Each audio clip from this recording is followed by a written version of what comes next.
Alrighty, welcome to the 2022 Under-12s and Under-11s and Open Short Course Championships here.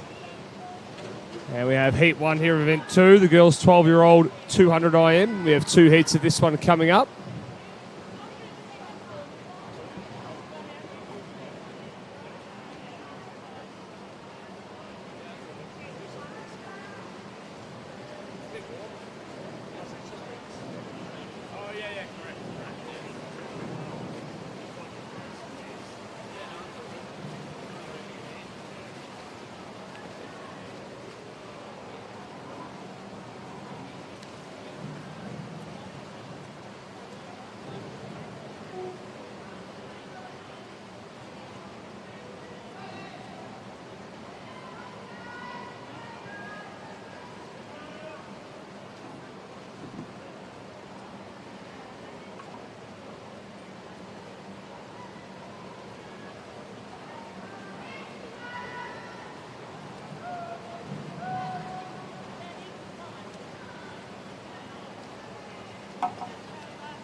And moving through here in the breaststroke, it looks like Lucy Doyle will lead slightly over Lily Chan here. And moving on to the freestyle now. And coming through strong there in lane 4 is also, by the look of it, from EDA, Mia Misford in lane 5. She's finishing strong, but it looks like Lucy Doyle will lead through here this last 25 metres. It's a tight battle, but it looks like Mia Misford will come in second here behind Lucy Doyle. We're coming down the wall now. We'll see the times that these girls post. And 2:38.8, followed by Mia Misford there, and a 2:40.2. And in third place there's Zali Snyders. Yeah, 2:41.1. So in our second heat now coming up. So these girls in the second heat, we'll see what the first heat have done, and we're going to try and see what they can do to come in that top 10.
might even take out the good pads because of how they were treated today.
We're in heat 2 here of event 6, the women's 200-metre backstroke.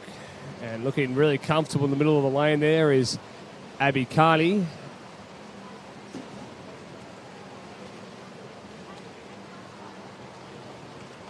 And she's coming down to the last 50 now, and Abby was entered this morning with a 2:12. You can see his second place here in lane 5 is Mackenzie Hunter.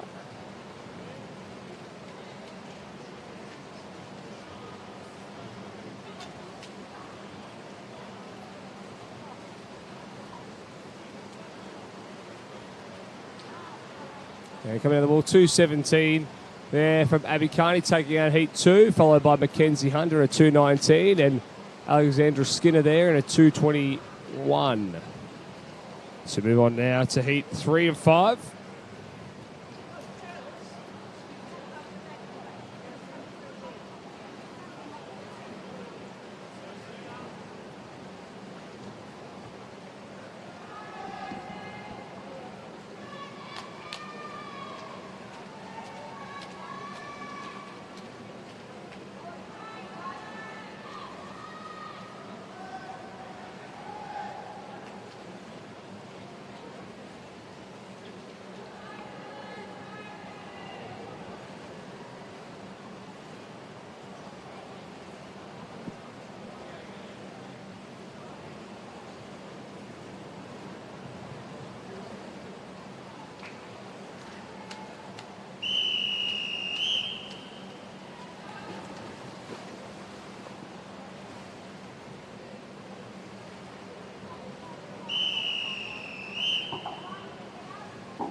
And heat 3 is now underway.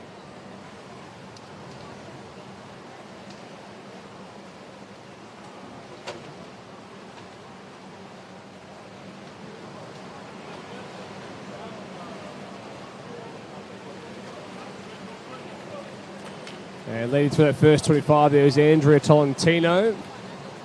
Closely followed by Jessica Wilson there. In the middle of the pool, also Charlie Boona. And also here, Natasha Ransley Raven.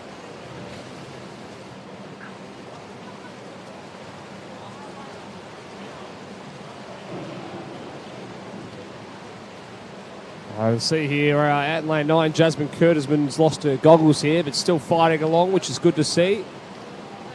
It's like Charlie's Boona followed by Jessica Wilson at this 75-metre mark.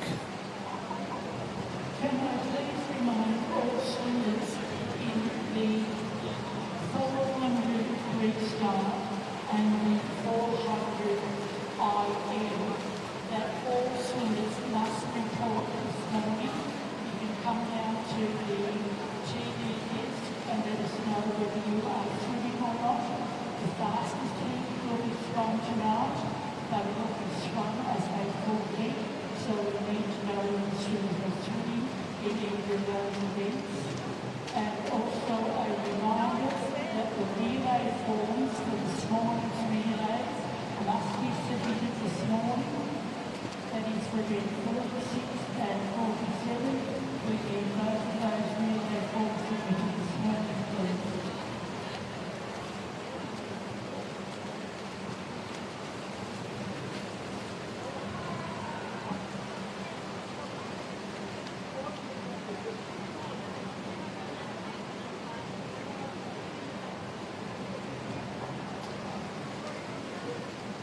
And so it looks like Jesse Steinman coming through there in lane 3. Just the 13-year-old here having a great swim. She had a really good meet last week at the Victorian Age Short Course Championships. And also finishing strong here is Jessica Wilson in lane 6. So Steinman takes it out. Followed by Andrea Tolentino, Charlize Boona, and then Jessica Wilson. So 2:23 to 2:25s there. Let's move on now to heat 4 of 5.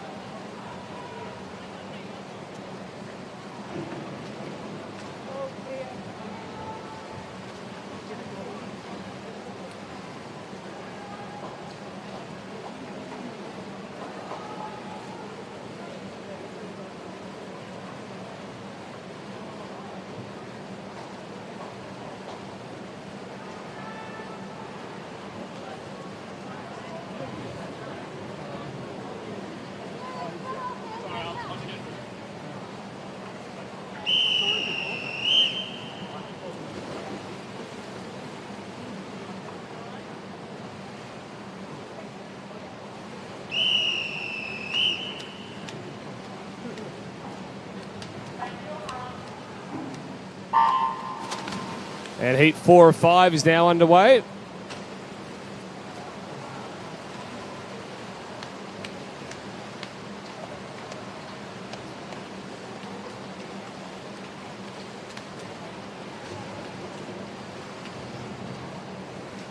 Now looks like a good start there from Kate Morrison from Furbank Ankle Stars there in lane 7. Also going strong here in his first 50 is Kira Surawia.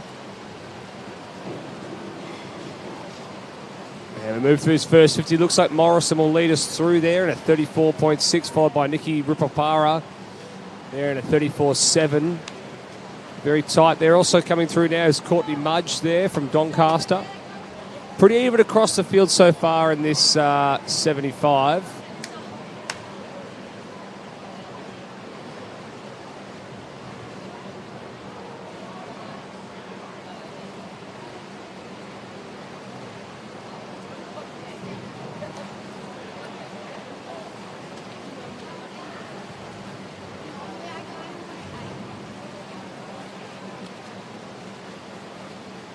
And coming through now, Nikki Rupapara, then a 1:12.7 leads through the first 100. Closely followed by Kiara Surawira and then Kate Morrison. So pretty tight across the field here in this heat.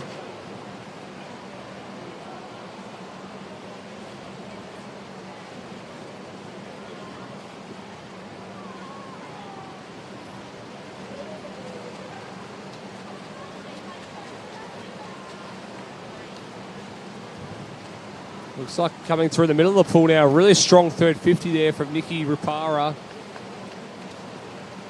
And she has about half a second lead now. But a really good turn there from Madeline Burrs. And she's attacking this last 50. So might be a bit of a dogfight between those two. And also over there in lane 1, Kiara Surawira hasn't gone away either. She's still in this one. And they're coming down to the last turn now. And it's pretty tight between these two. In fact, just 0.003 separating these two. And it looks like Madeline Burns might be in front now, having a really strong last 50. And we're coming down the wall now. Let's see the time. These girls were into with 2:30s and 2:32s, so around that time there. So Madeline Burns does take it out there at 2:31.31, followed by Kiara Surawira and Nikki Rupapara in third. So we have one more heat of this girl, the women's, 200-metre backstroke.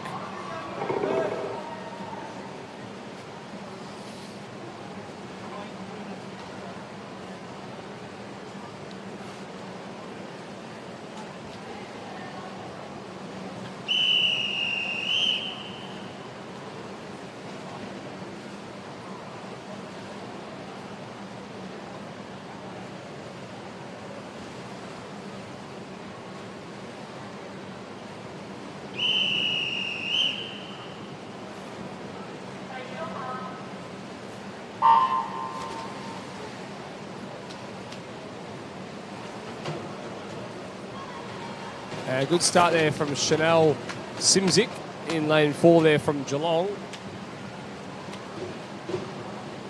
Looking up next, we've got the event 7, the men's 100 metre IM.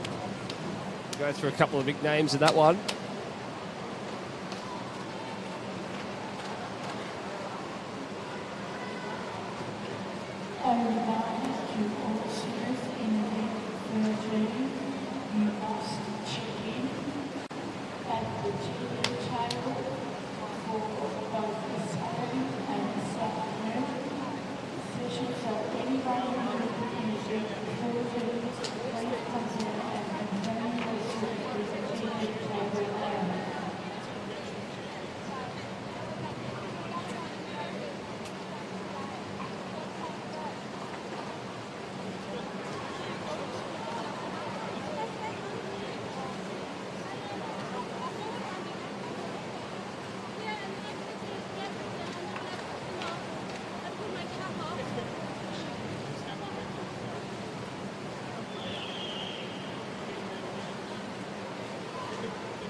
Looks like Chanel Simzik still leading this one through. Followed by Alicia Overall and then Eloise Ravensdale. So these girls coming now down to the 125 mark.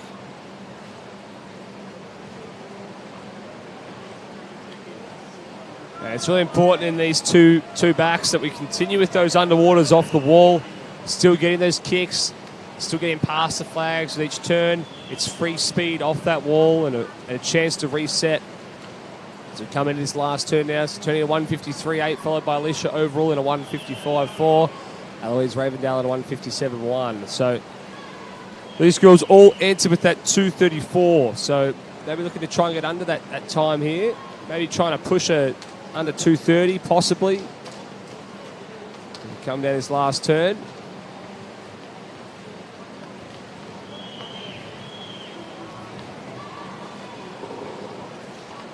Eloise coming down to the wall.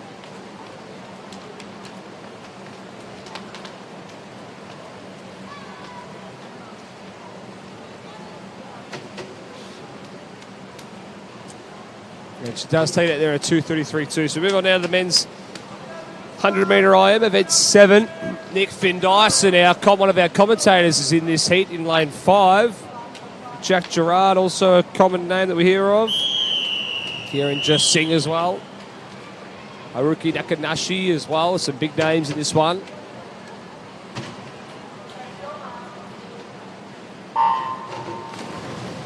Oh, looks like Jack Gerard probably got the best of the starts there in lane 4.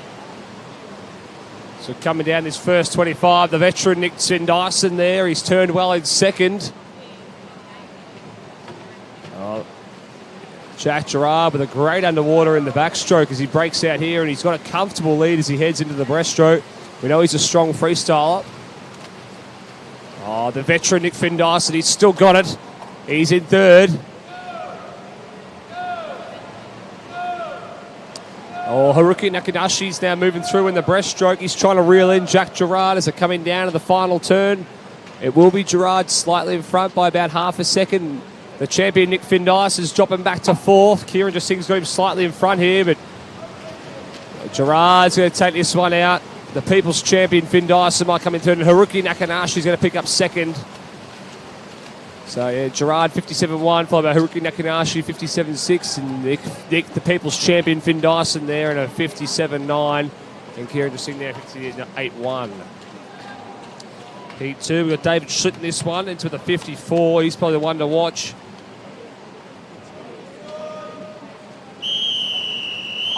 Lewis Ainley as well.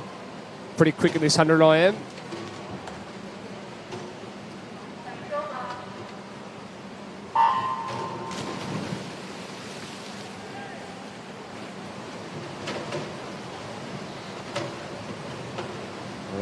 Does look like David Schlitt followed by Jason Llewellyn here.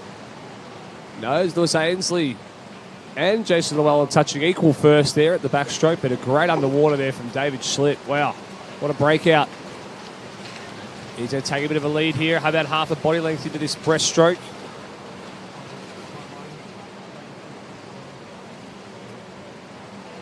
We know he's a really strong breaststroker, so he'd be looking to extend his lead here in this third lap.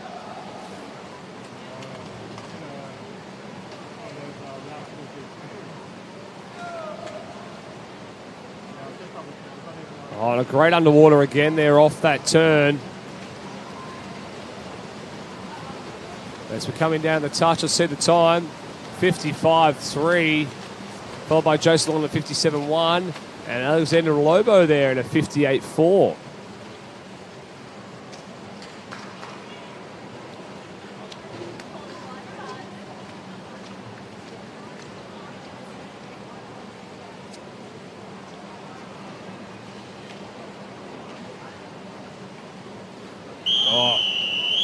Over this, Marco Susanto in 4. Andrew Lauderstein, the 35 years young in lane 5 from Bayside.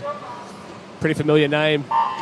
Andrew Lauderstein, he's looking still pretty fit as he enters the water here. Look at that breakout there. He's right up there at the start. He's still got a bit of power behind him. He's going to lead through this first 25.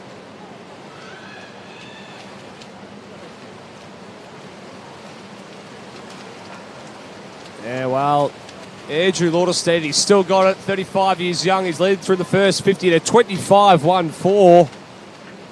Now, Marco Susanto's a pretty good breaststroker, so he'll be looking to try and catch Lauderstein here in this third lap, and he is catching him now. Looks like Cameron Bladen's in third. Oh, Susanto's got him on the touches. They're headed to the freestyle. Lauderstein's pretty quick in his freestyle. Susanto's going to take it out. The 55.4. Lauderstein a 56.2, followed by Cameron Bladen a 57.6.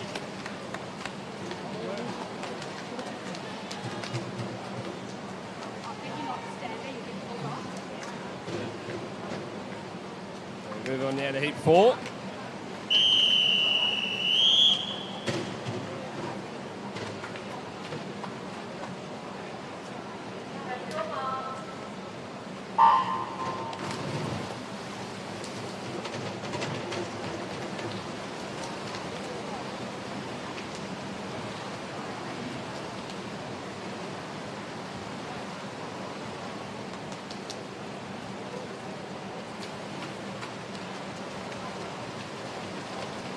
And it's pretty even all the way across the field here. Looks like it might be Milton Simulpoulos. It is at a 27.9.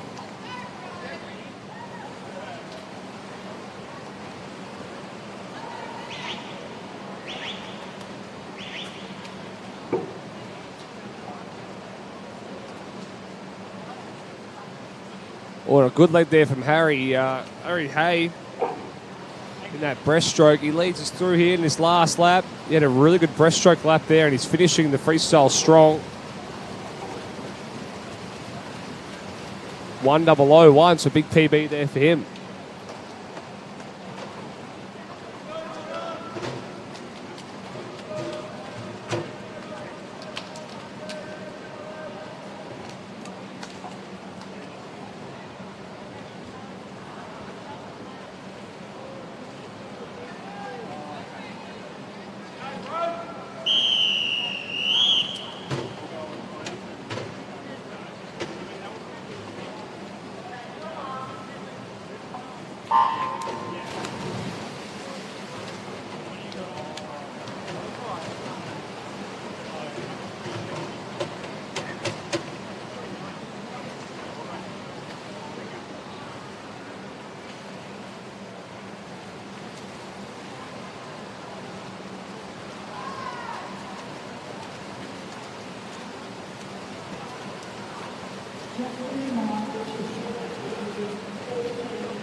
Of which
And heat 7 here is underway.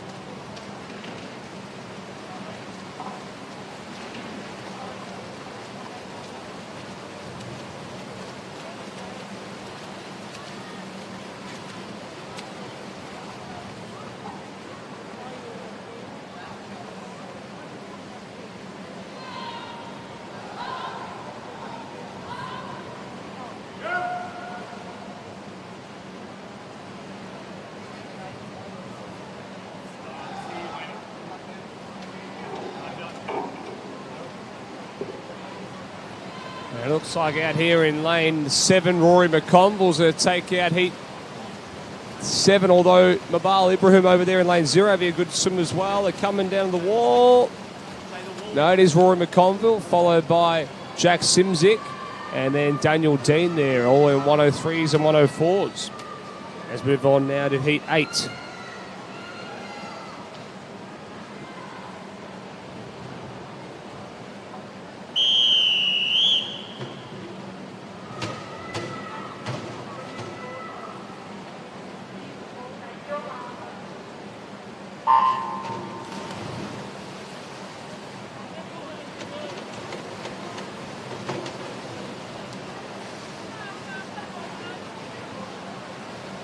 And heat 8 is now underway. Looks like Huakwan Choi leading through the first 25. Really good underwater there from Eamon McCarthy.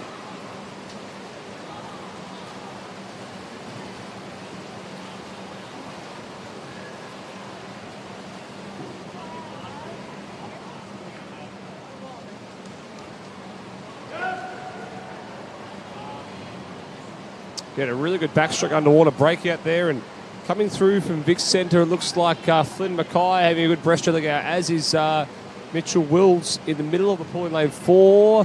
It will be Flynn Mackay followed by Wills, followed by Jeremiah Brown.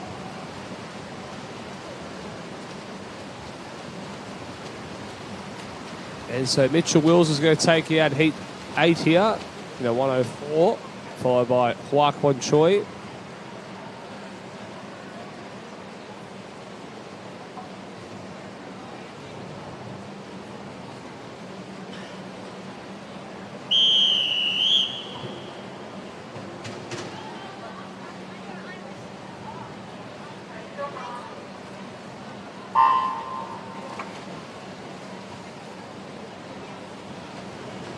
And heat 9 of 9 is now underway with Noah Conn and Delant Prinsloo.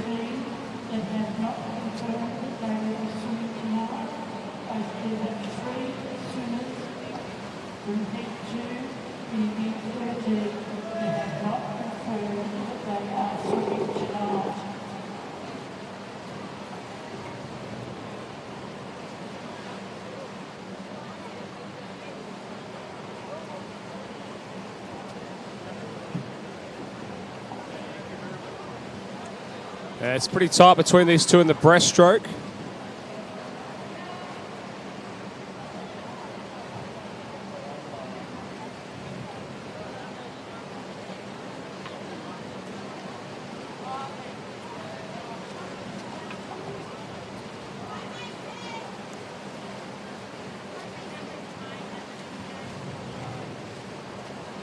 And 105.9, Noah Conn takes it out.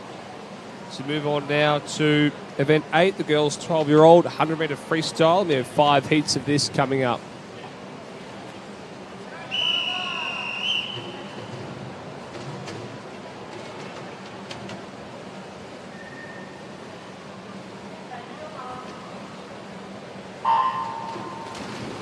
Looks like we're missing Olivia Holmes there in lane 4.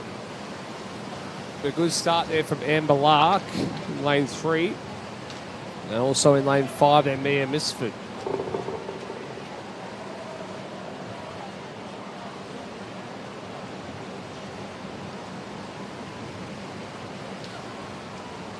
It's pretty tight across the field here in this first 50. It looks like even out here in lane 7 it might be Karma Farmi. All equal first there, 31-1 for Mia Misford and Karma Farmi turning in first.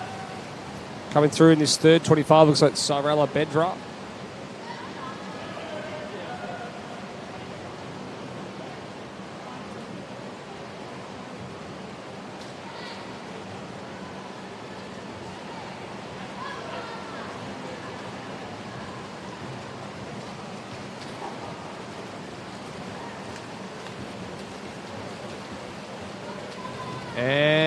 Mia Misford does take it out there at 104.4, followed by Karma Farmi in a 104.5.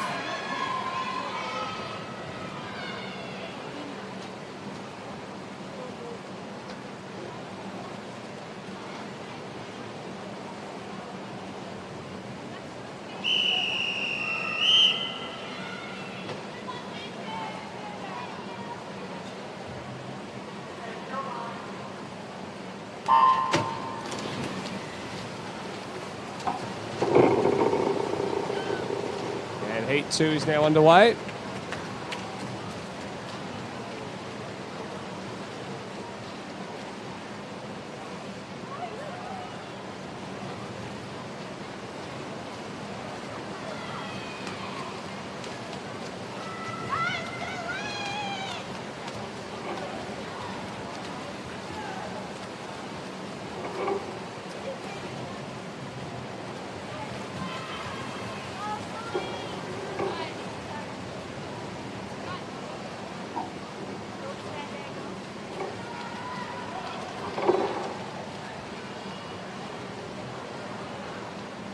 Looks like Joanne Liu leads through this 75, followed by Abigail McNaught as we're coming down the wall now. Let's see the times. Entry times are around the 102 and 103 marks. We could be seeing a PB here. Looks like a small PB and just a little bit over there. So looks like 102s, 103s is what's going to be getting into that final here. 103s, probably 104.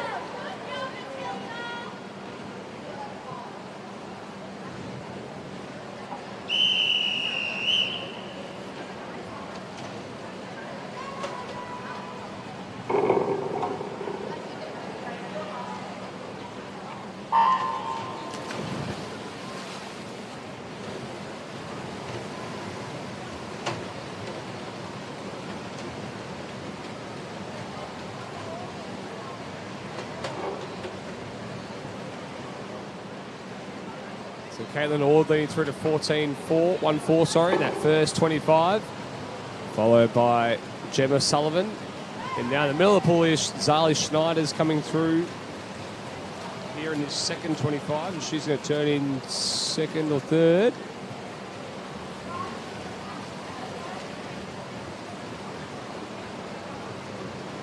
Looks like a really strong third 25 here from Caitlin Ord.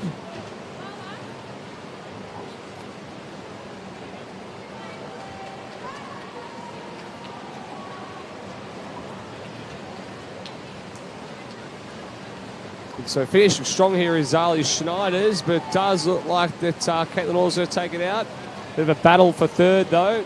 102.7, 103.2, followed by Jennifer Sullivan, Lucy Dawn and Zara Jeffrey. So 102, 103s, 104s is going to make you in that final by the look of things here. Let's move on now to heat 4 of 5.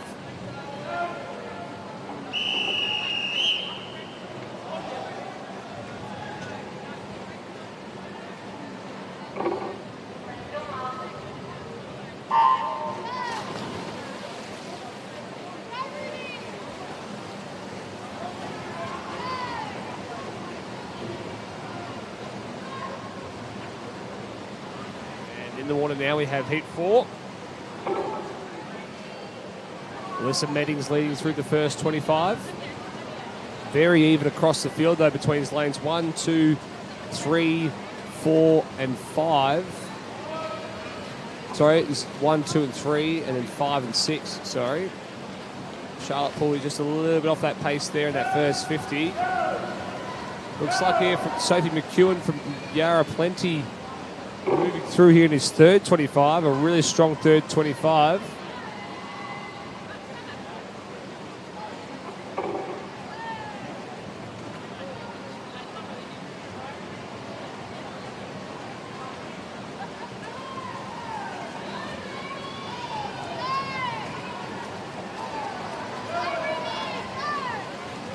And kind of touch, it will be Alyssa Meddings there in a 106.7, followed by Sophia McEwen at 106.8.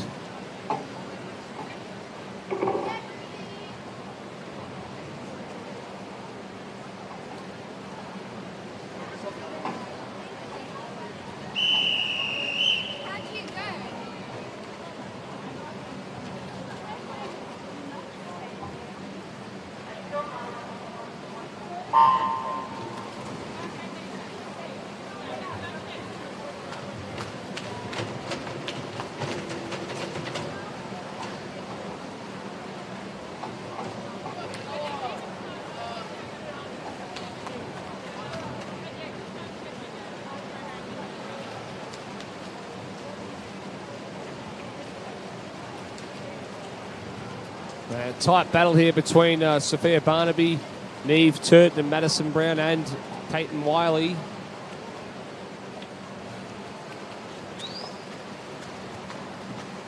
Oh, looks like Sophia Barnaby moving through though in this third 25. She's broken away from the pack. Leads by about a body length.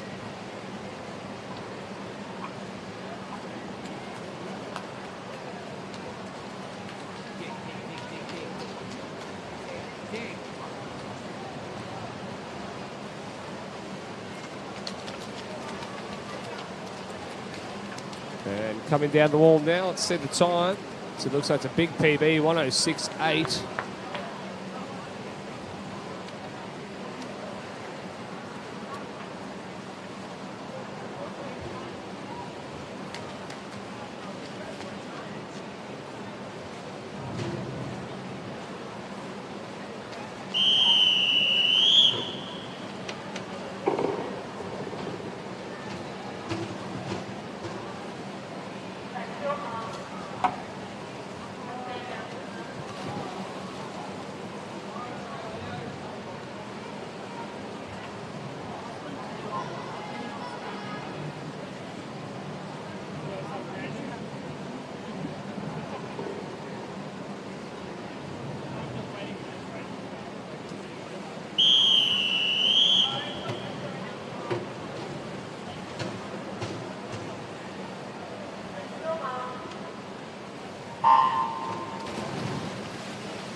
And Luca Brown takes that one out there in a 58.4, followed by Cody Said in a 101.00. And Ben Miralese a 103.4. So move on down to heat 2.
And Garen Lim here leading through from Haileybury in a 43.78, followed by Jacob Riches, Noah Q.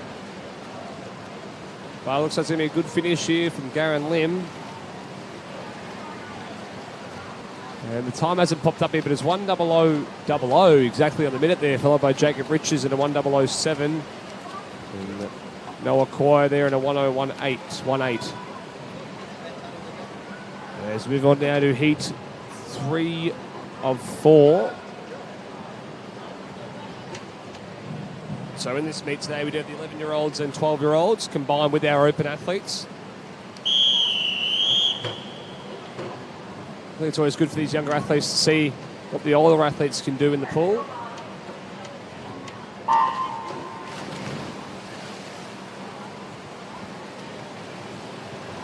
Heat 3 is now underway. It looks like a good start there from William Goldstraw. And Gianluca there, turning in a 13.9 in second. So William Goldstraw and Gianluca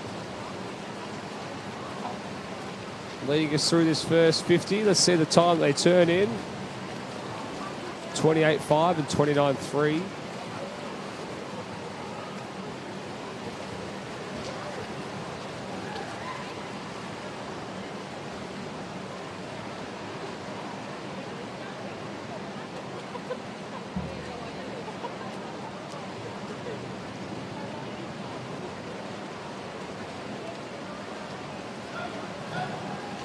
And coming down the wall now, William Goldstraw will take out Heat 3 at 59.3, followed by Gianluca at a 1.008. Followed by Valen Gray in a 1.05.3.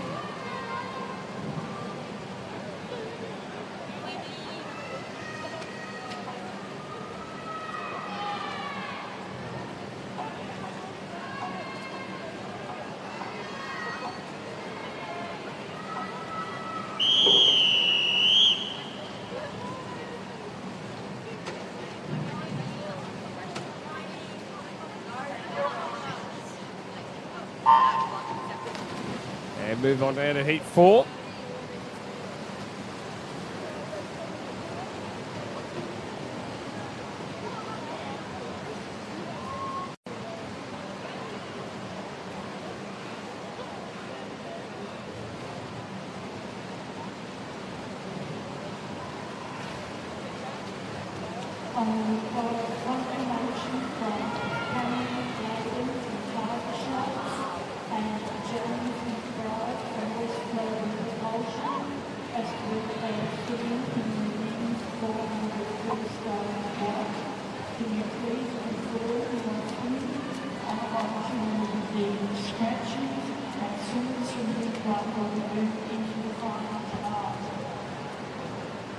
And Xavier Abeline leading through in lane 5 here. And we're going to tight last 25 between lanes 0, 1 and 2. Finishing strong also is Yuma Razel. But it looks like Xavier Abeline's going to take it out there at a 107.4. Followed by McConnell Malone in a 108.9. And then Yuma Razel in third in a 109.1. So move on now to event 10, the girls 11-year-old 11 and under, 50-metre freestyle. We have 7 heats of this. This one will be over in a flash.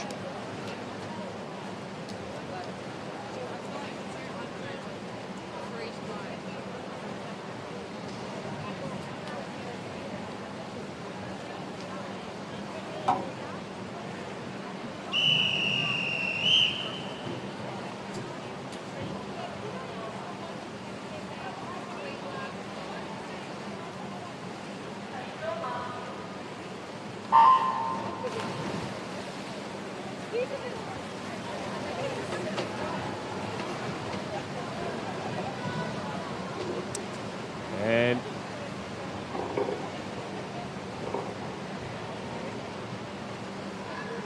leading us through there is Chloe Taylor in a 16.0.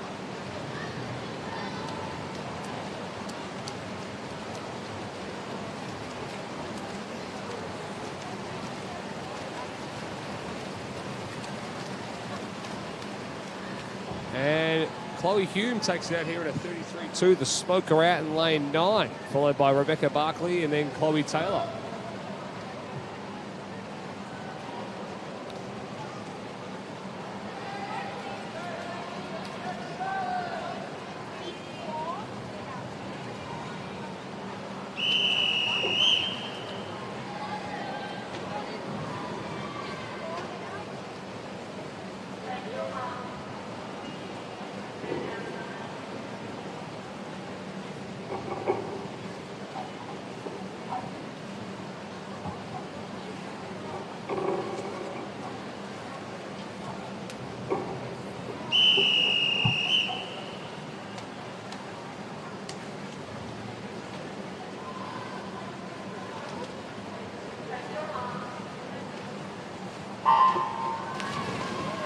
And heat 2 is underway now. Good start in the middle of the pool there from Tiger Lee.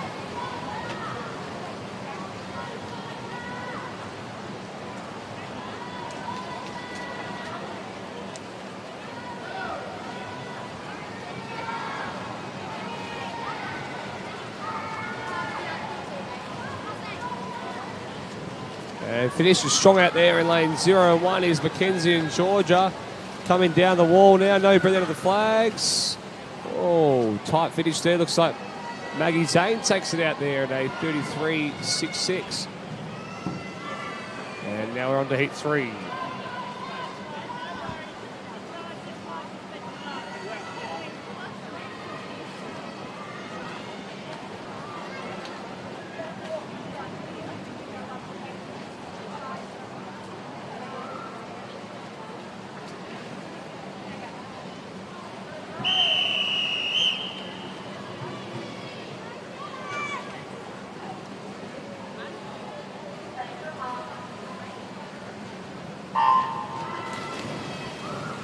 So a good start from Ali Brown over here in lane 8.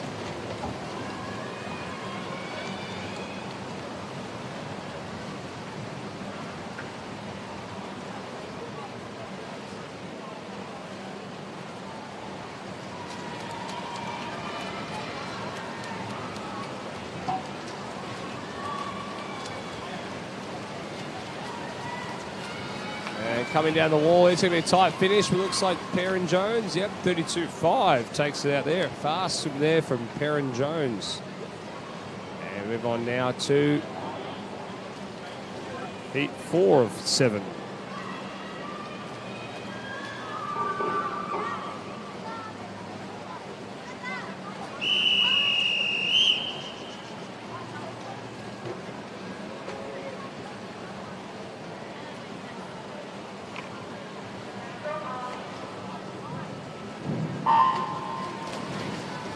Heat 4 is underway. Also, a good start there from Tiana Rakic. And also from Loretto there, Stella Rulajovanic. It looks like Stella letting us through, followed by Jumana Farmi. And also finishing strong out there in lane 1, I think it is Yang Yang Chua. So coming down the touch now. And it looks like it is Farami Juramara Fahara, the 31.9, followed by Stella, and then Yang Yang Chua, and then Tiana Rakic.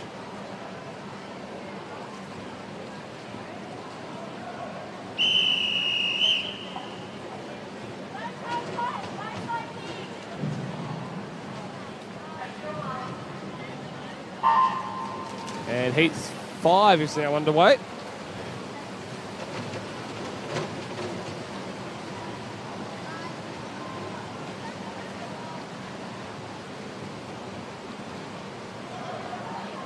Turning first is Phoebe Scarf.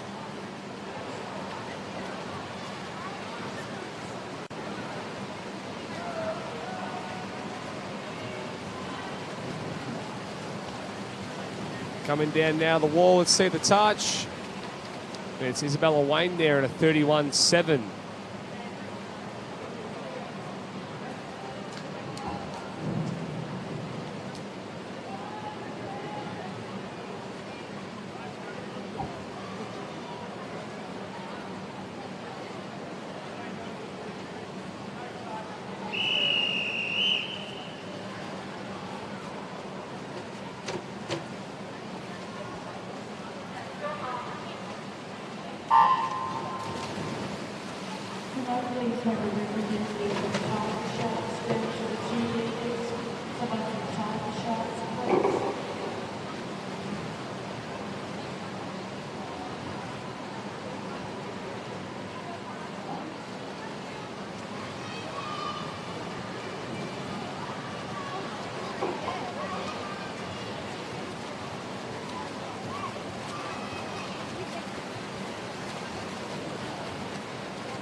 So taking that heat there was Lucy Ma in a 30.8, a very fast swim there.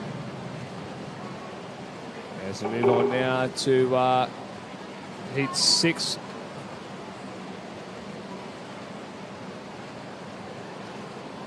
Sorry, that was heat 6. Sorry, we'll move on to heat 7.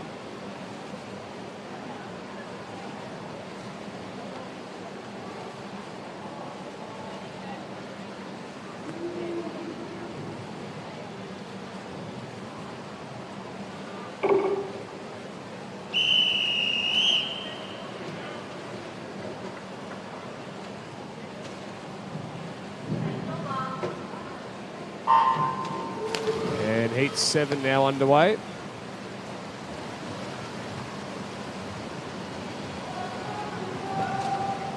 Looks like Kiara Jeff's out nice and strong off the dive here.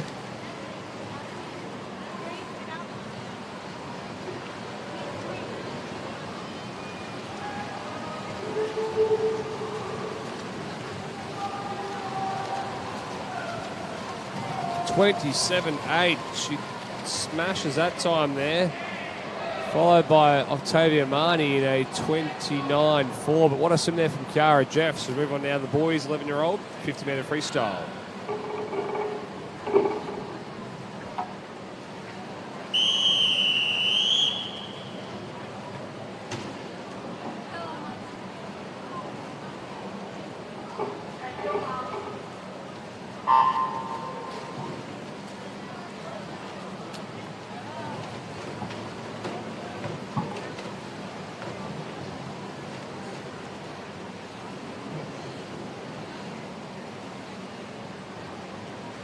So event 11 here, the boys, 11-year-old 50-metre freestyle. This is heat 1 in the water.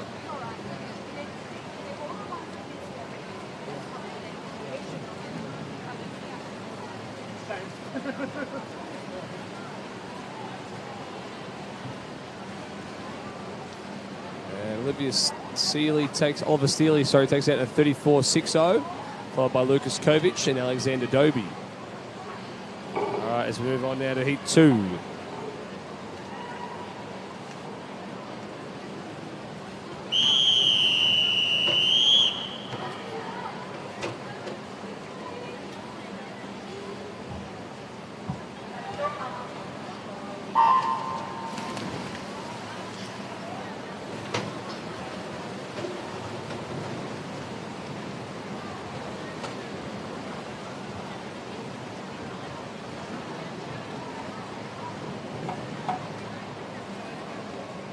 Finn Melville leading through the first 25 there in a 16.0. Very tight across the field though between lanes 0 to 5.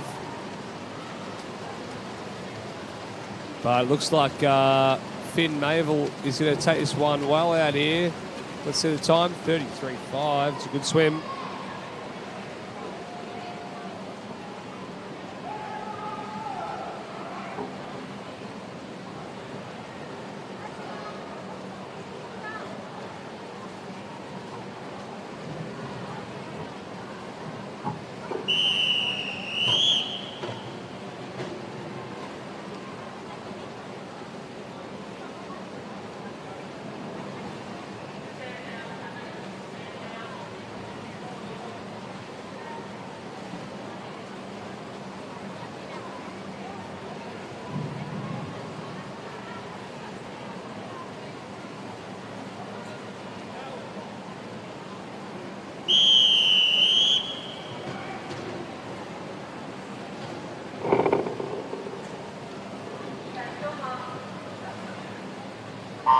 All right, let's move on to now heat 3.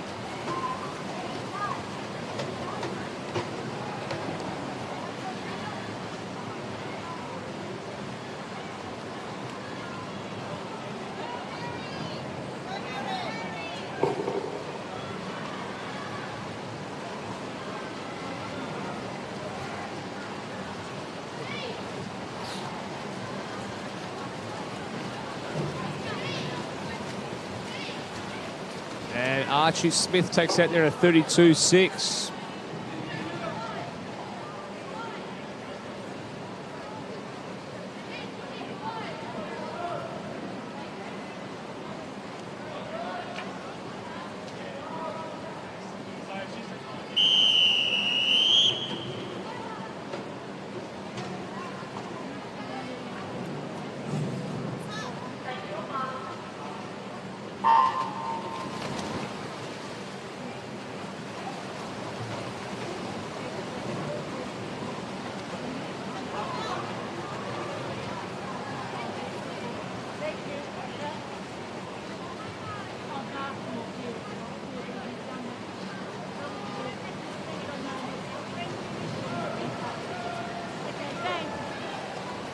Looks like James Hind over there in lane 0 having a good swim, but also finishing strong here in lane 7.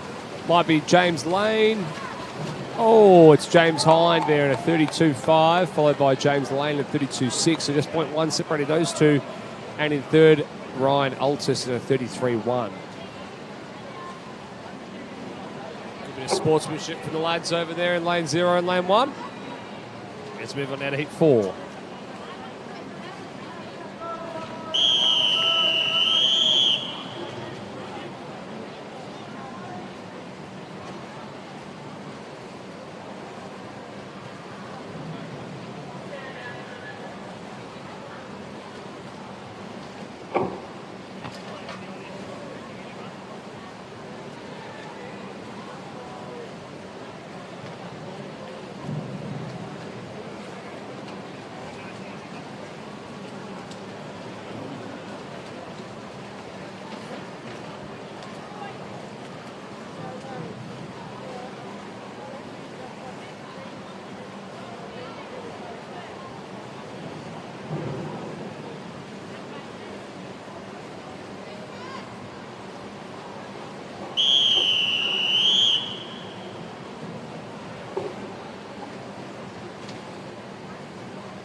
And heat 5 underway here. A great start there from Harry McCraw there in lane 3. He's absolutely flying.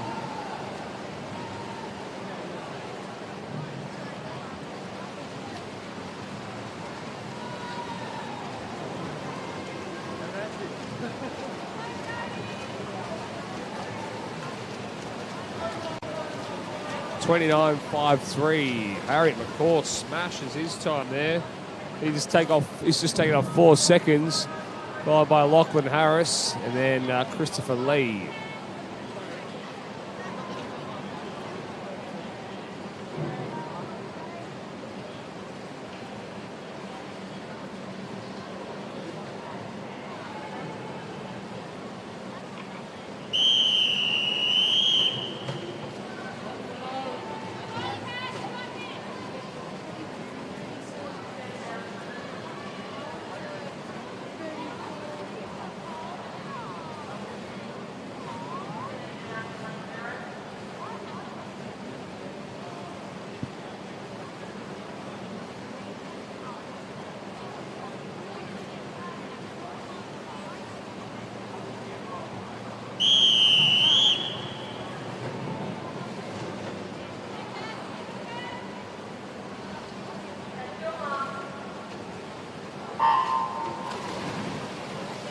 And heat 6 underway here. Good start there from Alfred Hahn. Probably leading us through those lane 2 there. Angus Knight. No, it's Jamie Dong. 15.2.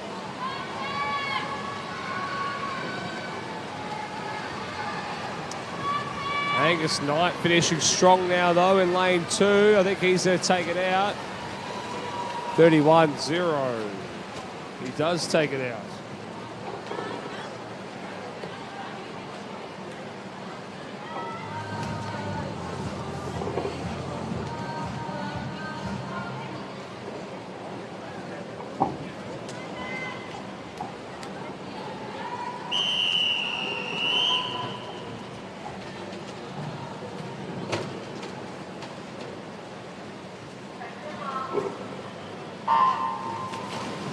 And heat 7 now underway.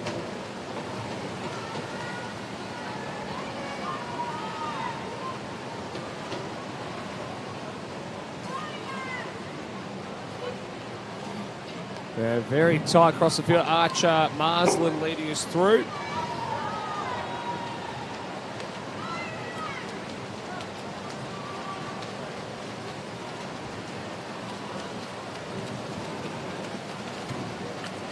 Nicholas Robson leads us through there in a 30.8, followed by Archer Marsland and Lachlan Joseph in 31.1. So a fast heat there. Let's move on to our final heat here. This is the fastest heat here of the boys 11-year-old 50-metre freestyle. A couple of entry times under that 30-second mark.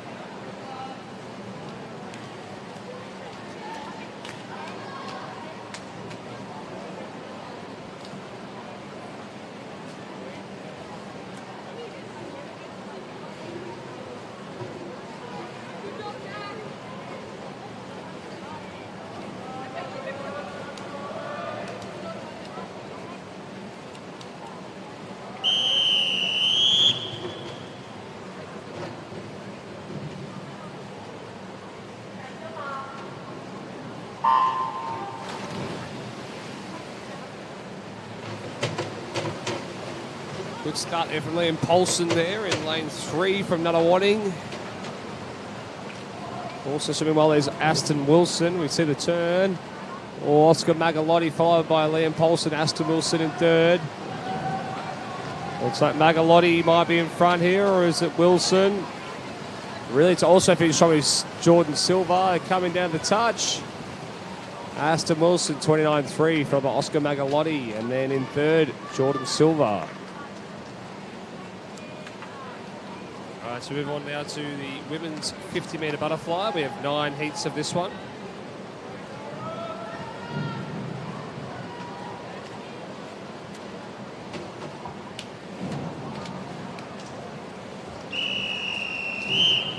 We've got the great Holly Barrett in this heat here in lane 4. 34 years young and still smashing it.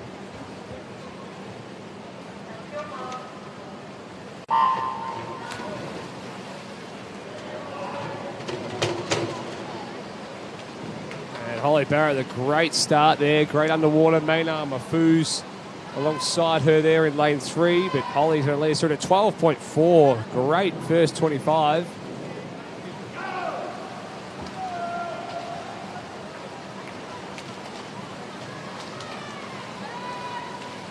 Going down the touch at Holly Barrett, so taking at 27.17.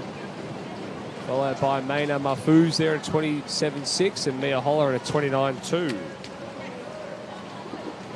As we move on to heat 2 now.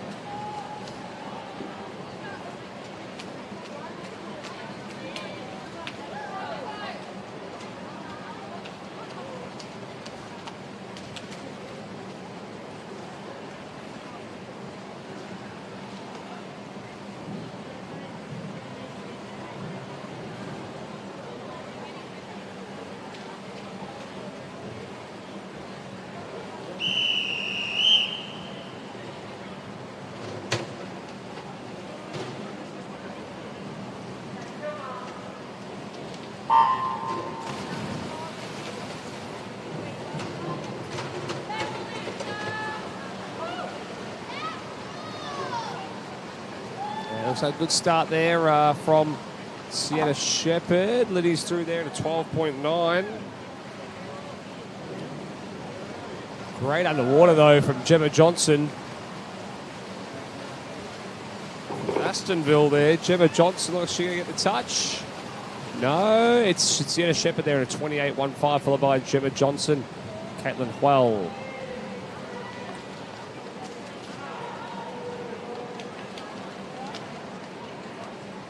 Move on now to heat 3.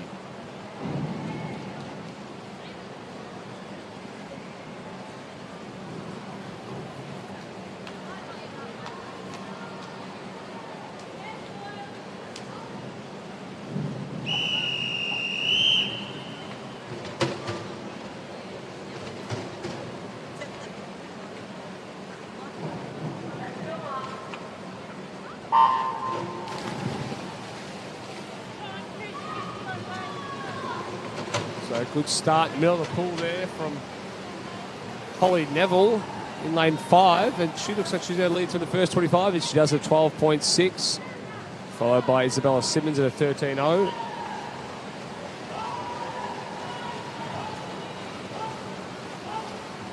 And Holly Neville's going to take this one out pretty comfortably here. It's going to be a good swim. There you go, 27.5, followed by Isabella Simmons in 28.4, and Molly Cargill at 28.5. Moving on to heat 4 of 9 now.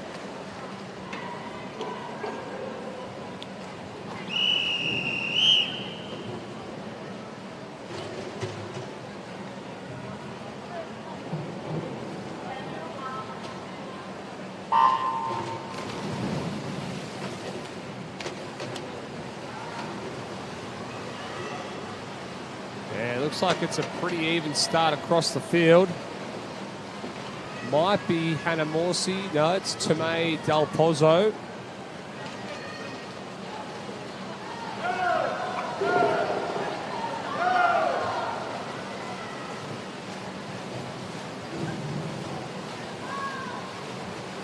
And 29.47, Alicia Brombill takes it out. Gets a few cheers from the crowd too. Followed by Tomei Del Pozo, and in third place was Brooke Briscoe in lane 0. Now move on to heat 5. We're missing a few in this one. Lanes 5 and 6, a no-show here. Bit of clean water for some of these swimmers in the middle of the pool. So a good start there from Morgan Evans.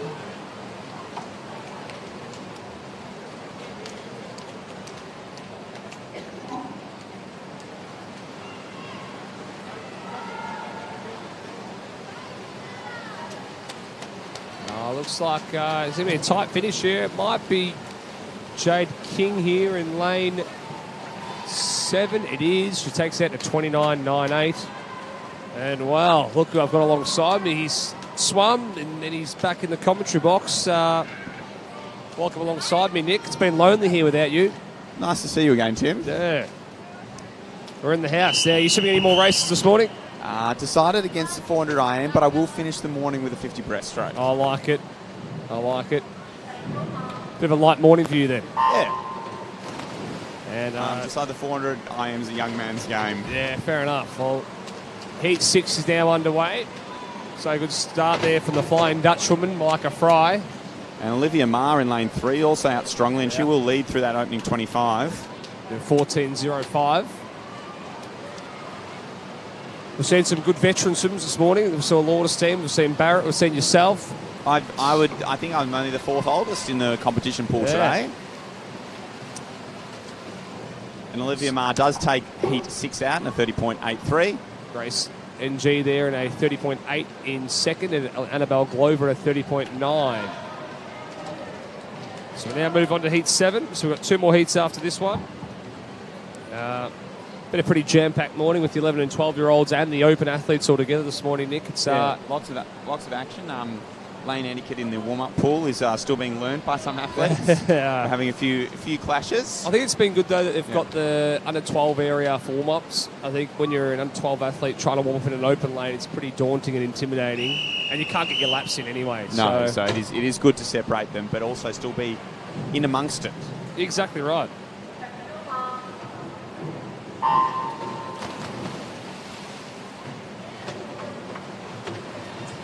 Pretty even across the field here in this first 25. It looks like in the middle of the pool, looks like Stephanie O'Donnell might lead us through here as we come down the touch. She does lead ahead of Lucy Reed. 30.9. With Lillian Staggart in third.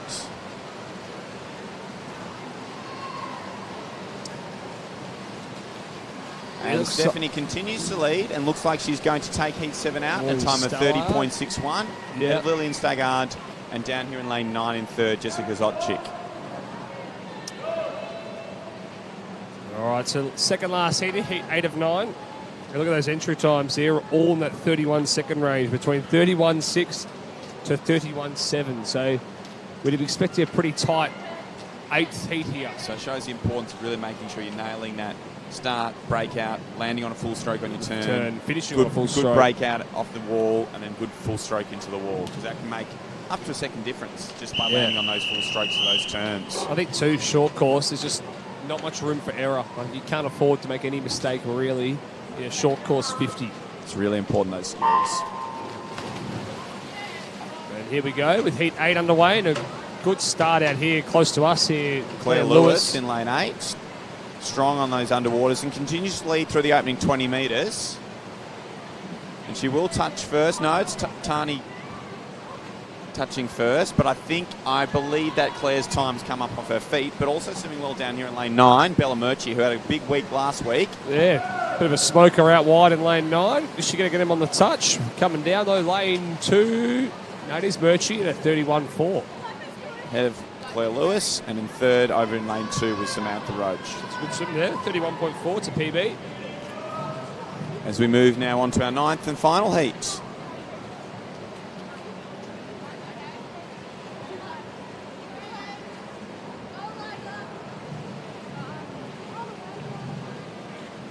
It's a big morning, Nick. We're starting at 8:30 this morning too. A bit of an earlier start just to try and fit all the races in, I guess, before finals tonight at 5. So a jam-packed weekend for 2 days. Yeah, so lots of entries, which is great to see. So we had to readjust start time. Out there in lane 1, Tiana starting very strongly. Now coming through on her inside is Sienna. And in lane 4, Emily Price. Those three lead through this opening 25. With a really fantastic turn there by Emily Price in lane 4. Also swimming down here in lane 7 is Angela Morland. Who takes it out there? Sienna Donatis takes it out there at 30.9. So it's a fast heat, that one. And Tiana Byrne there in a 31.0. So a quick heat there to finish with. So we're now moving on to event 13, the men's 12 and over 400 freestyle. This is a time final. So heat 2 will be swum this evening. So heat 1 is being swum this morning. I mean, you look at some of those times there, 4:09, 4:14, 4:10. So all these guys are looking to try and break under that 4:10 barrier. You'd think holding those sort of 102s per 100. It's good to see that we're out to a nice aggressive start in the centre of the pool with both Campbell Wilson-Moran and Matthew Burns. As we sort of spoke a bit about at age last week, Nick, about the 400 free, you're still got to go out relatively quick, but it's got to be relaxed and easy, but fast. So those boys turn first, with Matthew turning first in 27.93, just ahead of Campbell and Harvey Lanigan in third. So out of 27, he's attacking that first 50 well there, Matthew Burns. So now we're starting to settle down into our rhythm, and from the second 50 onwards, we really want to try and match up that speed.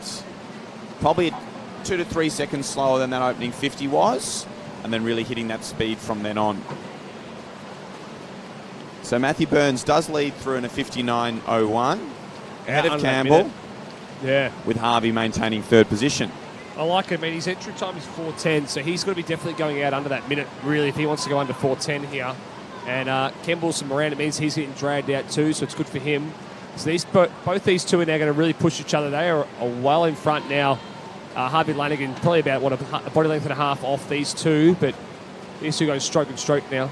So now it's really important that we maintain this speed through this middle 200s. And still get that pressure on. Get that pressure on. Also getting that one dolphin kick off the wall too. Yeah. You still want to glide to get that free 4 or 5 metres off that wall with the one kick. Yeah, you might not be going as far as in some of the shorter races, but you need to make sure what you're doing underwater is efficient. So really strong push off and explode, a couple of strong dolphins, and popping up with speed and coming forward on that first stroke. Well, these two are going stroke for show. I'd say Campbell Wilson-Moran might be slightly in front now as we're coming down the 200 metre mark.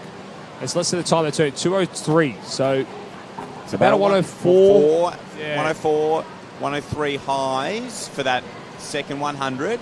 So now the challenge is, can they match it again here, or even put the pressure on and get into those 102s?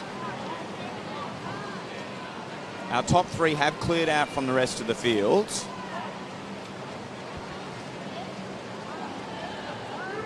And now Campbell has extended his lead out to almost a body length as we approach the 250 metre turn. Looks like he's just starting to accelerate here in his third 100 now. So you can see he's starting to bring his legs in a little bit more. And Matthew Burns trying to hang on to him here, bring his legs in as well.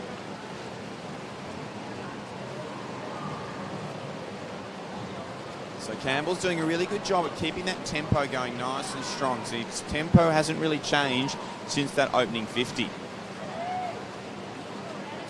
Yeah, his stroke's looking really nice and long. You can see he's still extending out in front here. So leads through the 300. So that's a 102, that one. And Matthew Burns about a 104 in that 100 again, 103. So he's going to have to come home pretty strong here in this last 100. Yeah, so Campbell's able to keep that speed consistent. If anything, put a bit more pressure on during that all-important third 100.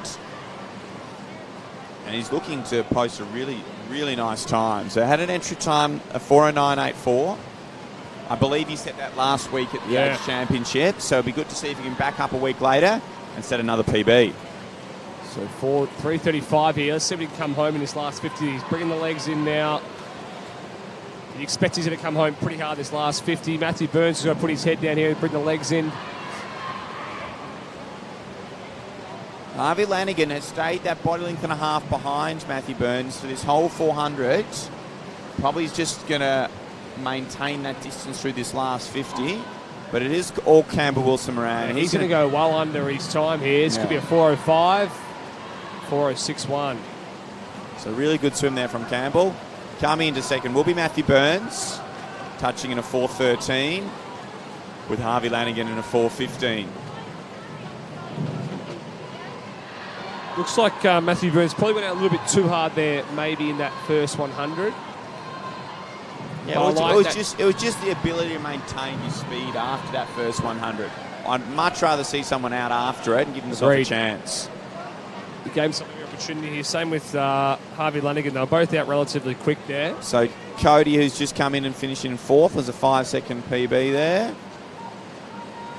Let's move on now to event 16, the women's 200 IM. As you were sort of saying, Nick, we have a straight final tonight for the 400 freestyle. Some big names in that one. Noah Millard, Silas Harris, Robbie Dillison. So there's some...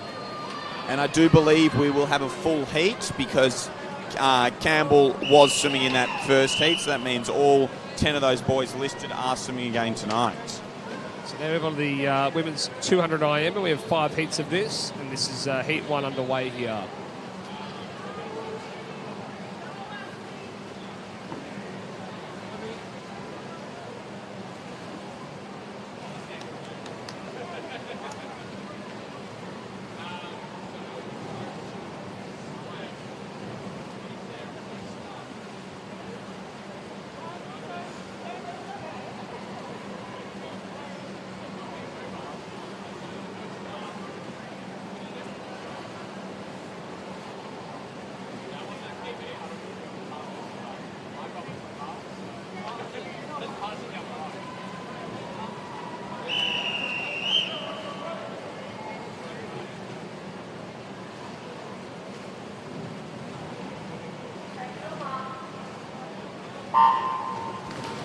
Underway here in Heat 1 with Emily Vulik in lane 4, leading after our underwater stage of the opening 25. We saw Emily swimming fantastically last week, posting PB after PB, medal after medal. And now fresh off being a support family member, Rydell has now taken over the lead. I saw that she was over in Birmingham watching her brother compete. Some good genetics in that family, aren't there? All four swimmers. Yeah, they've all been great swimmers. And Amelie Vulic, we know that she has a lot of speed in all 4 strokes, I guess, in that first 50 to 25, isn't she? So the 2 IM's a really good event for her. You can see her moving through now in lane 4. And Layla Mahfouz has put together a really good backstroke leg. So those two are going to lead through at the 100 in a 107. Now, with Rydell in third. They were entered with 219, 221s. So to be going under that 220 mark, they're going to have to be going under that 110 mark pretty comfortably. They are in a 107, but this is always the important leg, is at the breaststroke. And Rydell is a strong breaststroker, so look for her to try and make a bit of a move through this breaststroke leg. So Rydell has gone past Layla. And she is catching up to Amelie Vulic here in this breaststroke. Also swimming well in lane 6 is Taya Odell. And Taya's moved into third, with Rydell taking the lead with 50 to go.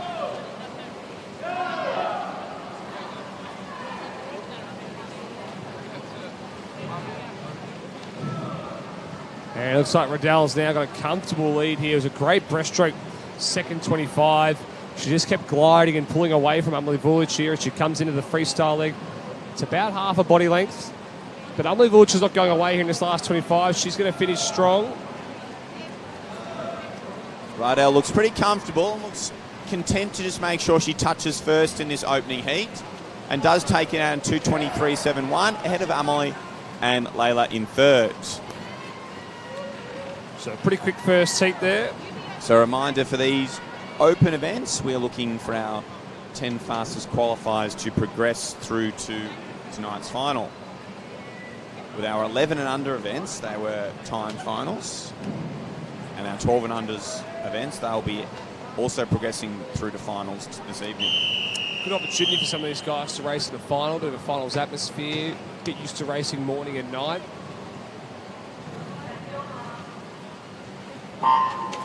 So we saw Lily Koch perform really well at the age championships before. This Turner AM event, she narrowly missed the Victorian age records for our 13-year-olds. So I know as I was talking to her at the end of the meet, she was pretty determined to have another crack at it to see if she could get close to that Victorian age record. But leading through this butterfly leg will be Ari Harrington from Nuttawading in lane 3. And she'll lead ahead of Lily with down here in lane 8, Olivia Bartlett in third.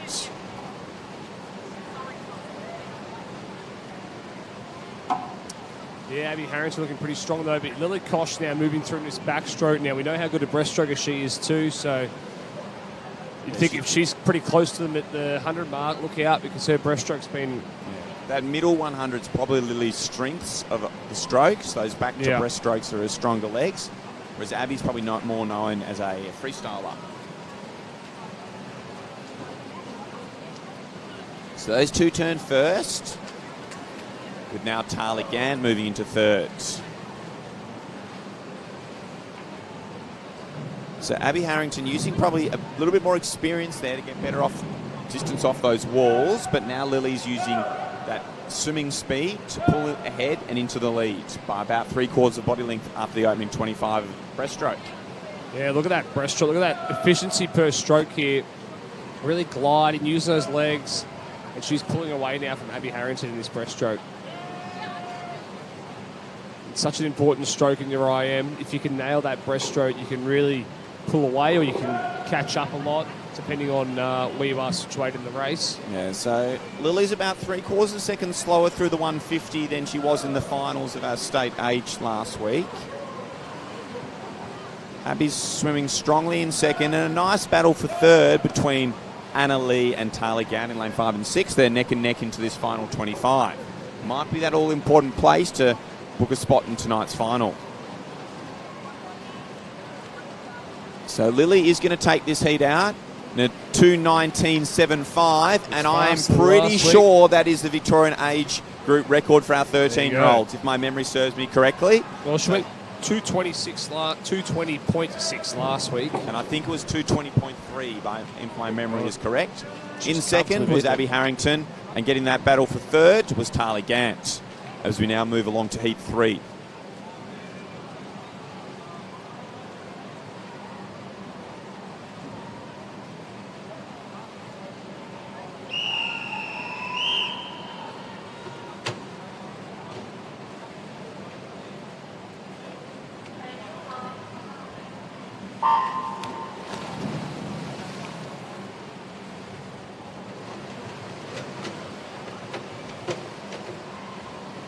And we're underway here in heat 3, and it is in lane 4, Manor Mahfouz, who leads through this opening 25 of butterfly. We saw her younger sister up in the opening heat, so she'll obviously have kept an eye on her sister's time and making sure that she's a little bit faster than that. Yeah. She does lead through in 27.98. It's a really strong butterfly leg.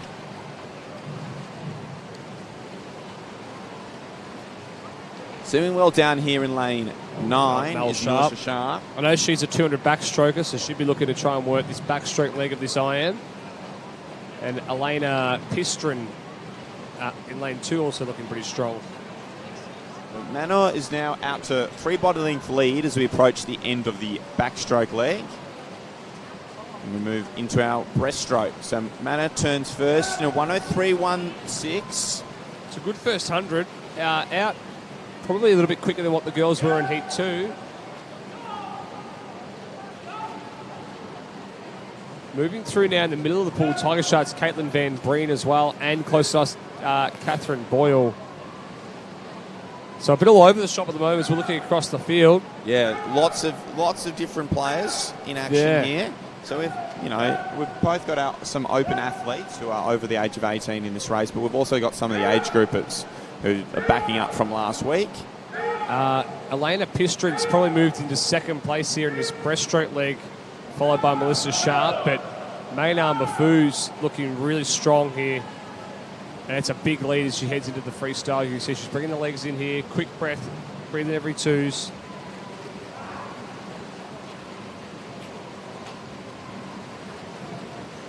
So Layla's comfortably in the lead, out by 10 metres.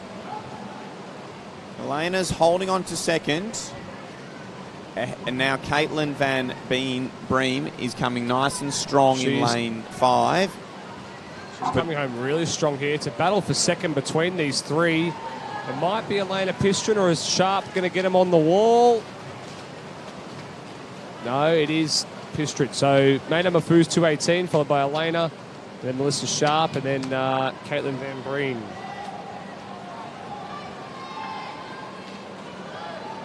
I think those four will have done enough to put themselves in tonight's final. I think you'll probably need around that 2:26 to qualify as we move along to heat 4.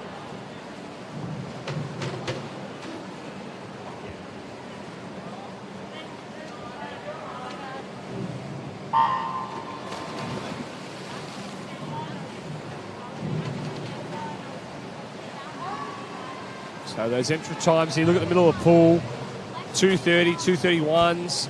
But the slowest entry time in this heat is 2:34, so not much of a difference really over a 2 IM between these guys. We've got the music blaring behind us now, Nick, too. Just to get us in the mood. Yes, going here. So I think we saw all girls from lane 0 through to lane 8 in action last week, with our open athlete in Brooke Waits touching the butterfly leg in 3rd place behind Stella Simone and Zoe Jennings.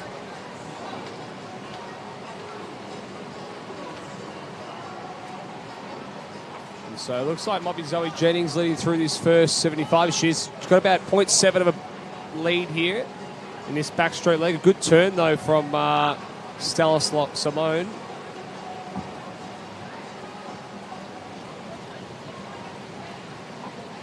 So Zoe Jennings continues to lead through the backstroke leg in a 108.32, with Stella in second and Brooke maintaining 3rd position.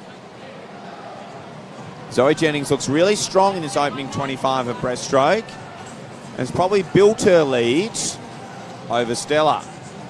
Starting to move through a little bit is Celeste Ellis in lane 4. Yeah, she's starting to come through this breaststroke here. I'm just noticing that. But also a bit of a battle out there in lane 1 and 2 between Misha and Hannah Bushman as well. So. Brooks Waits down here in lane 9 has now moved into second place, as she starts to make a little ground on Zoe Jennings in this second 25 of breaststroke. But Zoe will turn first through the 150 into our freestyle leg, just under a second ahead of Brooke, with Stella maintaining 3rd.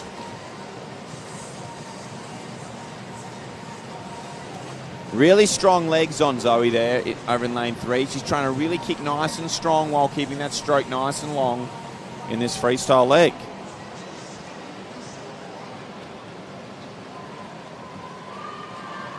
And she's going to hang on here, Zoe Jennings. So she's led from start to finish. It was a good swim. I think she was entered with a 2:31. We're going to see the time now. 2:29. It's a 2-second PB. Followed by Stella Solomon. And Brooke Thwaites holding on for 3rd.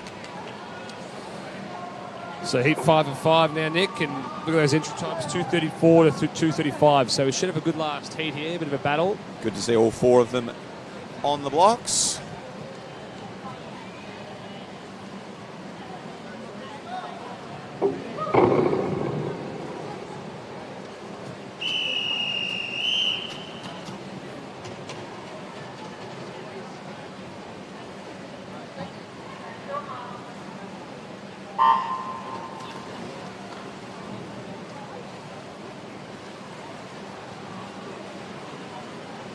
And Isabella Osborne off to a strong start over there in lane 3. And she'll lead through the opening 25, just ahead of Zoe and Shiloh.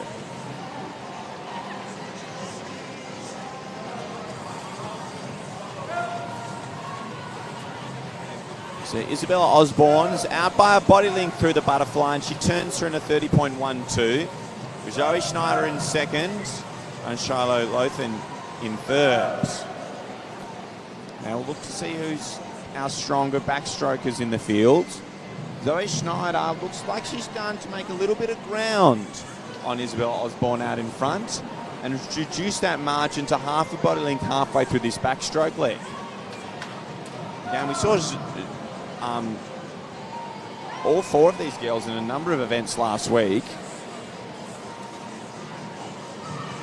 And now, really strong second 25 of backstroke from Shiloh.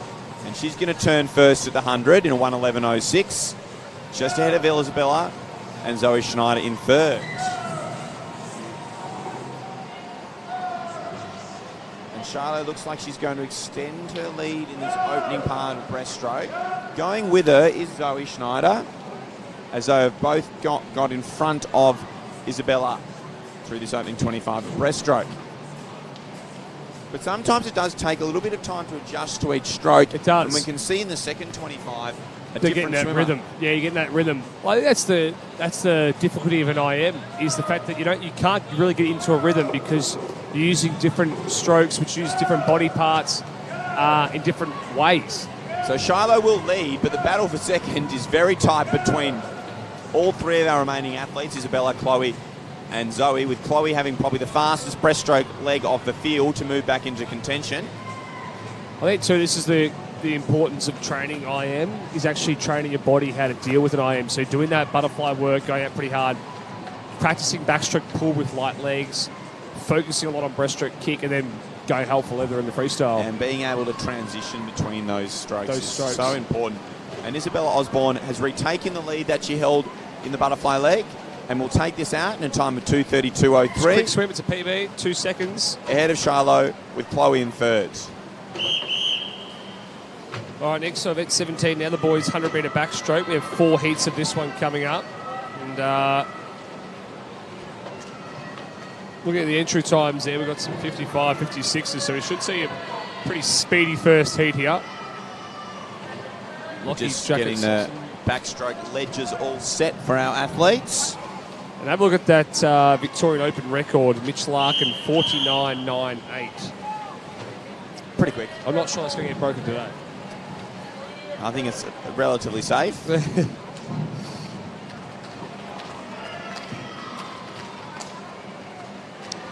think I do remember that swim now when he was here when he did that.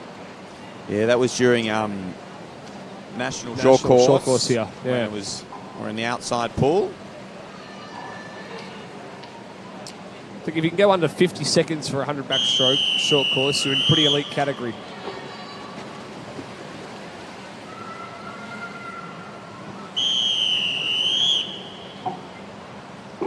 Okay, so they're all getting set in their starting positions.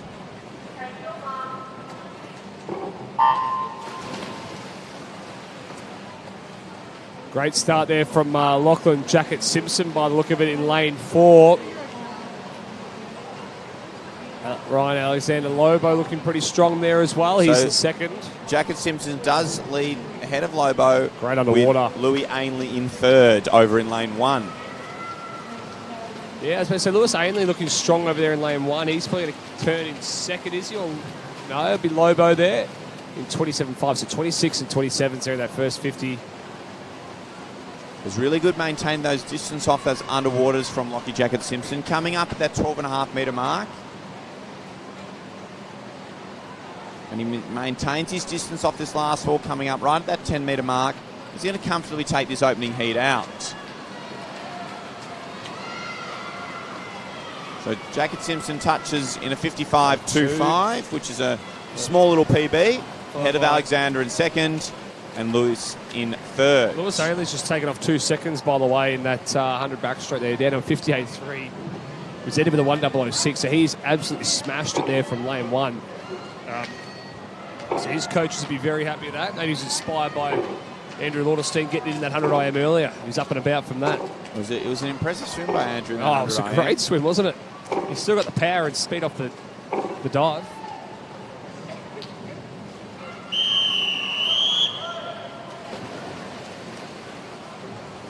So moving on to heat 2. So I know that David Schlitt has decided to forgo the 400 IM this evening. So he's focusing more on his speed events. Yeah, I think he's just been over in America racing too. He was in part of that Australia A team for the Yeah. US Open.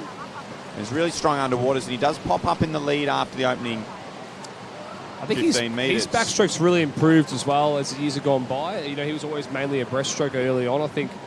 So His juniors- as he wants to be an IM swimmer, He's gotta work it that shows backstroke. that you have to continue to work all your legs. So he will bleed through the 50 ahead of Sebastian Christie Crane 26.9. with Joel Fraser in third. So really strong underwaters again from David. He's coming up at that 14-metre mark of the opening 3 walls. Let's see how far he goes off this final turn. Again, he's staying down nice and long. Again, popping up at that Right 14-metre underwater. mark. Yeah. Extended that lead out to half of a body length, and we'll take this second heat out. Let's see the time. 55.3. It's a quick one. Sebastian Christie Crane there in a 55.8, followed by Joel Fraser 56.5. I mean, it looks like David and Sebastian had probably similar swim speed there. I think David's turns are probably a little bit quicker off the underwater. Really strong on those underwaters. All right, moving on to heat 3 now.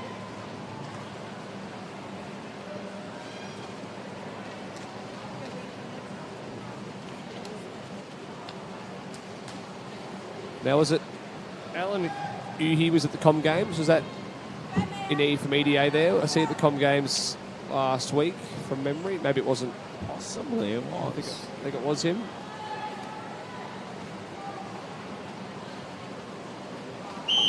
I do think Alan was representing.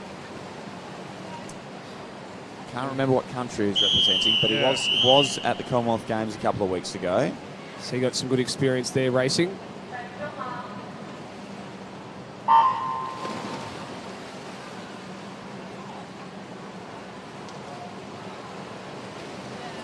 So a good start there from Jason Llewellyn. So Cameron McLeod's going with him early, and those two will turn first, just ahead of Daniel Shilcock.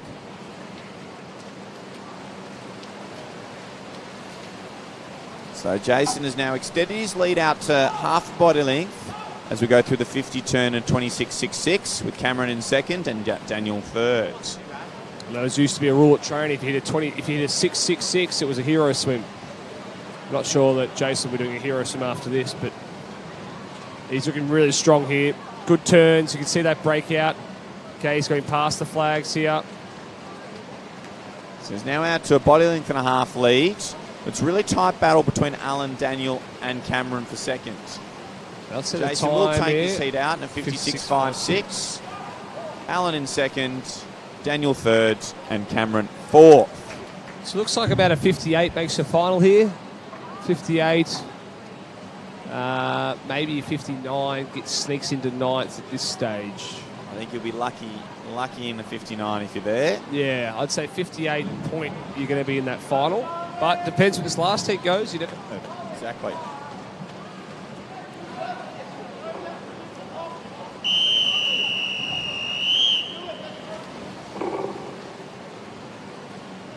So again, a number of our age group athletes back in the water here.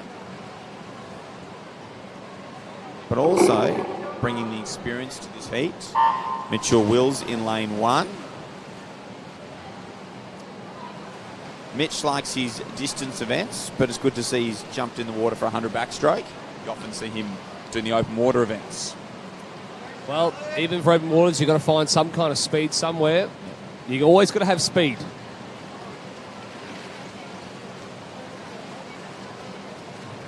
So William Drew in lane 5 leads through this opening 50 and will turn first in a time of 29.71. Ahead of Samuel and Ethan Ravensdale in thirds. Ethan got a really good turn there. He's now went past Samuel off the wall as those three boys are just about a body length clear of the rest of the field. Again, Ethan getting the best turn has now moved into the lead.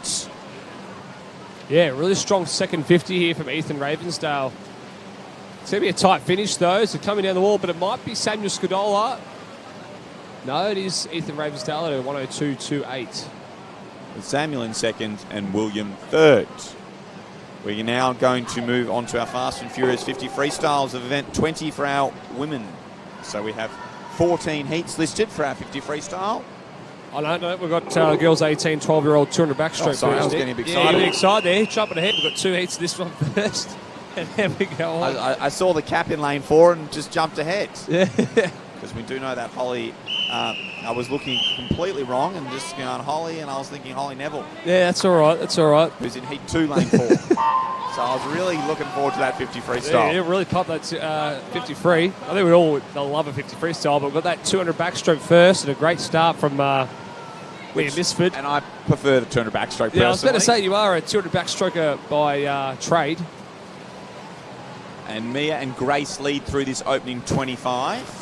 So these girls will be looking to try and qualify in the top 10 of this event to potentially swim in their first ever state final.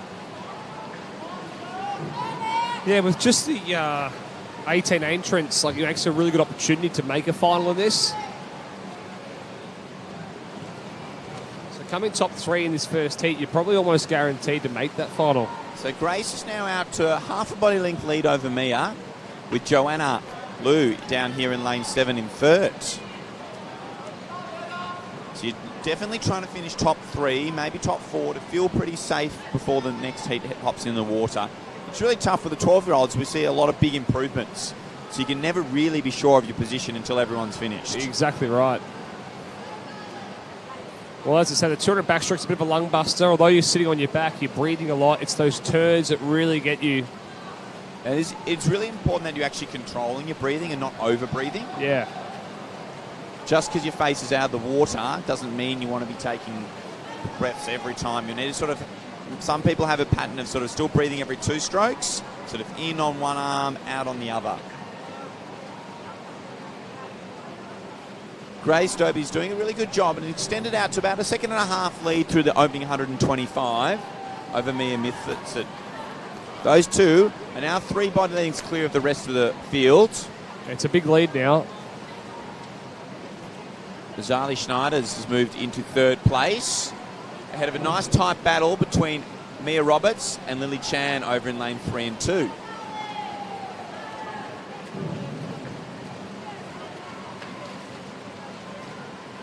So Grace continues to hold that body length and a half lead over Mia as we move halfway through our third 50.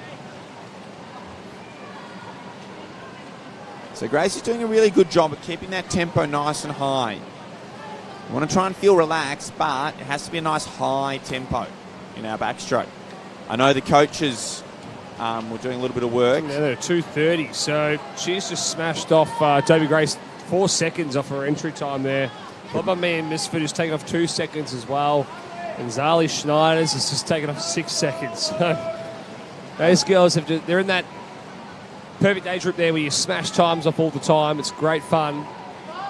So that's why it's really important to those 12 and unders. They race fast heats because you never know what the other swimmers are going to do. So you never know. Execute your own race. You never know also from the heats to the finals how much more they can take off. Sometimes they take off 2 in the morning and then 4 seconds at night as well. It's always good to watch. Just that excitement. It is. So we move along to heat 2, event 18.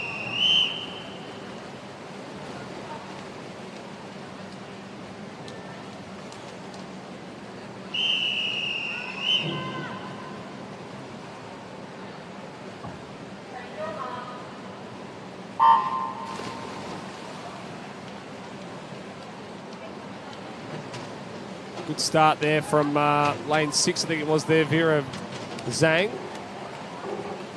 She looks like she's going to attack this first 25 here, Nick. Yeah, really strong out. Giving herself the best opportunity by getting out nice and fast. On her inside, also out strongly, is Sorella. Those two about 3/4 of the body length ahead of Lola, who's swimming strongly, also in lane 3. And the battle for 4th in this heat is between every other athlete in the pool. So through that opening 50, it is Vera who leads. But after the turn, Sorella has moved into the lead. Again, working those nice, strong underwaters. I mean, look at these entry times here. These girls are into around that 2:38 and 2:43 mark. Like, we could be seeing some big PBs here. Look at that, turning into 57, 56 at that 75. It's good to see all the girls in this heat really trying to work on maintaining that distance off the wall. They all have a target individually. I know it's really tempting to just pop straight up and go gasp for it. for air, but it's good to see at least they're all trying to do at least some dolphins off every wall. And that's a skill as you go. I think that knowing how many kicks you need to do without cooking the legs and cooking the lungs and you know, still getting out past that wave of water that comes into the wall with you. Which is one of the reasons why I like these younger swimmers having the opportunity to swim with the open athletes, because they get to see what they do, how the open athletes swim this race before. We saw the women have their turner backstroke to start the morning off. So some of these athletes would have been in the warm-up pool at that stage, would have been able to see what the stronger athletes are doing and try and learn and practice and develop towards that. The only thing is, though, you don't want them trying something completely new. Not on race day. Not on race day. When it comes to training Monday morning, they can start that again. Have it a go. Sorella continues to lead through this 150. Now Lola has moved into second, ahead of Vera in third, and clearing out in fourth is Celine in lane 2. I do know a couple of swimmers that when they're in their younger days used to do a bit of trial and error on race day. And we sort of had to tell them that, let's save the trial and error more for training. We get to race day, we stick to what we know. You want to practice and execute well at training and then bring that to the race. Because what you probably do in your race is you do your worst skills in your race. So you need to make sure that your worst skills are fantastic. So Sorella there takes out a 2:37, followed by Lola Shashambi's at a 2:38, and Vera Sang at a 2:39. So 3 girls under that 2:40 there, which is a good second heat. You would think that they've made the final, those 3 going under that 2:40. All right, so Nick, now we get to the event 20, the women's 50-metre freestyle. And you're pretty excited to see this one because we've got Holly Barrett there in lane 4, 34 years young, entered with a 23.96. Now, I'm not sure she's going to go that this morning in the training bathers, but... So Holly's also recently returned from the Commonwealth Games, where she won a silver medal in the 50 fly. We saw her in the 50 fly before, putting in a really good swim. But she has great skills and power off that breakout. You can see that there, underwater, going 12 with her, metres. though, is Sarima Olawani. Unfortunately, she was unable to swim last week at age states because she was unwell, so it's good to see her back in the water and putting together a strong swim. Oh, look at that underwater, though, from Holly Barrett. Probably got about 10 minutes, but yeah, you're right. Semra Olawini's really close here. They're going to come down the touch. Who's going to get it? Oh, 25.8 followed by 26.02. Experience pays off there for Holly. And Annie Steele there in third. So move on now to heat 2 of 14, Nick. We've got 14 heats of this one. So if you like watching 53, you get 14 heats to watch.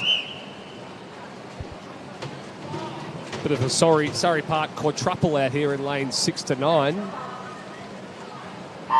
Middle of the pool, Holly Neville into with a 25.4. And Alana Torrance also pretty quick in a 50, so this will be good to watch. Holly does lead after the start, just ahead of Abby. Yeah, it's a slight lead here.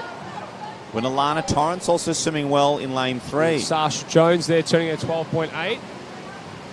Really strong second 25 by Holly. She's pulled out to a body length lead over the rest of the field. 50 freestyle coming down the wall.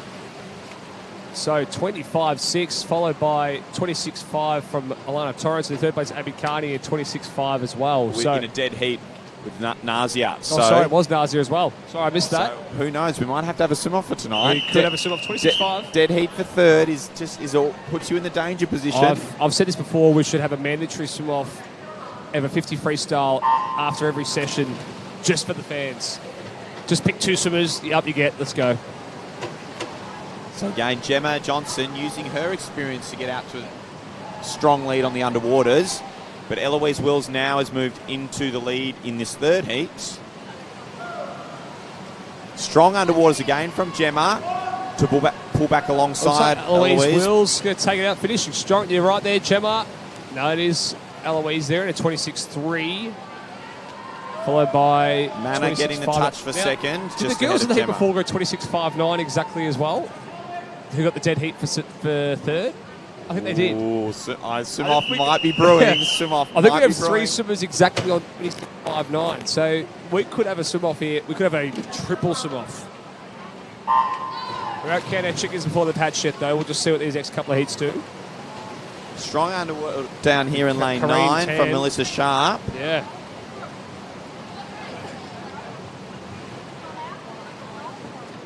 So Layla McKinney's there turning in a 13.6. I believe the touchpad didn't work for Mel Sharp. I reckon she was also in that lead and maybe holding on to that lead down here in lane 9. Lane 3 finishing Victorian McKenzie as well. But it is Mel Sharp in No. lane 9 with Ruby 27.54. not in second The and smoker. Charlize Stickleborough in third. Mel Sharp, the smoker out in lane 9, taking that one out.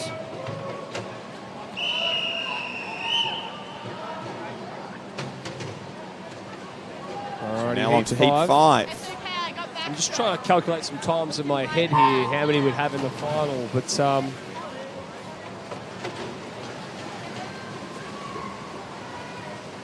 So Nell Pete, again, as she did in the age, really strong in those first opening 10 metres. Elena has now moved up alongside her, and those two lead this heat as we move into the final 10 metres. Coming strongly is Brooke Briscoe in lane 8.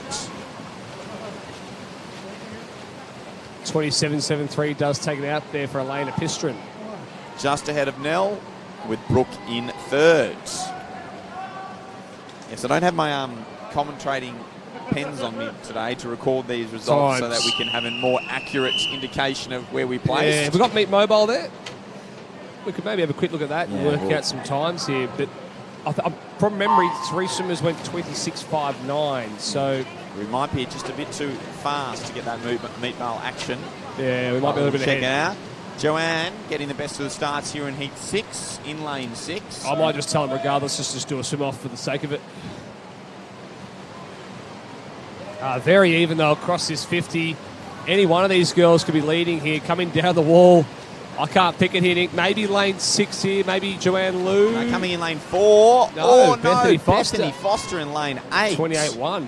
Just Nice ahead of smoker. Courtney Mudge in lane 4, with Joanne in third. Oh, we always encourage a smoker.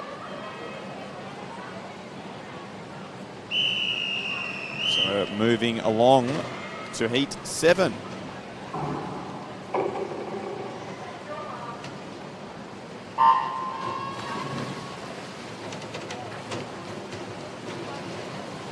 Good start out here from Alicia Hanley, but also now the middle of the pool looks like it's very even across the first 25, Nick. I can't really pick Very, it. very hard to pick. According to the touch pads, it's Jess Kozotchik who Kozotchik. touches first.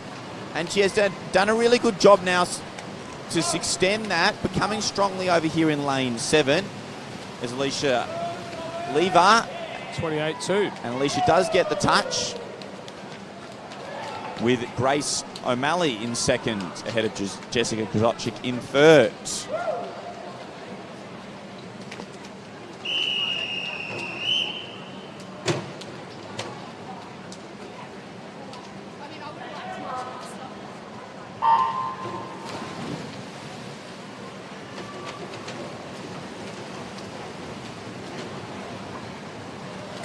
So heat 8 is in the water. And it's dead even across the field. But in lane 9, Ji-Yu Sui looks like she led through that first 25. Yeah, once again, super even. We can't really see it.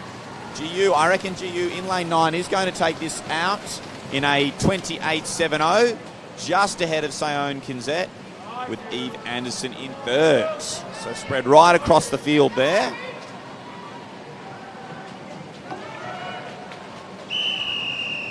Oh, it does look like our 26.59s are currently safe in that final So our in three 6th, minute. 7th and 8th. Well, I'm glad all three have made the final, but I'm also a little bit disappointed we didn't get to see a swim off. Good start there from Ali Morgan from Geelong, but also finishing strong. Also, her teammate there, Chanel Simzik. Once again, lane 8 and 9. Arabella and Tomlinson. Morgan strong for that first 25. Ellie Watson in lane 1 has now moved into the lead. It's going to be a battle between her and Arabella for the heat win. 8. Oh, no, it is Ellie Watson there at 28.79, followed by Arabella Tomlinson. And out wide here, Morgan Considine in 29.1. So the smokers are killing it at the moment. That's what you get in a 50 freestyle, though. Anyone can win it from anywhere.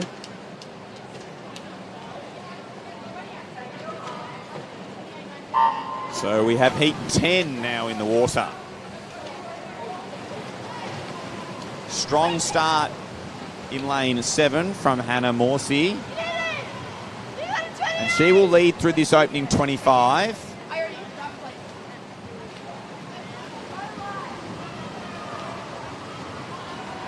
She continues to just hold a slight lead with 10 metres to go. And looks like she will lead from start to finish here. And Hannah does take it out in 28.90, ahead of Emma, with Sienna in third. Ahead of a dead heat for fourth between Eliza and Renee.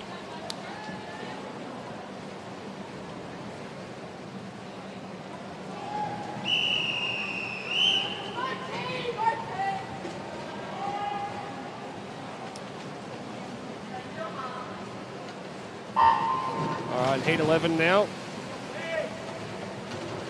Strong start from Tiana down here in lane 7. She leads just ahead of Alicia Brownbill over this opening 25. And now coming strong in lane 4 is Morgan Evans.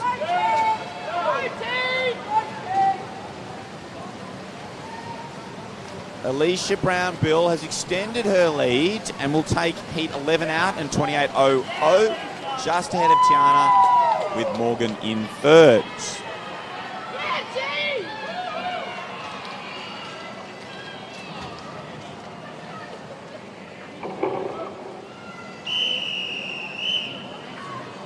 So we're now moving along to heat 12.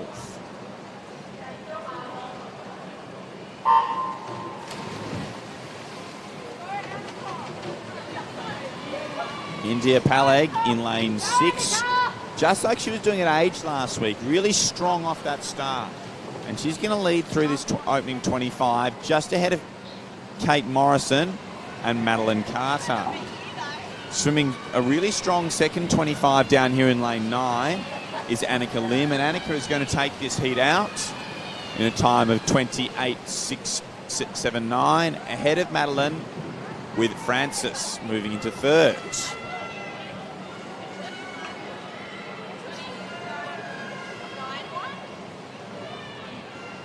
So we're now moving along to heat 13.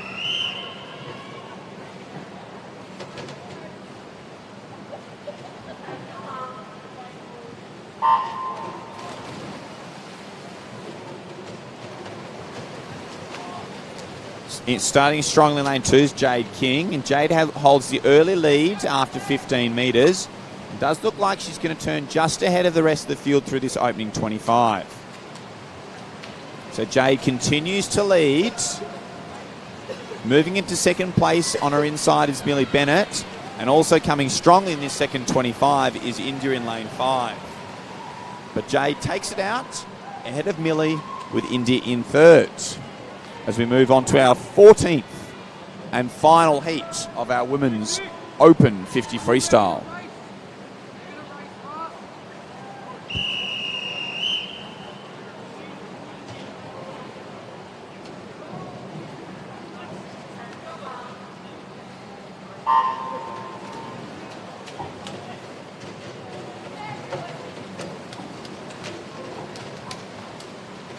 So just the 3 in this. And swimming well in lane 5, Abby Cooper looks like she's marginally ahead through this opening 25, with Isabella French in second. Those two are just ahead of Sakura. Can't say Sakura. But it's going to be neck and neck underneath the flags. And Abby Cooper does take this final heat out in a 29.31. We're now going to move along to event 21, the male open 200-metre breaststroke. We have 4 heats listed. behind the blocks is heat 1.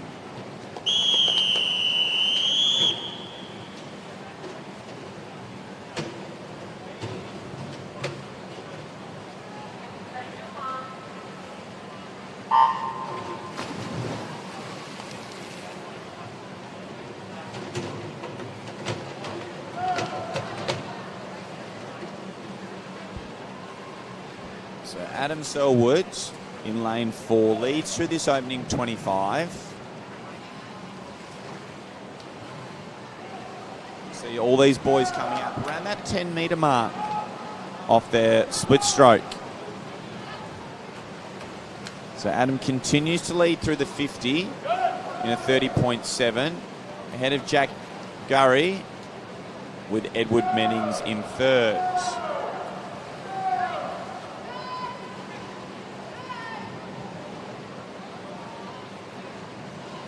Adam's doing a really good job on landing on that full stroke on his turns, which helps keep that momentum going and speed through the turn.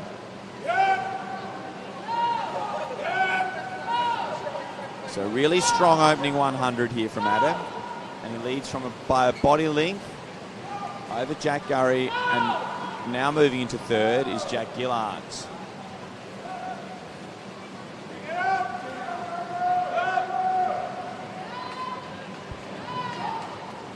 So these boys will be looking to post nice strong times in this morning's heat session to qualify for tonight's final. So Adam Selwood still coming up as that 9.5 metre mark off his split stroke, and extended out to 2 body length lead over Jack Gurry, with Jack a further 2 body lengths ahead of Jack Gillard in game 6.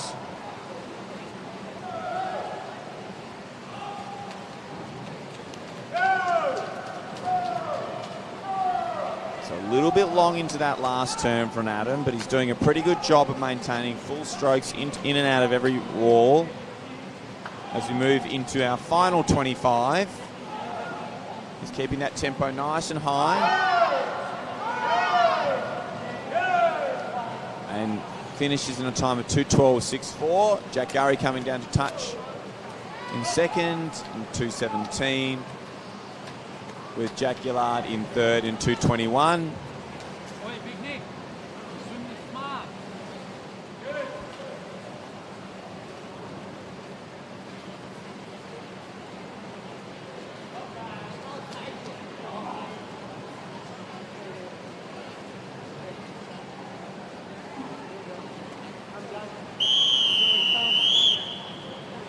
So we're now moving along to heat 2.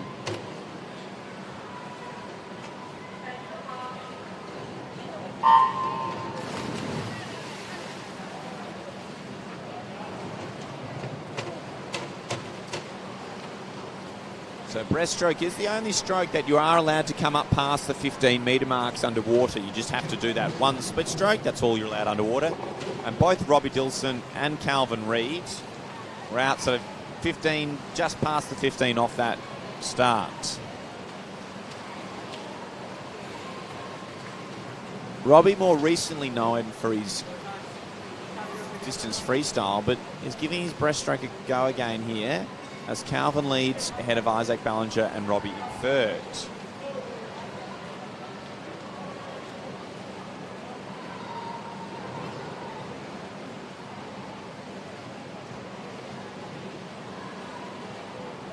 Now Isaac has moved into the lead, but strong turns from Calvin and Robbie have pulled them back alongside him, and Calvin looks like he might touch first here at the 100. Not quite as fast as that first heat as they turn through in a 1:07.8.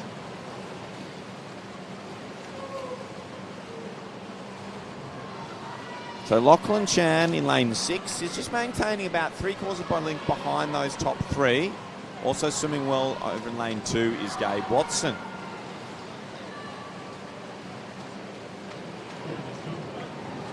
Calvin continues to lead now and is extended out to half a body length over both Robbie and Isaac as we approach the 150 turn. So Calvin leads through, ahead of Isaac with Robbie in third. Again, Calvin doing a really good job maintaining that length off his split stroke, getting out past the 10-metre mark off that turn. As extending his lead out to a body length and a half as we approach the 175-metre turn. Again, watch Calvin popping up right at that 10-metre mark off that final wall. Robbie's now moved into second ahead of Isaac. So Calvin is going to take this second heat out in a 2:19.18 ahead of Robbie, with Isaac in third. So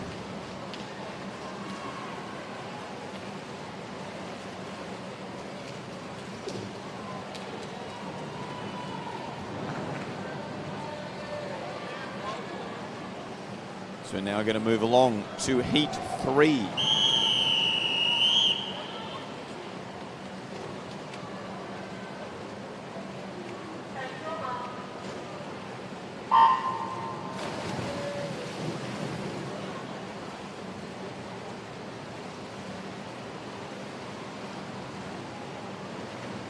So in lane 4 we have Cameron Jordan. He leads through ahead of Joshua Hargraves in the opening 25.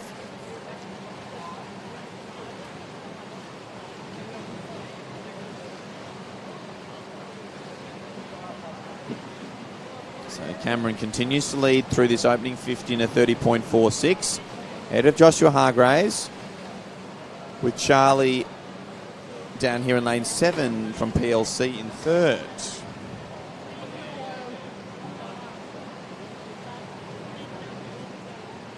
Okay. Really important here through this 200 breaststroke to make sure we're hitting those walls on those nice full strokes to keep the momentum going in and out of that turn. Cameron has now extended his lead out to a body length as we approach the 100-metre turn. And Cameron leads through here in a 1:05.39. Ahead of Joshua, with Owen and Charlie having a very tight battle for third.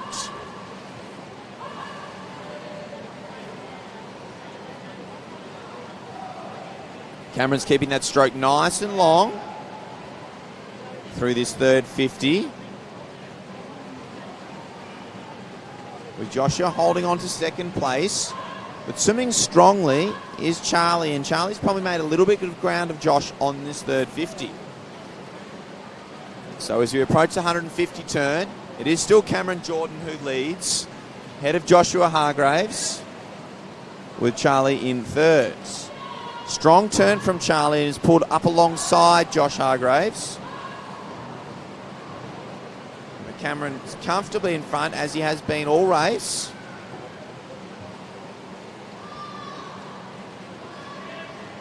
Probably not getting as long off the walls as those opening 2 heats were. Keeping his tempo nice and high, but getting good distance in his stroke. And he's going to take this third heat out in a time of 2:18.15.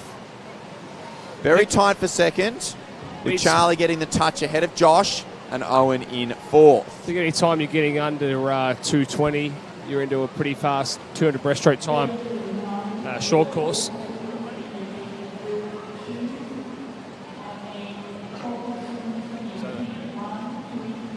So we are moving along to our 4th and final heat of our 200 breaststroke. So we are on our last heat of 200 breaststrokes before we move on to our time finals for all our 11 and under events. This time final coming next only has 1 heat, so it is a time final. It is a time final. But our 11 and under events are having time finals this morning. No medals are awarded in our 11 and under category. We just congratulating them with finalists ribbon. Yeah, I think that's a good move. I think it's just getting them into that mindset of racing hard in the morning, and then as you come into that 12-year-old age group, you start introducing a few more finals and things and medals. So Jeremiah in lane 5 is going to lead through this opening 50, just ahead of Charlie. Out to 34.4. With Noah in third. So just the 3 in this final heat. I know it's really important in that 200 breaststroke as well, is this middle 100 is holding that consistent stroke count, I guess, length. Not getting for that trap of trying to lift your rate too much and spin the wheels, but you don't want to get into a too cruisier set mindset either. It's No, a hard one to master, the two breast. It's really important that you're staying long and powerful. So it's not, there's no recovery phase. There's a lengthening phase, but it's not a recovery. I always sort of think of it that you're kicking into the next stroke. Your arms actually don't pause out in front of you. Your arms, if you watch these guys, will slowly, continually move into the next stroke. You're just Full holding extending, feeling that pressure on that water out in front. And so you're sweeping out sort of from the eye into a sort of a wide position a little bit longer rather than what you would do in your sprint breaststrokes. So Jeremiah leads through the 125. Now moving into second is Noah Conn with Charlie in third.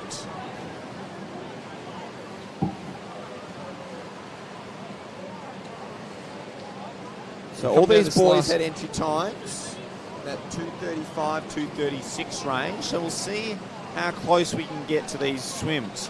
Again, many of these were posted probably last week at the Victorian Age Championship. So to be able to back up 1 week later is great. And we have seen a number of our age groupers be able to swim right on their time again or even make some small improvements. So Jeremiah is our open athlete in this heat, so he's a 22-year-old and he's using his experience. Yeah, this is coming down the wall now, and look, we're probably looking at maybe a 2:35. So his entry time, that 2:36.0. 2:33 maybe, And sorry. he's going to swim well and truly under his entry time. So nice P there from Jeremiah, ahead of Noah and Charlie in third. So we're now moving on to event 22, the girls 11 and under 100-metre butterfly. We have one heat. The time final, Nick, as you were saying. So remember these, we have our tech suit rules for our younger athletes, so there has to be seams on the outside of their bathers. So that's to, you know, obviously at this age group, it's all about development, and we don't want to be spending ridiculous amounts of money on a pair of bathers. No, we don't. We want to be working on improving our performance in the pool, not relying on technology. And which the at bathers that can age come doesn't later, really yeah. make a difference. I think And too, you know, 11-year-olds don't need to buy a $300 pair of bathers. No. It's not going to make much of a difference for them at this age anyway. When you get to those older age groups, yeah, you want to get a race pair that you bring out for your finals and you know, your big events like your state championships or your nationals. But We're swimming really well through the opening 50 of this 100 flyers. Kiara Jeffs, she will lead 32.9. through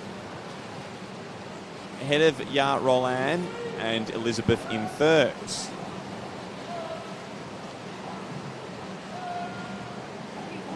So she's doing a really good job, Kiara, of just keeping her tempo going through this butterfly. Keeping that rhythm going. Let's see how she goes off this last turn. 3 strong dolphins getting out to the flags, which is great to see from our 11 and under athletes. She can sense the finish here, and she's been able to pick up her tempo a little bit in this last 25. It's going to come into touch in a time of 1:12.48. Nice and tight battle for second. 1:16.8. With Tiffany in third. So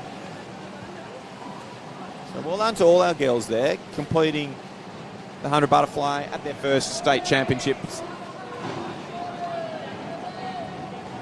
It's not an easy event to choose as an 11-year-old. No, it is not. So we're now going to move on to event 23, the boys 11 and under 100-metre butterfly time final. Again, just got one heat of athletes here. And we saw Oscar Magalotti, Aston Wilson having a good dog fight earlier. He was in the 100 freestyle. In fact, these boys had a good race.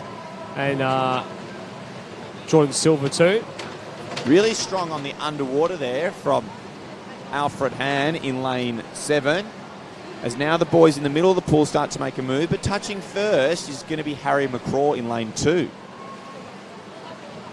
So Harry's opened up a bottom length lead over Oscar over that opening 25. Oscar's starting to reduce the margin in this second 25, and they're going to touch even through the 50 with Aston Wilson in third.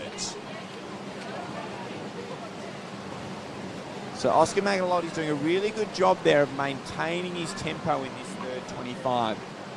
Fast recoveries, get onto that next stroke, landing on a full stroke at that turn. Really tight battle for second now between Aston and Harry.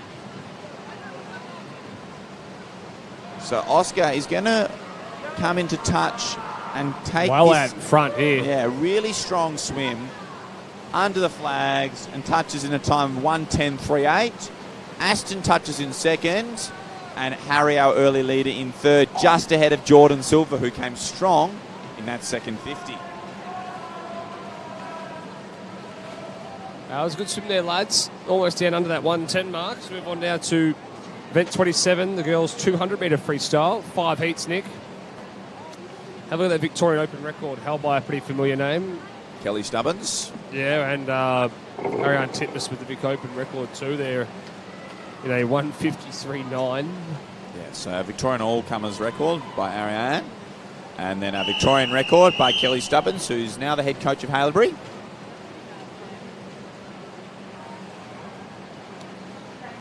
Well, I think we saw Giselle Davey last week go a 1:59, didn't we, in that 200 freestyle? Got very close to our swimming lane 4 in the next heats. Victorian records for age groupers. So, be interesting to see what time she posts. She hasn't swum her 50 fly or 50 free today, so I think obviously her focus is on Is this this 2 200. free? Yeah.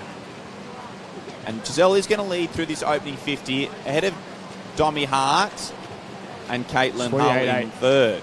28.0, so out relatively quick in this first 50. You know she has a lot of speed and great skills.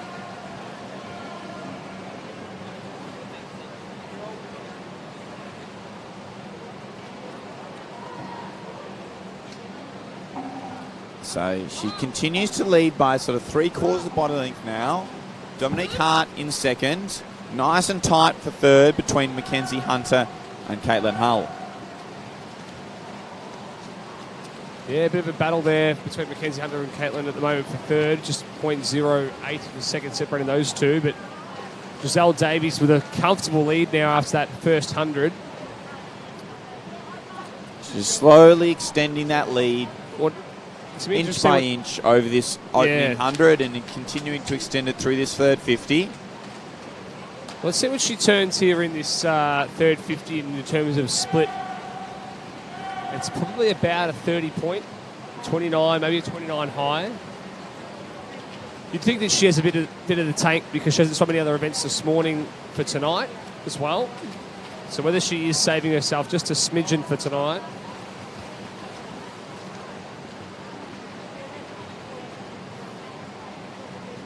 So Giselle is going to take this opening heat out. Dominique maintaining second place. Look at that, no breathing the last 10 metres, comes down the wall, 2:01.83. Dominic in second. Caitlin wins that tight battle for third with Mackenzie in fourth.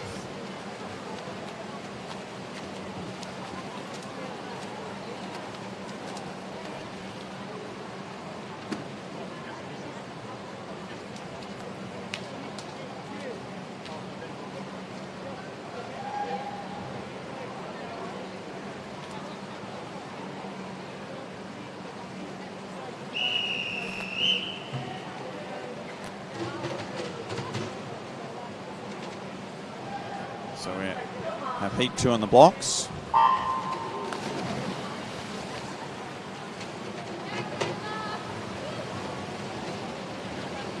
And Abby Carney does lead from lane 4. Abby was the swimmer I was referring to that Giselle Davies chasing that age group record of. And she's out pretty strong here in this first 50. Let's see the time that she's turning in. It's about half a body length to a body length of a lead here. Also swimming well as she has done for the third time this morning. Melissa Sharp in lane 0. They're having a really good meet. Only really been swimming for about a year, I think, Melissa Sharp, getting back into training, so pretty impressive. But just look at Abby Carney's times. She's about half a second slower in that first 50 compared to what Giselle Davey went out in.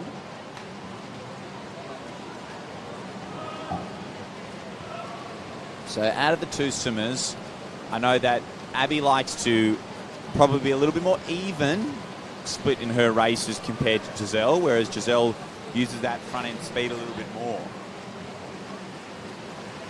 Nicole Briscoe now starting to move through in this third 50. You can see her there in lane 3. Brianna Burgess also swimming well. So Nicole and Brianna having a nice tight battle for second and third in this heat. Well, but Melissa Sharp still maintaining she's still her right up position there. over there in lane 0. We know that Bree's a 1,500 metre swimmer, so you'd probably expect her to have a strong second 100. So Abby continues to lead here, turning to 1:31.5. So probably a little bit slower than what Giselle was. I think Giselle turned into 1:30 point. It looks like Nicole Briscoe might have moved herself up into second, followed by Brianna Burgess and then Melissa Sharp. But Abby Carney now on her last lap and has increased that lead with each lap, hasn't she? Yeah, it's really comfortable swim here, but a solid time. She's, putting herself in one of the centre lanes for tonight. Touches in 2:02.9. With Nicole in second, Brianna in third. And a nice swim there by Melissa Sharp over in lane 0, touching in fourth. Just a lazy 5 seconds faster than her entry time. Not bad.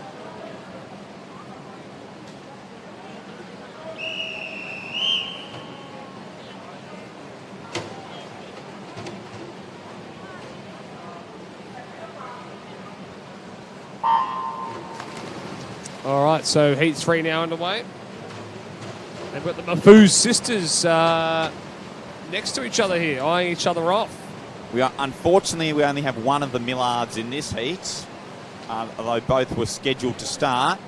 But Charlie's in lane 9, getting off to a really strong start, but also swimming well. Dakota Mathers in lane 2, and Manna. Those three will lead through this opening 50, and it is Manna Mafuz who leads ahead of Dakota, with Charlie in third. See, Charlie's got the nice, long, strong, long arms as well. But a bit of a lead now for Maynard, and Dakota Mathers in second.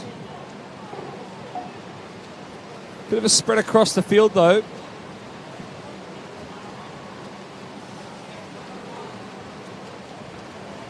So Manna leads through the 100 and 1:00.71.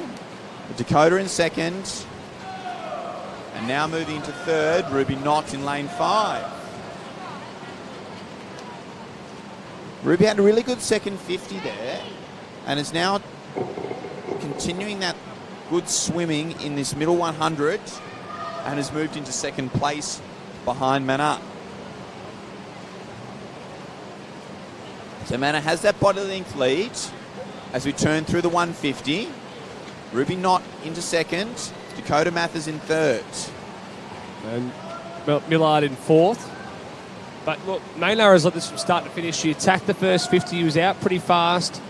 She's out pretty fast at the 100, and now she's just got to hang on here in this last 50. Ruby Knott is starting to attack this last 50 pretty well. She is catching her. Has she got enough room to reel her in? Not this morning, but so we probably see both of these athletes advance to tonight's final. Tight battle for the lower places in this heat, but Manna takes it out ahead of Ruby, Dakota in third, and Annie Steele just getting in touch for fourth ahead of Charlie Millard.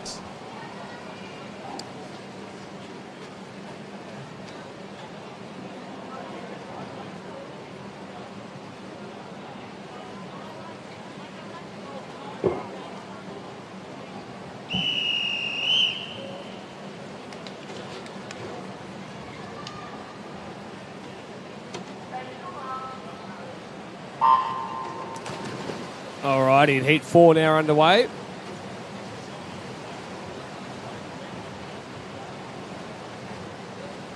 Nice even start across the field here in heat 4. Yeah, very even. Probably lane 4 or 6 leading us through. Yeah, it is. Vaslia Semen. Vasilisa 14-4. Ahead of Nikki Rapapura and Willow Field after that opening 25. So through the 50 turn, Vasilisa still leads.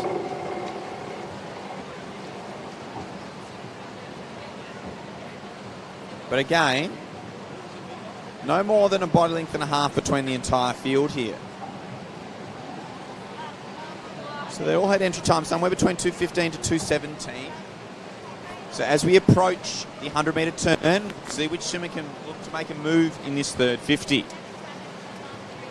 Yeah, it's pretty even between those three there, between 2, 4 and 6. So a gap in between each of these lanes here, between these three. So clean water, it can be a positive sometimes, having that clean water around you. Nikki Rapapara probably came off the wall the best at that 100-metre turn and got a slight lead, but that has been reeled in again as all three of them, Natasha, Vasilisa and Nikki, turn together at the 125-metre mark. And it looks like the same thing is going to happen as they're going to turn together 50, into this last 50. This time it is Nikki that leads through, ahead of Natasha, with Vasilisa in third.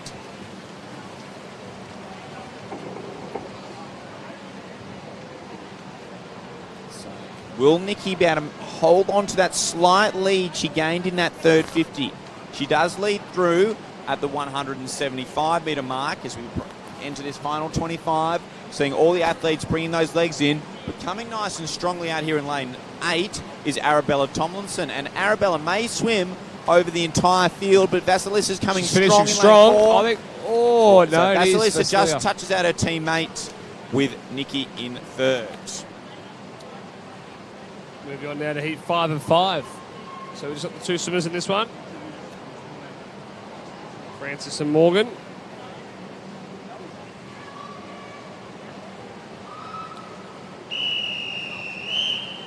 It's always an intriguing event, the 200 freestyle. It's one of my favourites to watch, I think. It's definitely an event that everyone can have a crack at, because a lot of our training, no matter what event you're swimming, 200 freestyle is what you train. Prepares you well for 200 freestyle. Yeah, I think a lot of the aerobic work you do in that sort of PB plus 3 to 4 work in training, you know, critical speed stuff is always based around this event. So Francis leads through the opening 25.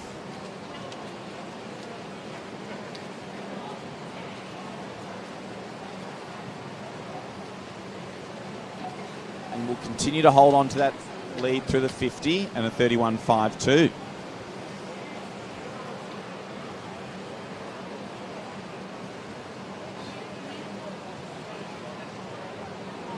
So coming down to the 75 mark here, these girls are neck and neck at the moment.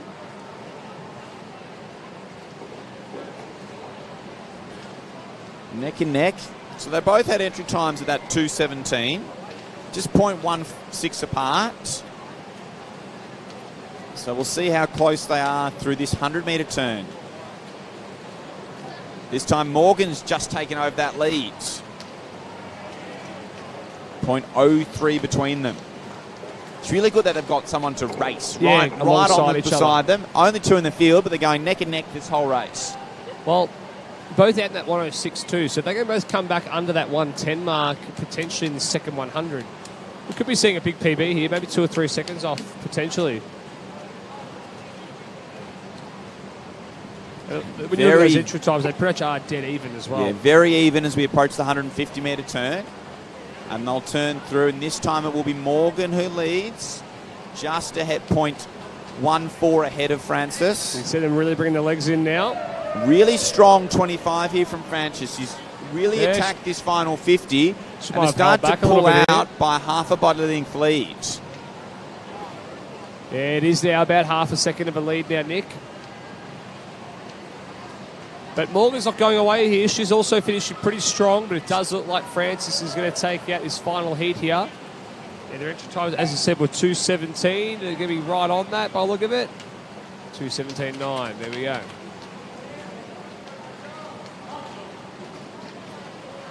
So as we move along to event 30, the men's 100-metre butterfly, we have 6 heats of that.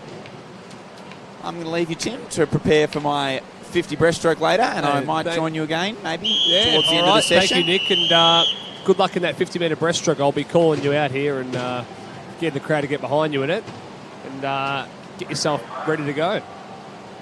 Maybe just that way around this first heat here. We'll see how they go.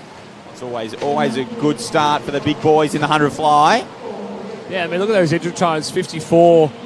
Anytime you're going down in those 54, 53s for 100 fly, you are getting some seriously quick speed there. A great start there from Nicholas Leighton. But James Ward comes up right on that 15-metre mark of that wall and will lead through the 50 at 24.67. Oh, it's a quick first 50. Really good underwater again. He's almost gone the 15 off the second turn. Let's see what he goes in this last turn here. So he's got about a 0.8 of a second lead. He's maintaining Wow, good, strong underwaters. Finishes strong though, is Lev. Yeah.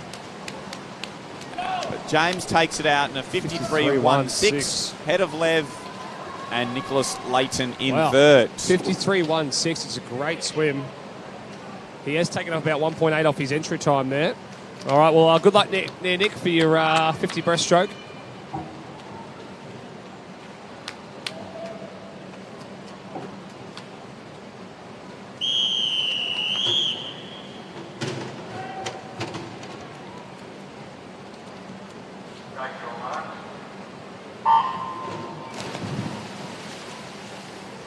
And heat 2 is underway here. It looks like a great start there from Cameron Bladen in lane 5. But also a good start there from Nicholas Wu out at 12.0.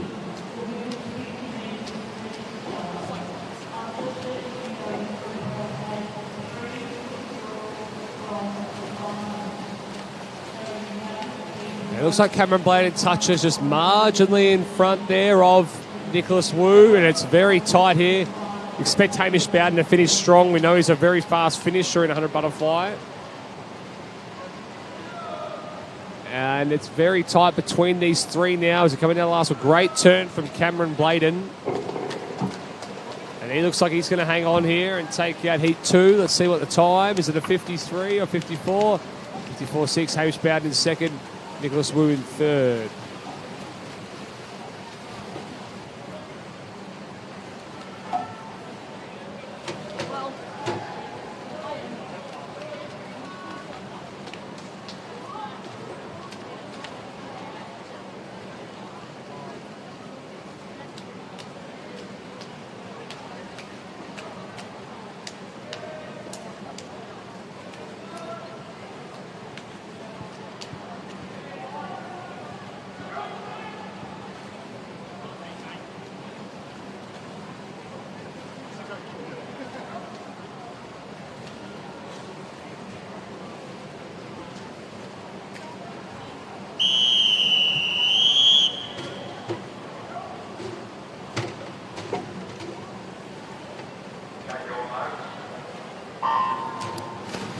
Now heat 3 in the water.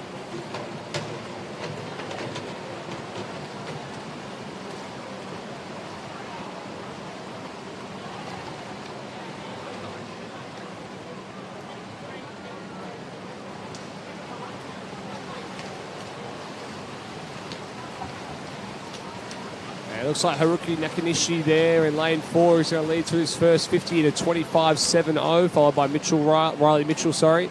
And James McBride, a good turn there from Rookie Nakaneshi again.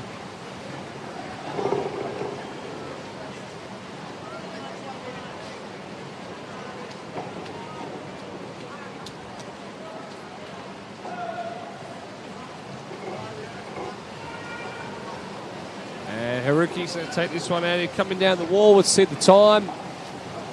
55.1, followed by Riley Mitchell and James McBride. Let's move on down to heat 4.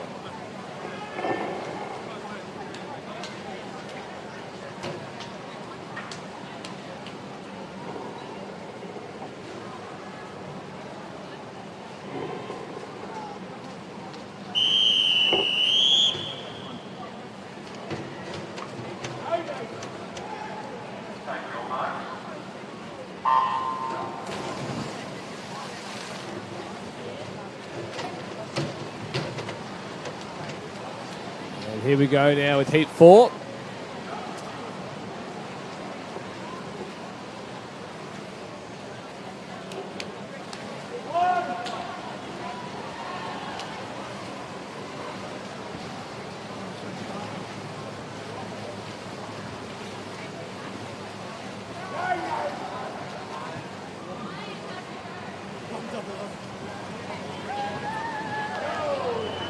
It looks like Darren Tan leading through here as we come into this final turn.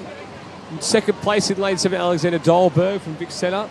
And in third place here, Nathan Patterson has come down to the final 25. Good underwater there from Darren Taz. He's coming down. It's a big lead he's got now.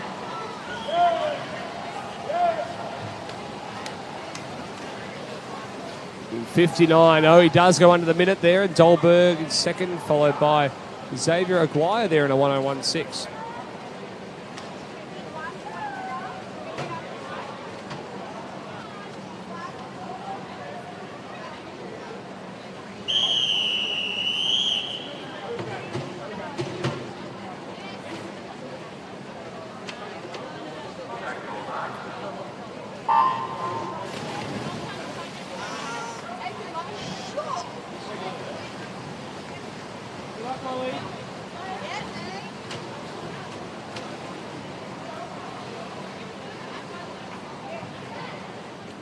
And Flynn Mackay taking out the first 25 there at 13-1, but very even across the field between first to fifth here, just 0.2 of a second separating them.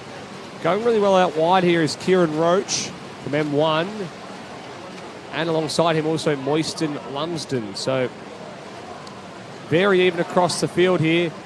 We're coming down to this the all-important third 25.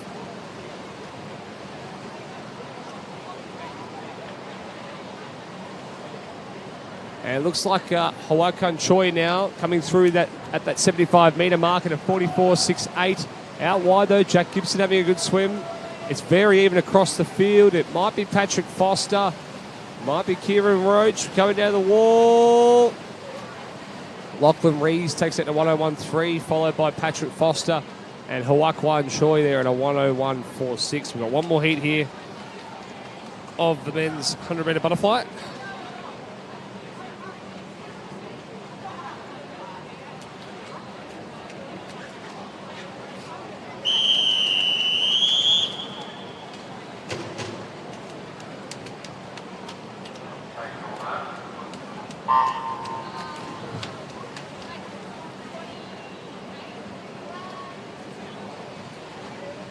And our final heat's underway. We've got a few guys in withdrawing from this one. So we're missing lanes 4, 5 and 2. And a good turn there from Ashton Roberts, leading us through this first swing up. But a great underwater there from Nicholas Highland.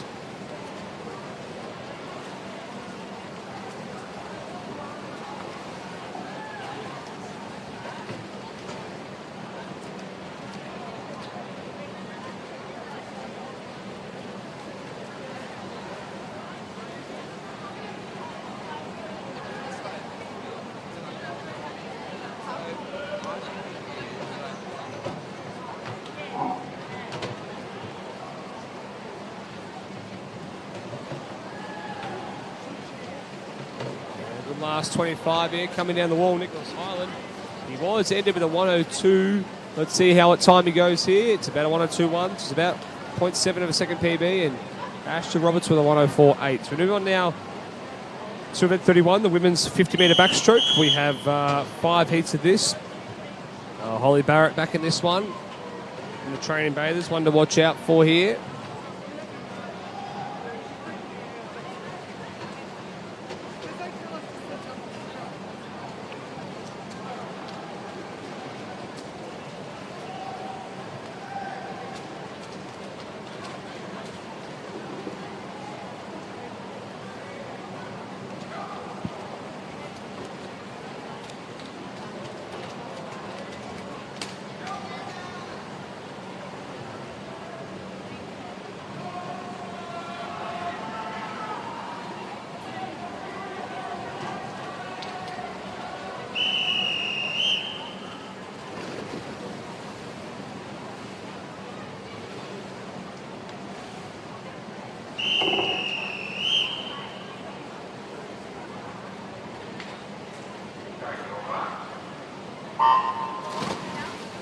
All right, heat 1 here of the women's 50-metre backstroke is underway, and a great underwater there again from Holly Barrett. We've called her name a lot.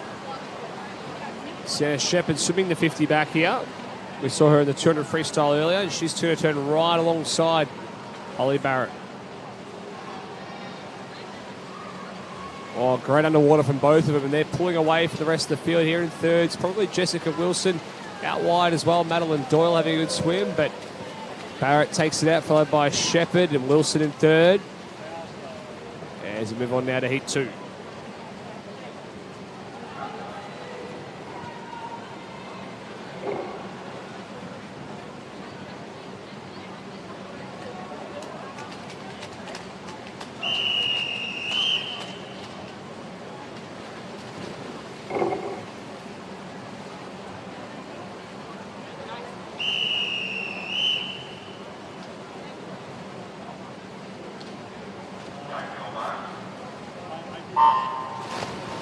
Heat 2 underway here.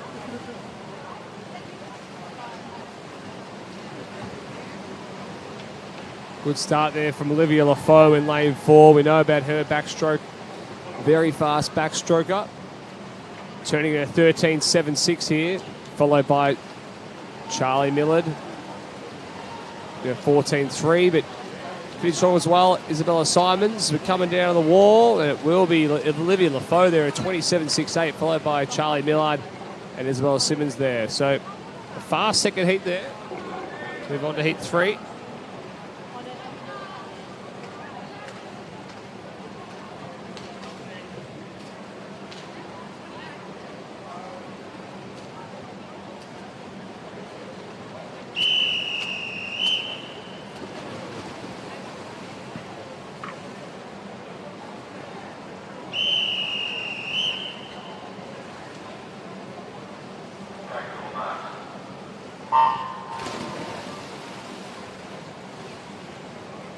It looks like Sasha Jones got the best of the starts, and alongside her, Gemma Johnson. So those two, both are good starts. It looks like Sasha Jones leading through the first 25 here in a 14.1, followed by Gemma Johnson and then Emily Carnes.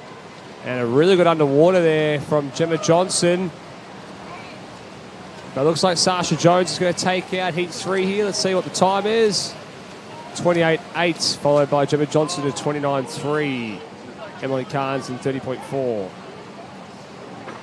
All right, now we'll move on to heat 4 of 5.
And heat 4 here looks like Alicia Brombill out there in lane 0 is going to take out heat 4 as we come down the touch.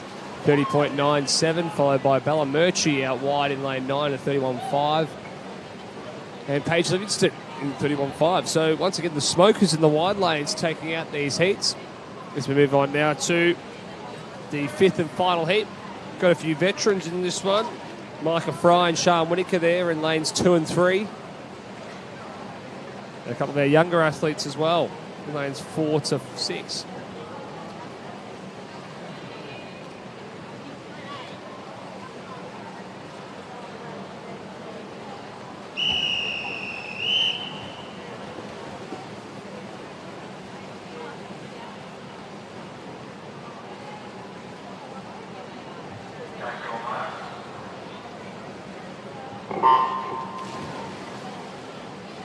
The fifth and final hit underway here. Looks like a good start from Sian Whittaker in lane 3.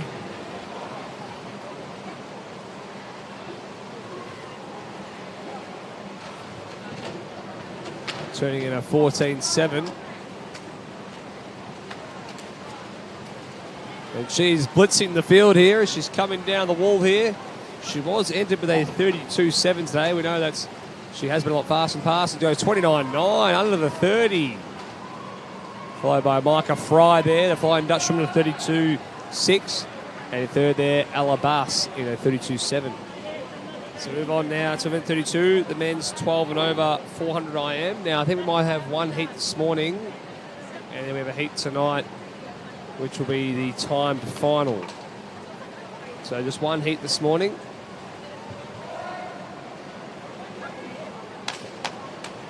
It looks like we are missing a few swimmers from this one. Lanes 3 and 5 are not in here. Always a brutal event, the 400 IM.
So our 4 AM is underway here.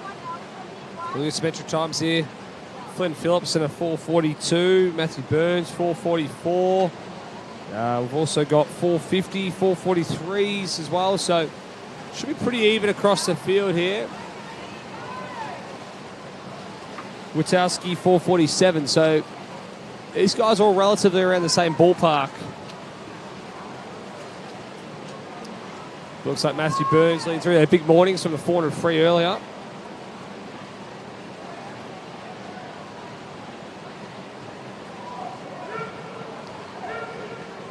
It's really important about getting that air in this fly and using that free early speed that you get. Getting out fast but comfortable, and then working those arms in the backstroke but saving those legs for the breaststroke as we come into this backstroke turn.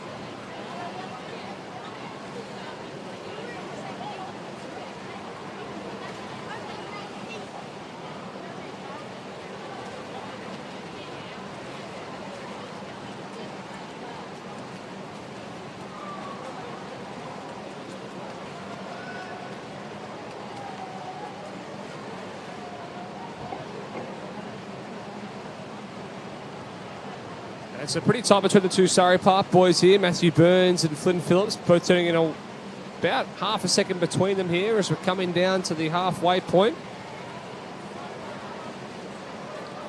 And both going to be well under 220 here, which is good to see, attacking the first 200. So turning both in 2:15.9 and 2:16.3.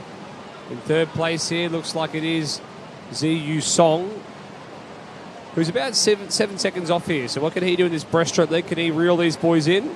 It looks like Flynn Phillips might be getting the better of him early here in this breaststroke leg. And he'll touch. Oh no, it will be Matthew Burns still touching just slightly in front. Good split stroke there from Flynn Phillips.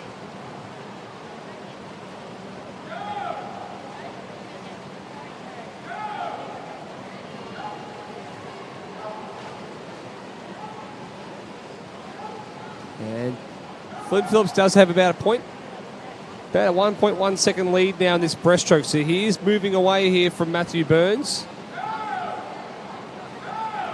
And Ziyu Song's about 6 seconds behind these two, the two leaders here. So, and in fourth place is over there is Joshua Witowski from MLC. So Phillips is increasing his lead here in his breaststroke. It's out to about 2 seconds now over Burns. And Ziyu Song is having a very good second 50 of his breaststroke here. And he's reeled these boys in. I'm not sure he's having enough room here in this freestyle. As Flynn moves into his freestyle leg now.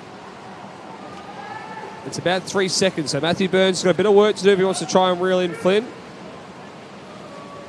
And Ziyu Song has closed the gap to about 4 seconds behind Matthew Burns. And Witowski back in fourth. A couple of seconds off Ziyu Song.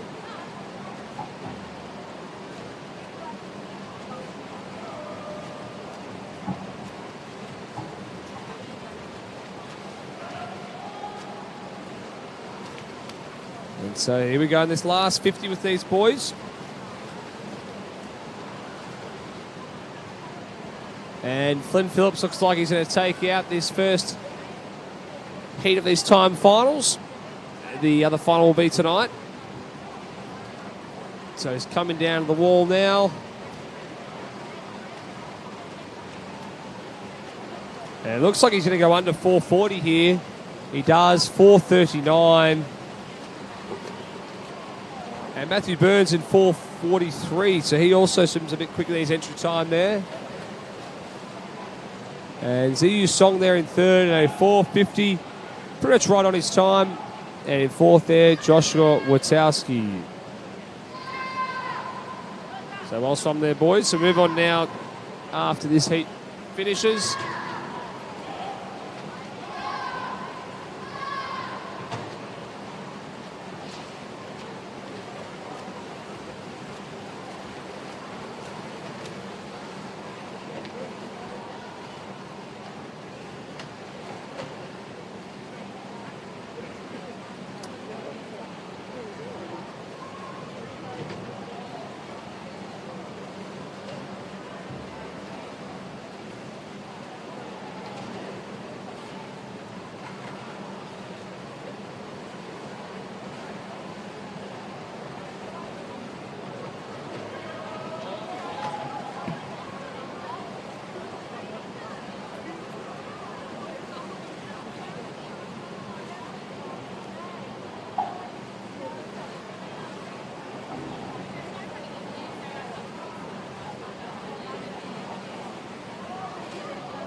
And heat one here of the girls 11 under 100 metre backstroke. And these are time finals for our 11 and unders.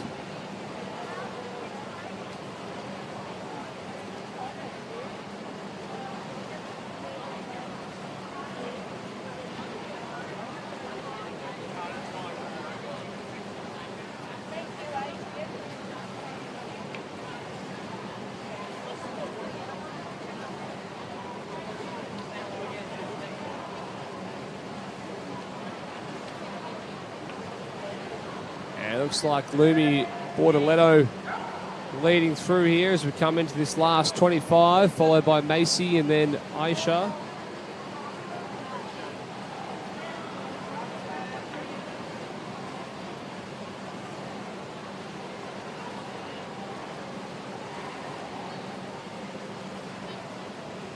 And she takes the first hit out there at 1:23, so it's a 5-second PB there. As we move on now to heat 2.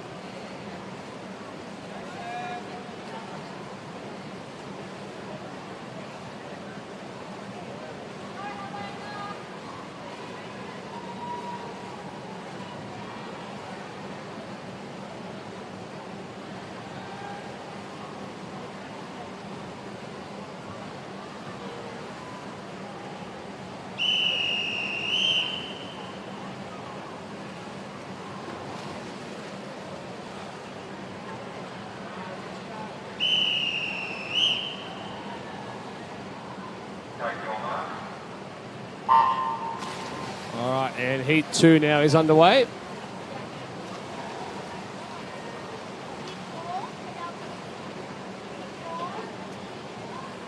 Looks like Tiana Rakic got the best of the starts there. Lane 5. And she's going to lead through this first 25 in an 18.9. Followed by in second there, looks like Matilda Young, the smoker, out in lane 0. And Mackenzie Riley in lane 4. Looks like Rakic is still leading at this point. Coached by Carl Wilson down at CA Tritons there. And she's going to lead through the first 39.5.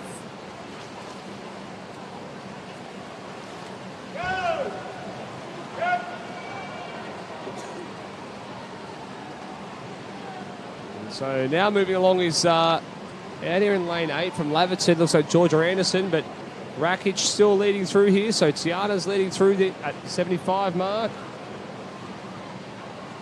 And Holly Hurst alongside, pushing up here in this last 25 as we're coming down here. We've got about 10 metres to go. Finishing strong is Holly Hurst, as is Georgia Anderson. Can Tiana hang on to take out this heat?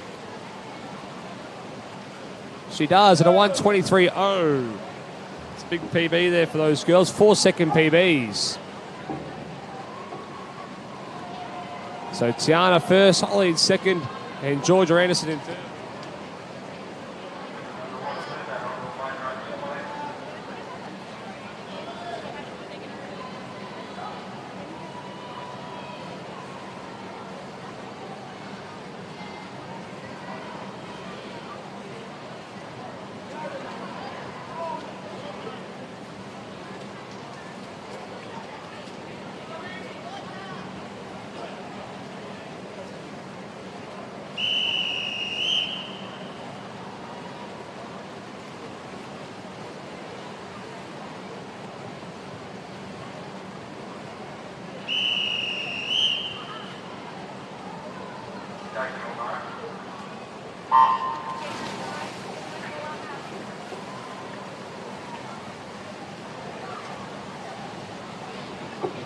And heat 3 of 5 is underway now.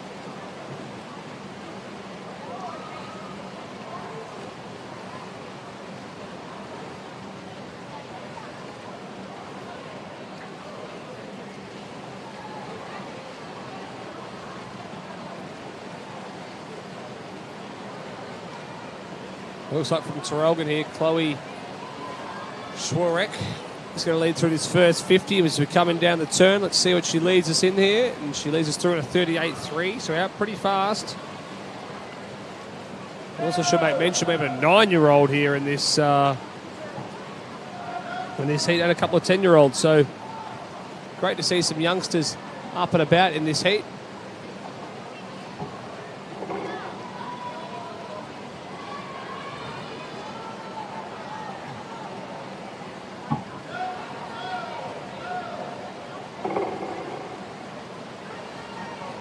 And finishing very strong is Arabella Johnson. Oh, she might get her on the touch here. So coming down the wall. Can Chloe hang on? It's all about the finish. Looks like Arabella takes it out there in a 1:19.3, followed by Chloe. And then Elizabeth Zhang.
And leading through this fourth heat now.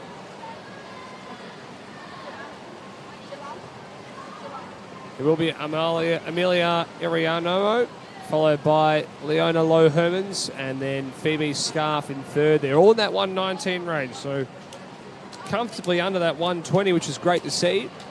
Always signs of a fast time. We're getting under that 120 in the 11-year-old age group. As we move on now to our fifth and final heat.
All right, and heat 5 is now underway.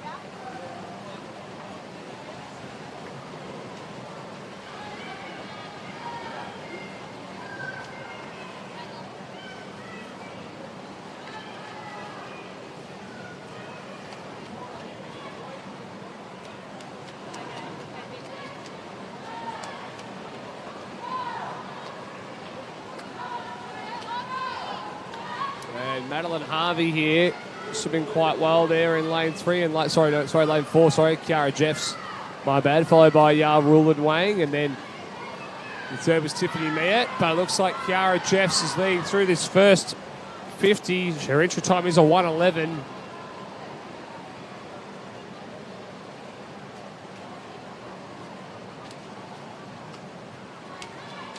So Rulin Wang is behind Kiara Jeffs, who's in first place, followed by Tiffany Miet. So coming down here the last 10 metres.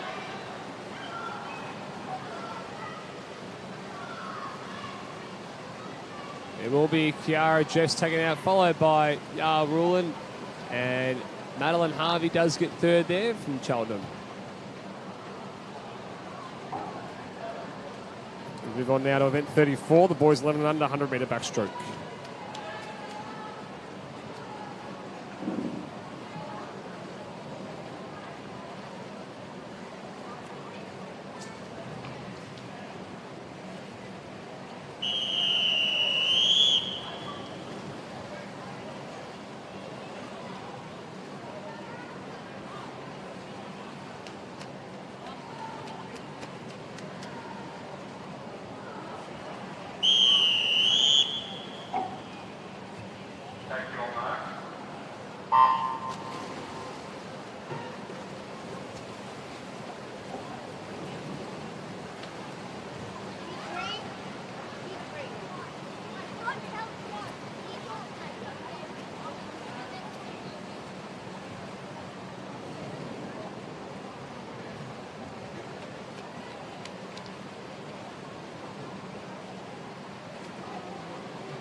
And leading through this first 50 here is Jimmy Bois, from Northwest Aquatic. He's got a big lead here as he's coming down to this last turn. We do have a mystery man swimmer here in lane 7. I'm unsure of the name. He looks like he might be in about third. Looks like Jaden Zhang is in second, but Jimmy Bois is going to take out heat 1 here, and this is going to be a quick swim.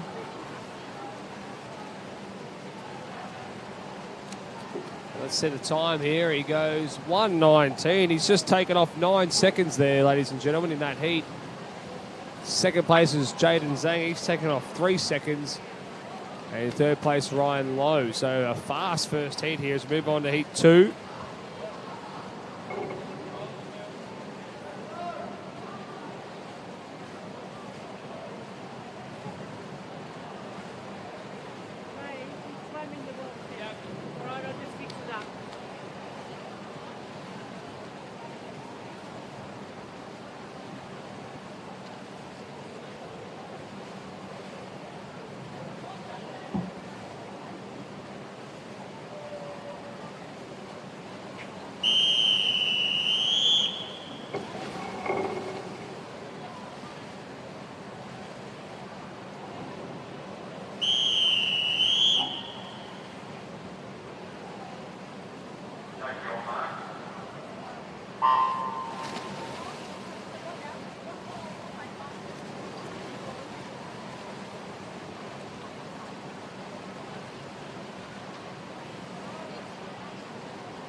And heat 2 here. We've got a bit of a bunch over there in lanes 1 and 2 and 3 coming through, and out wide here might be lane 9 as well. So leading through is Harry Kalagagis, followed by Suzman Lee, and then James Hind over here in lane 9. So a bit of spread across the pool here. It's hard to pick who's going to be taking this one out. Got a bit of a battle on our hands. It looks like it will be St. Leonard's Harry Kalagurgis in front, followed by Ishak Ismail, and then Douglas Shernsman Lee.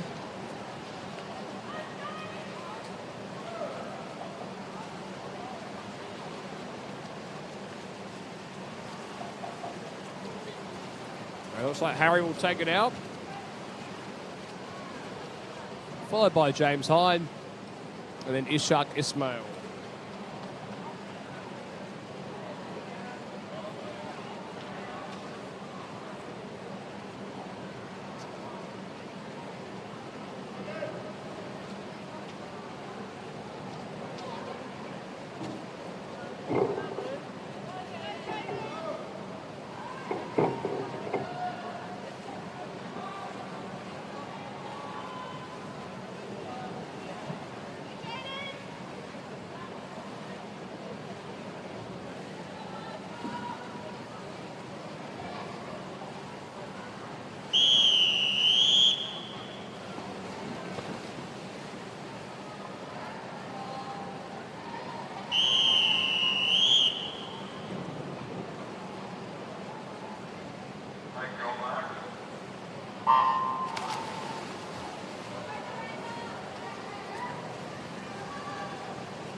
Kepler Schneider's leading through the first 25 there from Geelong at 18.6.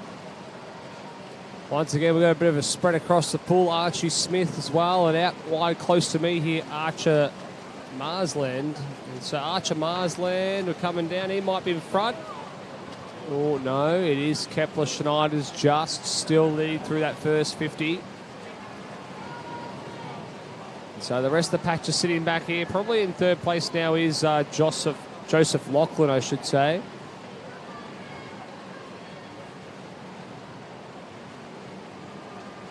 And so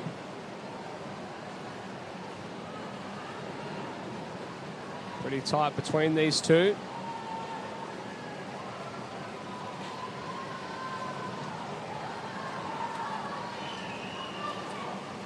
And it looks like Archer Mars is going to take it out there at 1:16. That's a huge PB there, 8 seconds.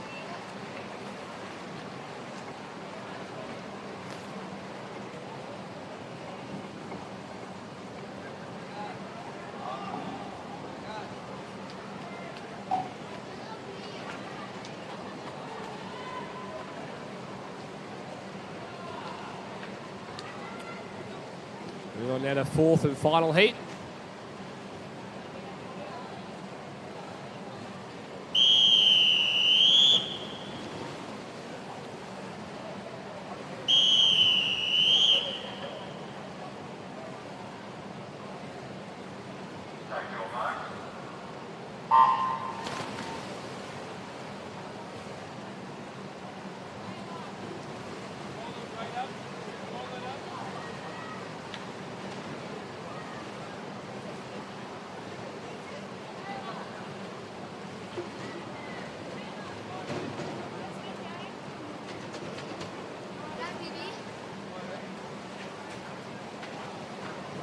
It looks like a very tight battle between Aston Wilson, Oscar Magalotti and Alfred Hahn.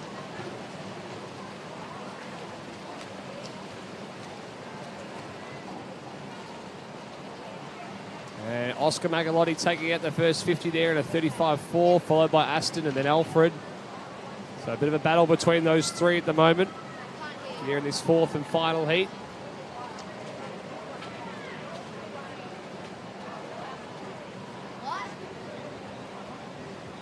And Magalotti's got about half a bit length of a body lead here. Aston Wilson is finishing strong.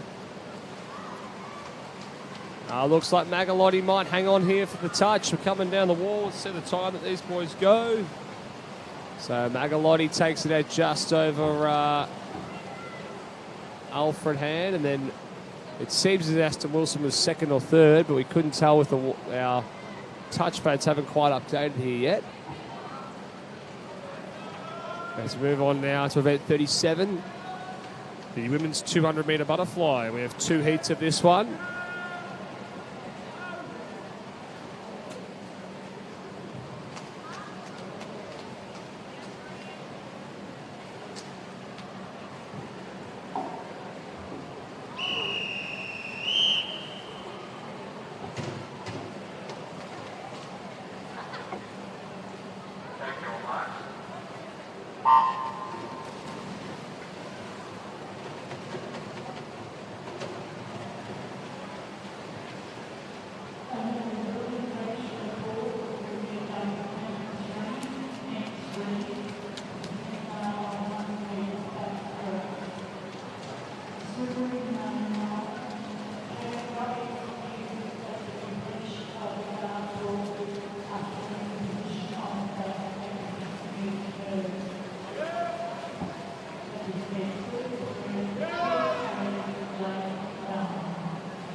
So at this stage, it looks like Brianna Burgess is leading over Tara Barnwell and Miranda Gu in third.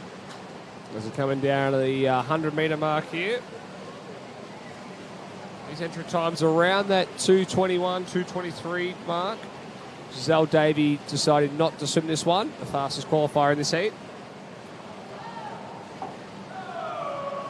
And so Burgess is known for her distance work, so you'd expect her to have a pretty strong second 100 here in this flight.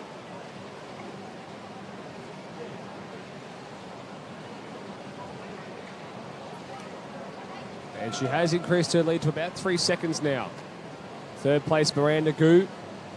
It was about 2 seconds off second here, and she's really starting to reel in this third 50 here. Miranda Gu having a strong third 50, but Brianna Burgess out well in front now as she comes into the touch of this final 50.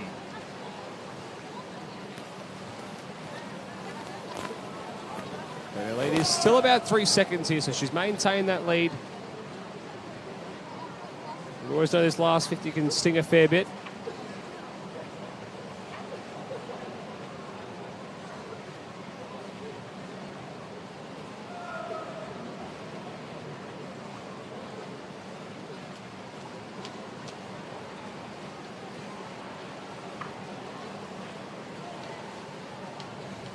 And Brianna coming down into the wall now. Let's see the time. 2:24.0, followed by Tara Barnwell there in a 27.0 and Miranda Gu in third, a 2:29. And Kayla Jones now just finishing it off here in lane 6. coming in. All right, so move on now to heat 2 of 2.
So it looks like now the battle of the Mias is happening in the middle of the pool there, and Isabella Osborne. Mia Yeo might be in front here as we're coming down to the 125 mark. Followed by Holler and then Osborne.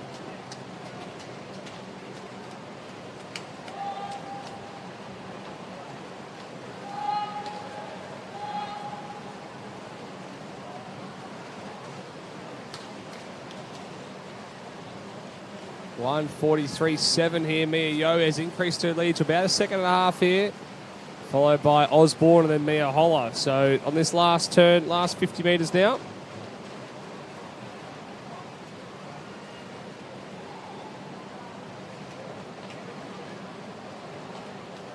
Mia Yeo coming through to 202.4.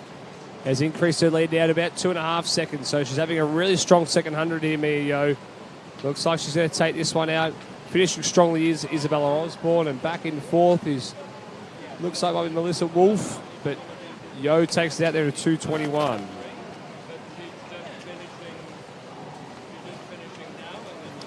Followed by Osborne, then Holler. And third player, Melissa Wolf. And move on now to the Med 38, the men's 100 metre freestyle. Some big names in this one. William Laidlaw there, Jack Gerard, Cameron Bladen, some times under that 50 metre mark. Jack Gerard entry time of 47.60, that is fast.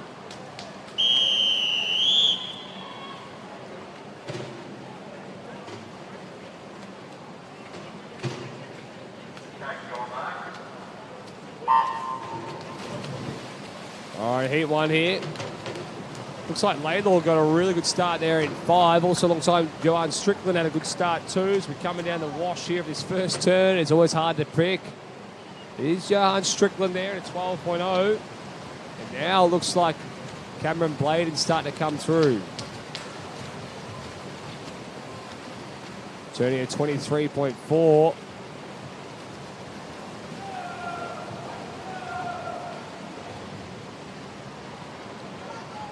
Looks like Jack Gerard starting making a bit of a move now. He might have got himself up in the second. It followed by Stickland, but Bladen still leading here as we're coming down the last 10 metres. It's going to be Bladen followed by Gerard, followed by Laidlaw. Let's see the time here, 49.1, followed by 49.6 and 49.8. So Bladen first, Gerard second, Laidlaw third. All three lads under that 50-second mark. Johan Strickland there in fourth at a 50.5. So a fast first heat here as we move on to heat 2.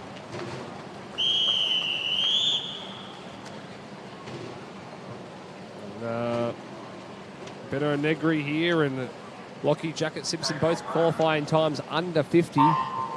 Interesting how fast these two go this morning.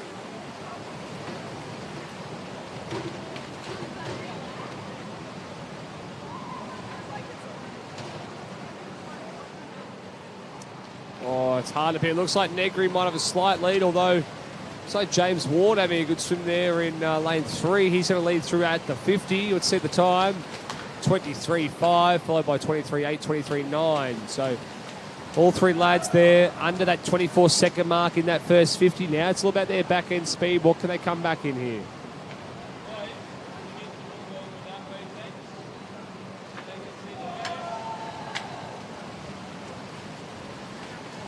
And it looks like Benno Negri finishing strong, but it looks like Ward's going to take it out. 48.98, followed by Negri in a 49.1 and Jacket Simpson in a 49.8. So once again, three lads under the 50, and James Ward cracking the 48 there. Great heat swim there. Hopefully he can go faster again tonight.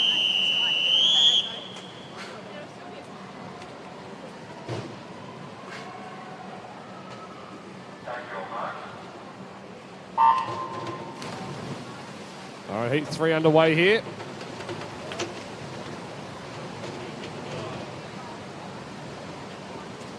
Looks like a good start there from the People's Champion, Andrew Lauderstein.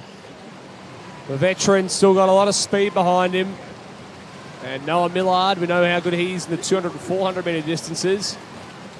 He's coming through. He's probably in first. He is out to 23.9. And Laudo's in second, followed by Lev in third.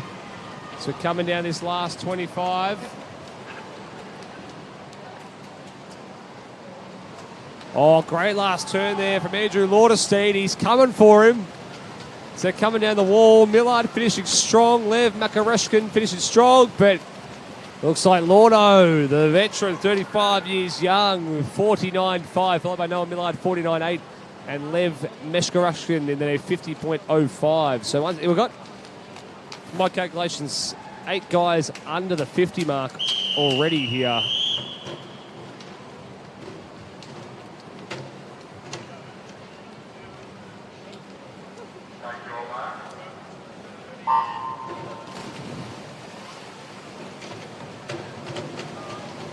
Oh, great start from Joel Fraser out here. And in the middle of the pool, it looks like Felix Dressel de Bruin.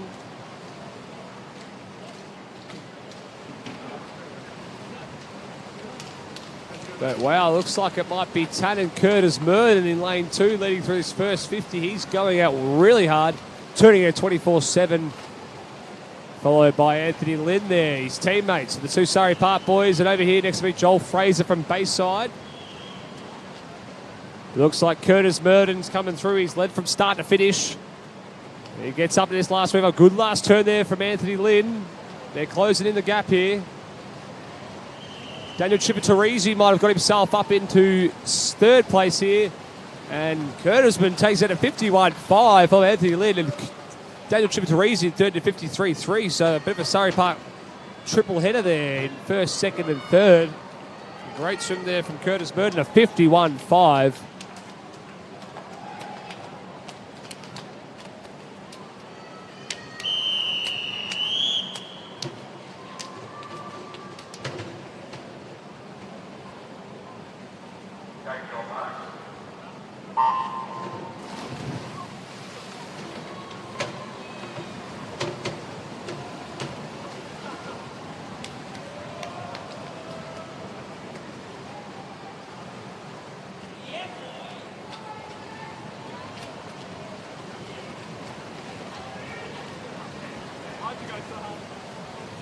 It looks like over there in lane 2, it might be Ethan and Pat leading through the first 50. It is a 25.7.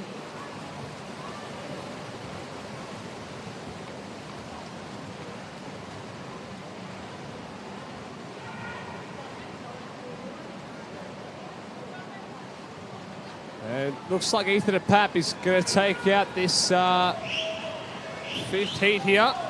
Finishing strong, though, is William Elliott. And also finishing strong is Thomas Smith as they're coming down the touch. Pap takes it there at 53.9, followed by Elliott and then Smith.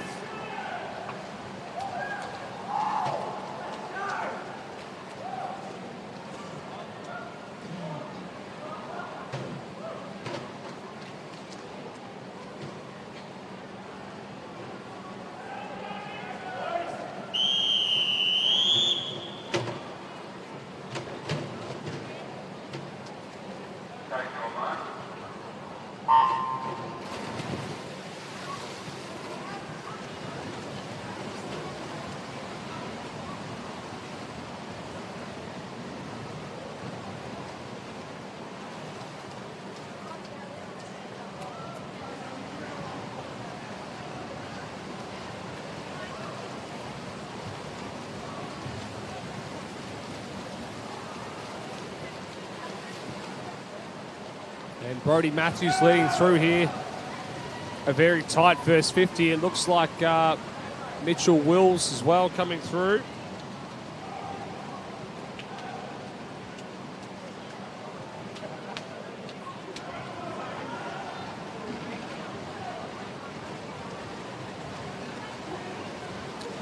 And it looks like these two teammates here, Brodie and Mitch, will take out. They will. Heat 6 there at 55.0 and 55.1.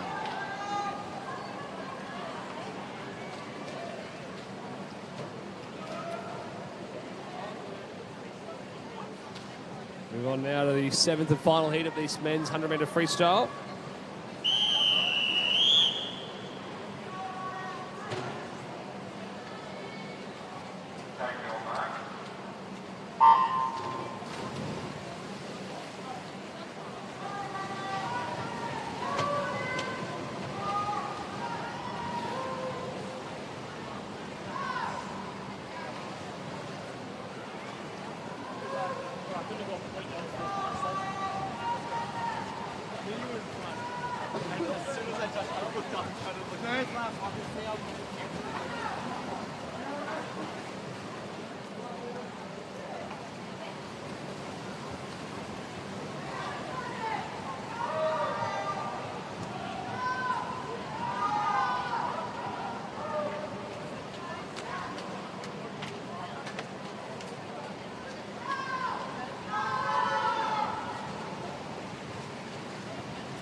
Coming through now, looks like Jesse Phillips is going to take out this final heat here. 56.1. Followed by Barton Nugent, and Bailey McQuire. So we move on now to the event 39, the women's 100-metre breaststroke. We have 5 heats of this.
We've got a bit of another wanting quadruple in the middle of the pool here. In lanes 3 to 6 leading us through the first 25. And one of these 4 girls at the moment might be Madeline Horvath here. Okay, 33.4, followed by Taylor O'Dell, and then Riddell Smith, and then Taylor Viney. So another wanting 1, 2, 3, and 4. And back in 5th place here is Stephanie O'Donnell, the smoker out in lane 9.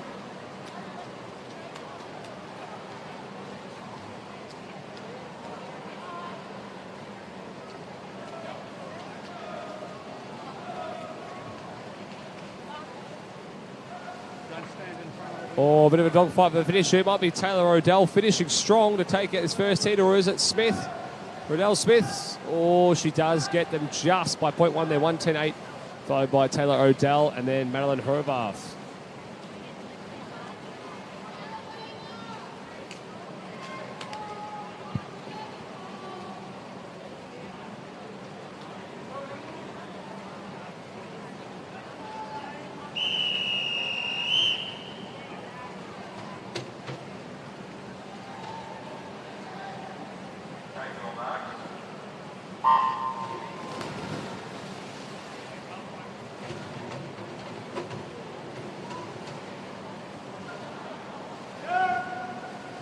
Heat 2 underway here. Looks like Charlie Millard in the middle of the pool there in lane 4, out in a 15.2, so out nice and quick.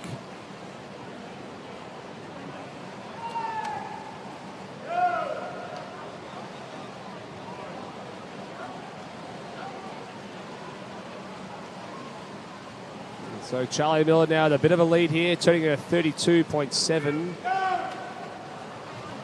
Followed by Alana Torrance, her teammate there, at a 33.64. And then Maynard Mahfouz in a 34. Oh, so it looks like Millard's probably pulling away from these girls now in this third 25.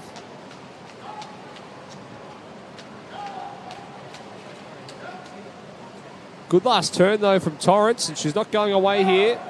And these two are well out in front now in this 100 breaststroke. We're coming down the wall now. Let's see the time. Will these girls be going under 110? Oh, Charlie Miller does go 109.9, sorry.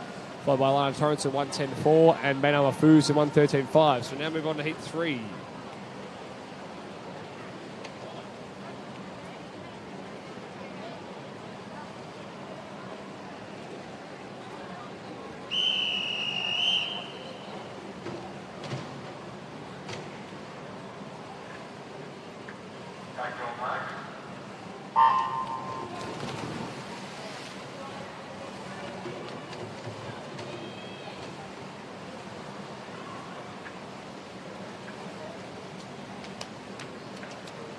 And heat 3 is underway here. Looks like the flying Dutchwoman Micah Fry leading through the first 25 and a 15.1, followed by Amelie Bullich and Anna Lee in third.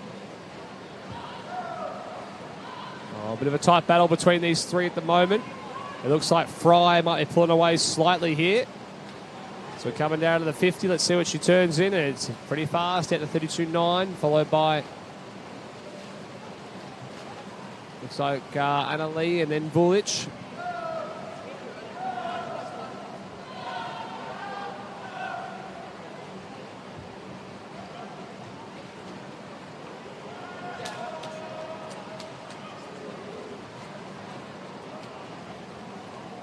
Fry now increasing her lead now by about 1.3 seconds. I'm not sure this girl's got enough room to reel her in. She's finishing pretty strong. The entry time here today of 110. We know she can go faster than that. 110.5 though, pretty much on her time. And 113 for Amelie and Anna. Let's move on now to heat 4.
A bit of a battle here between these three girls from Madeline, Angela and Amity. So a bit of a dogfight between these three at the moment.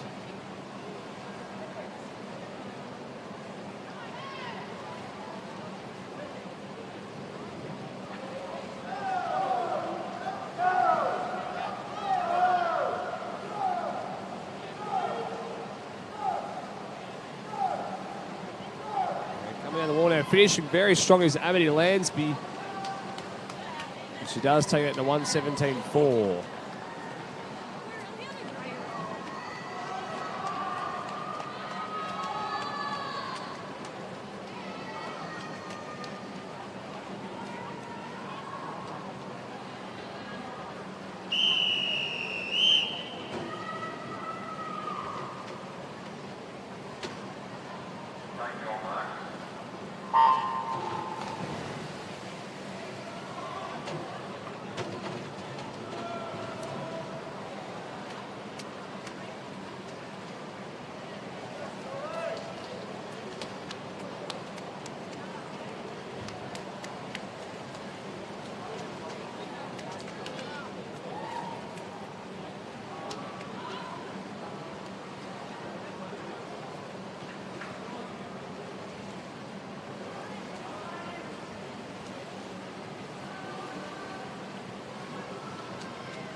I'll move on to the 50-metre breaststroke here. It's good to see Daniel Cave back in the pool there in lane 4, turning at 12.7.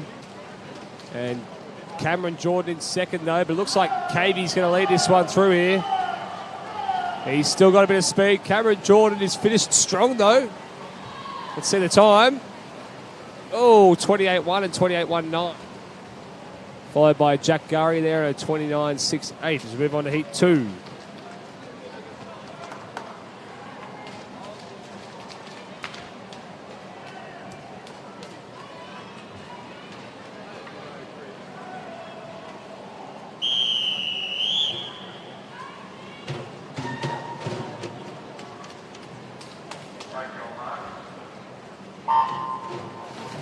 Heat 2's underway here. Calvin Reed, probably the one to watch. We've also got our favourite veteran, Nick Findyson, our also commentator in the 50 breaststroke. He's there in lane 5. It looks like Reed is going to lead us through here in this first 25 and out to 12.8. Joshua Gomes there in second at 13.5. Looks like Reed is going to take out heat 2 here. Let's see what the time is. We're coming down the wall. And Jasingi gets it second there. So Reed in first at 28.35, followed by Jasingi at 29.2. And Finn Dyson there at 29.5. He looks happy with that one. He's got a bit of a smile on his face there.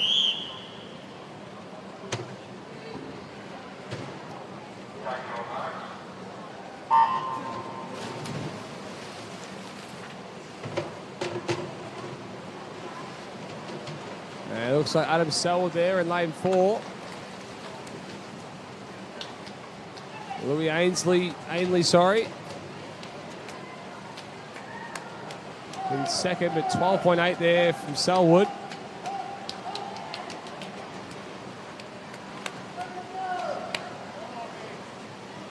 (28.32). He does take it out there, and Edward Mennings at a 29.3 in second, and third there from Bayside, and 29.39 was Louis Ainley.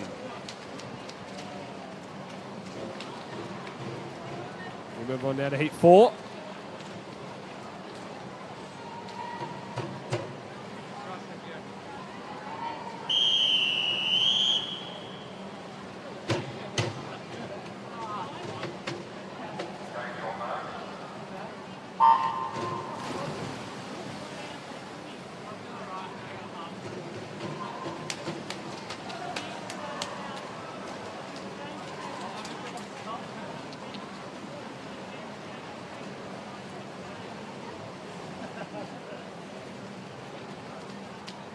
Looks like middle of the pool here might be James Beddings.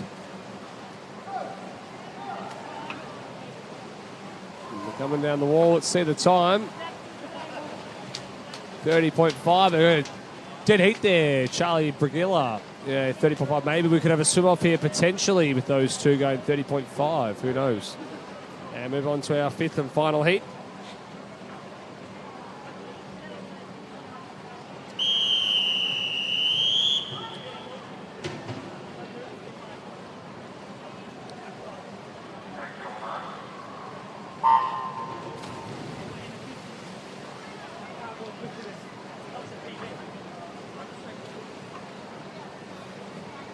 Looks like a good start there for Ballarat Gold. I think it is Cooper Sutherland.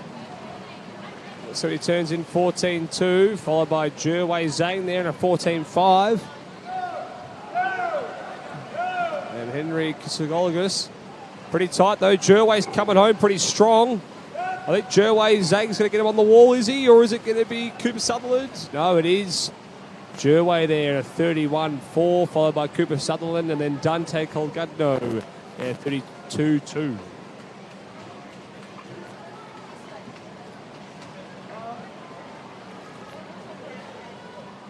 We move on now to the girls' 12-year-old 100-metre breaststroke now. And we have 3 heats of this.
Coming down the wall now in heat 2 is Caitlin Orr there in a 118.85, followed by Vera Zhang at a 124.3, Chloe Zhu at a 126.8.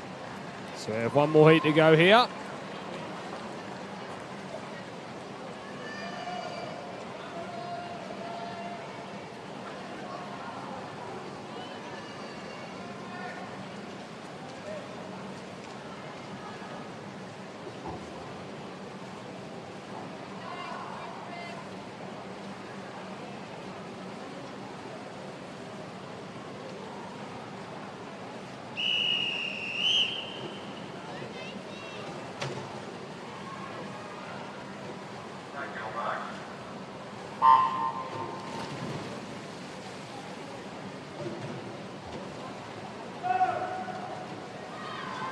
And heat 3 of 3 underway here. Looks like a good start there from Abigail McNaught and Grace Dovey in the middle of the pool. It will be McNaught leading through the first 25 there.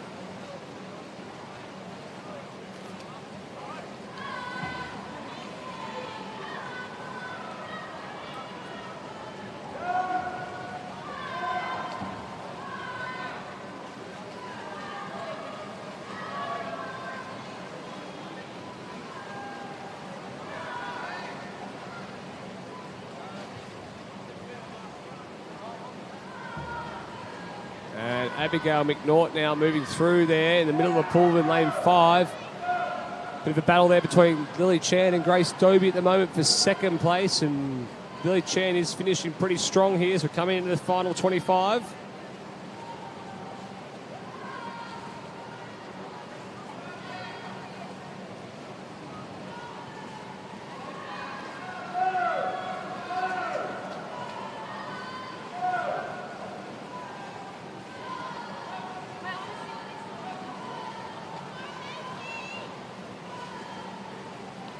And Abigail McNaught takes it. It's 123.4, followed by Lily Chan and then Grace Doby.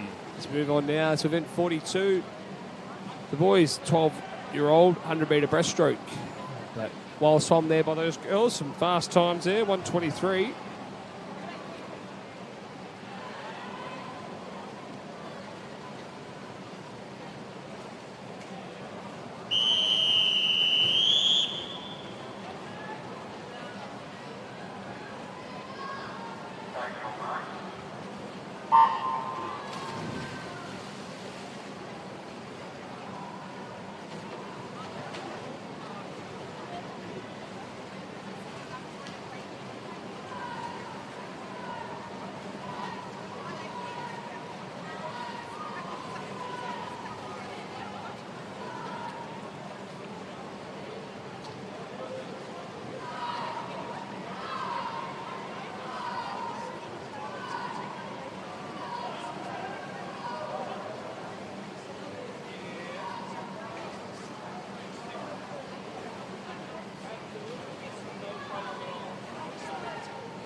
Xavier Eagle there takes out heat 1, followed by Anjay Lamb, and in third place there, Dax Conhetti.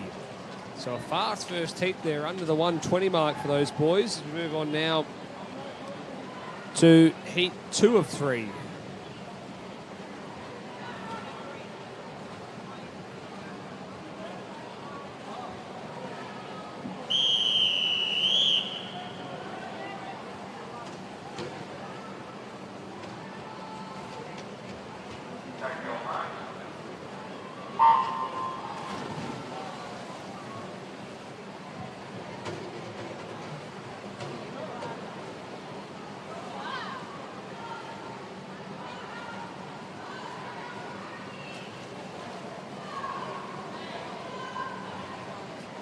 And it looks like Jacob Rich is leading through the first 25 there, turning a 16.6, followed by Noah Q. And Miller Pool there, Harold Zhu as well. It's a bit of a battle between those three at the moment.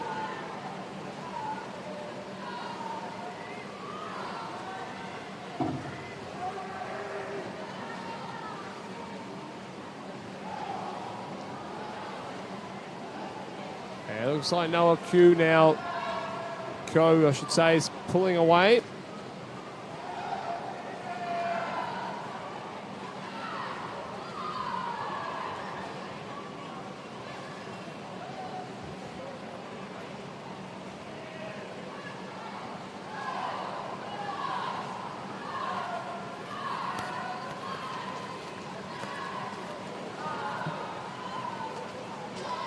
And Noah is going to take this one out there, a 1:17.5. It's a great swim. He's just taken off 5 seconds, followed by Harold Zhu.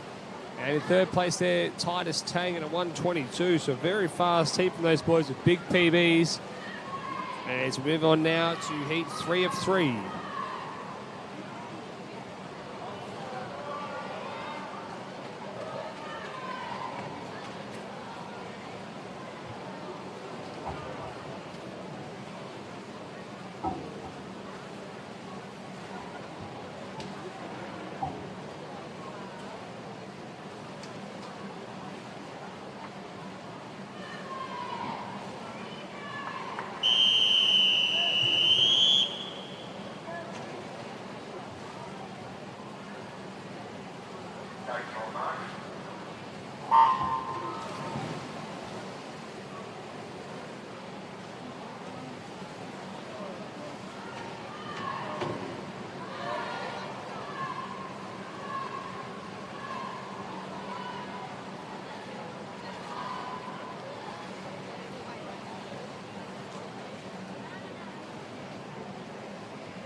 And a bit of a dogfight in their hands here in this third and final heat here. Finishing strong is Ryan Martin, but Garen Lim's going to take it out to 1:20.1. Followed by a 1:20.7 there for Ryan Martin. And in third place there, Eugene Tang at a 1:23.72. So move on now. We have 2 heats of the 100 metres IM multiclass. Yep. And just a reminder that these are not about time base. Sorry, this is more about point base here with different categories. So we have 2 full heats of this, so this should be a good one to watch.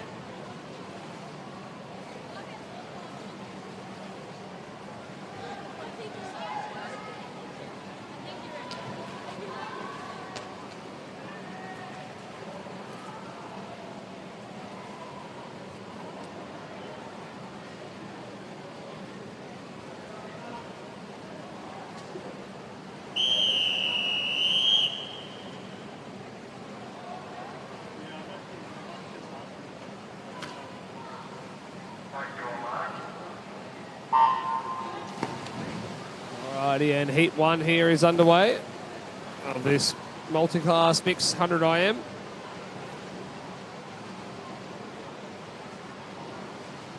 And Dylan Logan out very fast there at 12.0.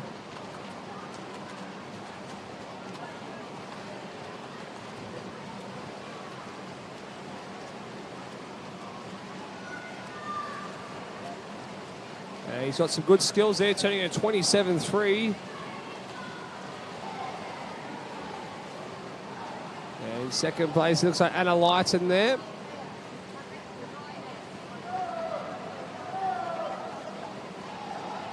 So for these guys, it's all about their entry times and how close they are to the world record in their individual categories. And so Dylan Logan now coming down on the wall here. Let's see the time. He was entered this morning with a 1:00.01. He might have just gone just over that there, the 1:00.68. So a very good swim by him. And into their final lap now. We have Calvin Tran and Anna Lighton, and also Bradley Doolan and Aaron Skinner. So they're coming down the wall now. Let's have a look at their times compared to their entry times here. And Calvin goes a 1:20, so it's a PB for him. Anna went just about on her time, and it looks like Bradley Doolan, they have also gone about on his entry time. So some good swims there from these guys in Heat 1. As we move on now to Heat 2. Welcome back, Mr. Nick. How are you, Tim? Nice 50 breaststroke there before. Got under 30. That was the aim. Yeah, that was the aim. Aim for this morning, so I was happy with that. Yeah, so just wait. Madeline Fox is coming into the wall now. Let's see the time. She was in with a 1:56 this morning. 1:57, so just a little bit over her entry time this morning, but still a great swim. Going comfortably under that 2-minute mark there for Maddie. So good swim. So we're now moving along to Heat 2 of this mixed 100-metre IM multi-class. I can see the young lads and lasses getting ready for the under 12 relay. What a way to finish the morning. Excitement has definitely been building.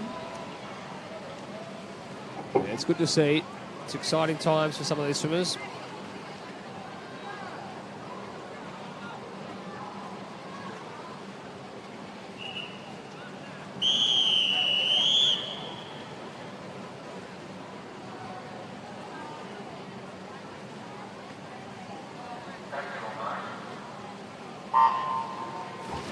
Okay, so we are underway here in Heat 2. Liam England out to a nice early lead ahead of Andrew. Also strong on those underwaters was Ruby over there in lane 2. A reminder, as Tim was explaining during that previous heat, we're not necessarily looking for our fastest finishers here. We're looking for those swimmers who get closest to their classification time, which will then be converted into that point score. So in the printed program, we can see their different classifications. As a general rule, without going into the specifics, the lower your number means the more physical impairments you have for those categories. And they're all got their SM category in this race, so this is their medley classification, because sometimes the breaststroke events are a bit different compared to the butterfly, freestyle, or backstroke events. And then we'll also have our medley classification. So Liam is going to be the first to the wall here in this second heat. Liam had an entry time of 1:14. It's going to be just a little bit over that as he touches the wall, 1:16.2. Tight battle for second to the wall. And Andrew just gets his touches ahead of Logan, with Ryan now in, followed by Ruby. Ruby posting a second PB there. And Cooper comes in now in a 1:34. Also swimming a PB there, 0.8 of a second under his entry time. And Olivia rounds us out in a 1:43, taking 5.5 seconds off her entry time. So congratulations. We'll wait for those results to be calculated before we determine who is the finalists in that event. So we now do move along to our relays, starting with our 12 and under girls 4x50 freestyle relay. We have 3 heats. These are all time finals. So for many of these swimmers, it's their first time swimming at state championships. Some of them might be their first time swimming an NSAC. Yeah, out in the bright lights of MSAC.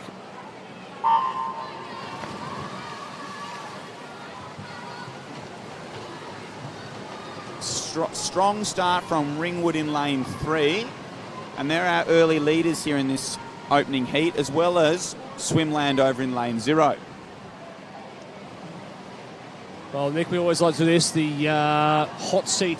So it's going to be interesting who takes out the hot seat of Heat 1. And Good start over there, as you were saying, in lane 0 from Swimland, and in the middle of the pool here in lane 3. So it is Ringwood who touched Ringwood first. First there. A good changeover too. You can see they changed, but also over here from Ivanhoe Aquapower in lane 6 having a good swim as well.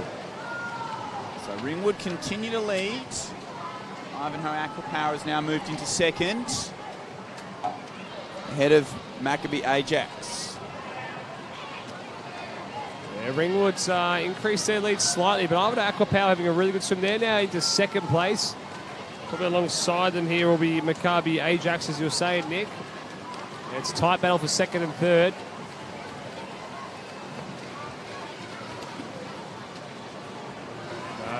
So we're halfway through this relay as we enter our third. Swimmers are all in the water now. Ringwood continue to lead ahead of that very tight battle between Ivanhoe and Ajax. Well, I'll tell you what, Ringwood might be the favourite for the hot seat after heat 1 here, Nick. They're looking very strong through these opening 3 legs. Good changeover again. They've been practicing their changeovers.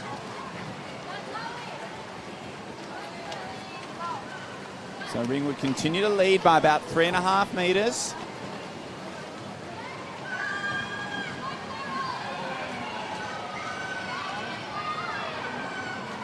Now Cheltenham's coming strongly, but they're not going to be able to catch up to Ivanhoe Aquapower.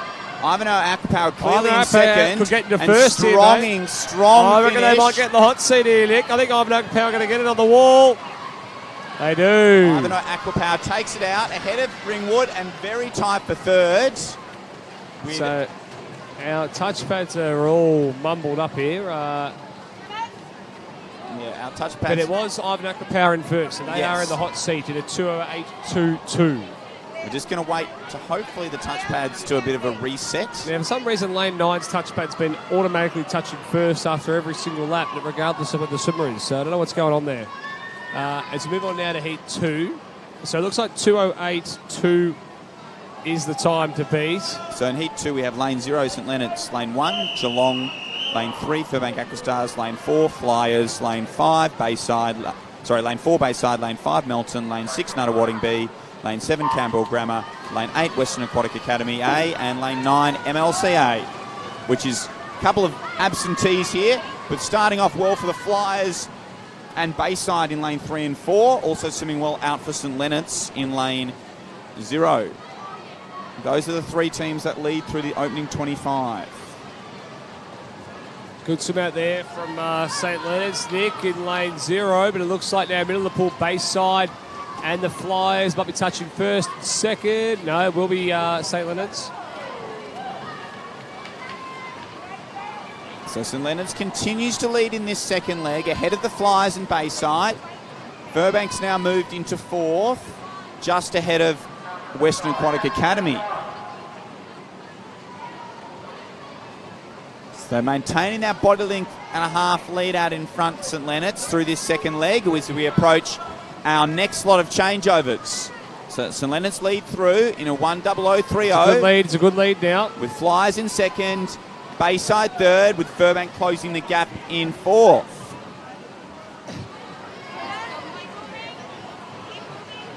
I can see Michael Skrodsky to my left here really getting into these relays. This is his favourite time of the day, Michael Skrodsky. I think all he needs to finish the boys is a swim off. And St Leonard's has now extended out to 3 body length lead over in lane 0. Bayside's now in second. Tight looks for like third. St Leonard's is leading through here. And they do lead ahead of Bayside. Flyers in third. By about 2 Nuttawading seconds, moving Nick. into 4th. And Furbank in 5th. Oh, it's a 2-second lead, Nick. We know what can change, though, in a 4x50 to under 12 Bayside's relay. coming really strong in the middle here.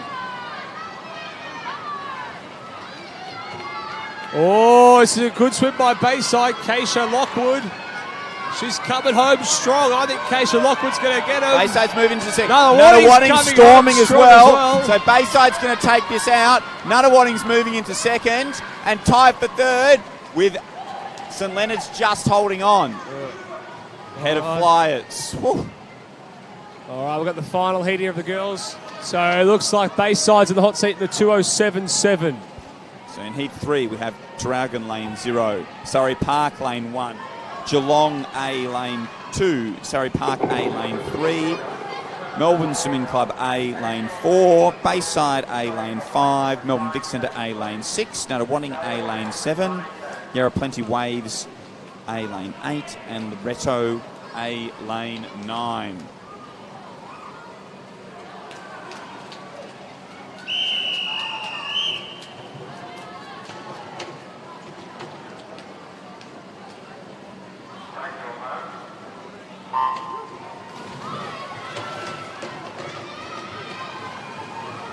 Strong starts down here from Yarra Plenty Waves and Loretto, and they're probably amongst our early leaders at the 25-metre mark.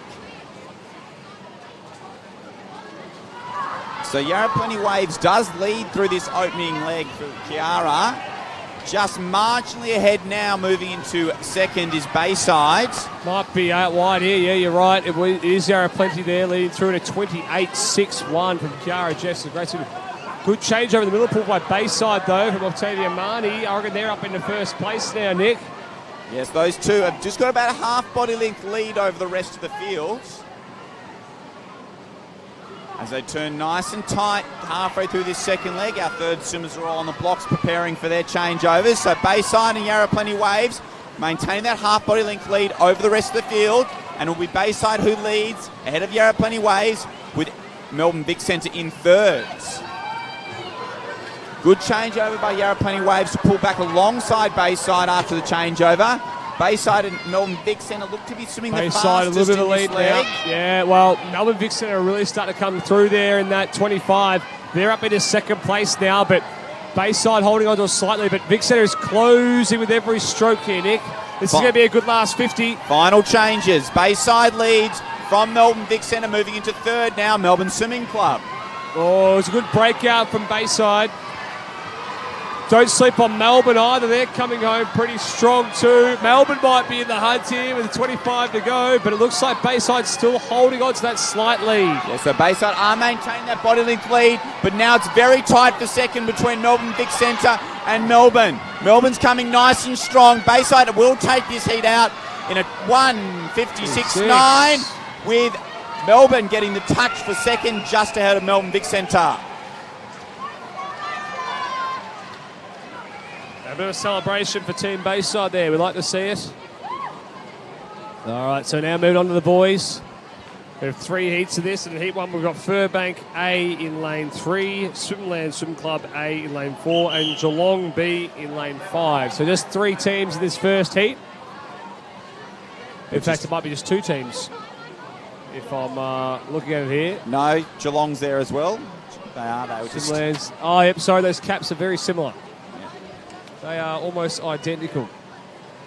You do need to be paying attention to spot the difference. Yeah.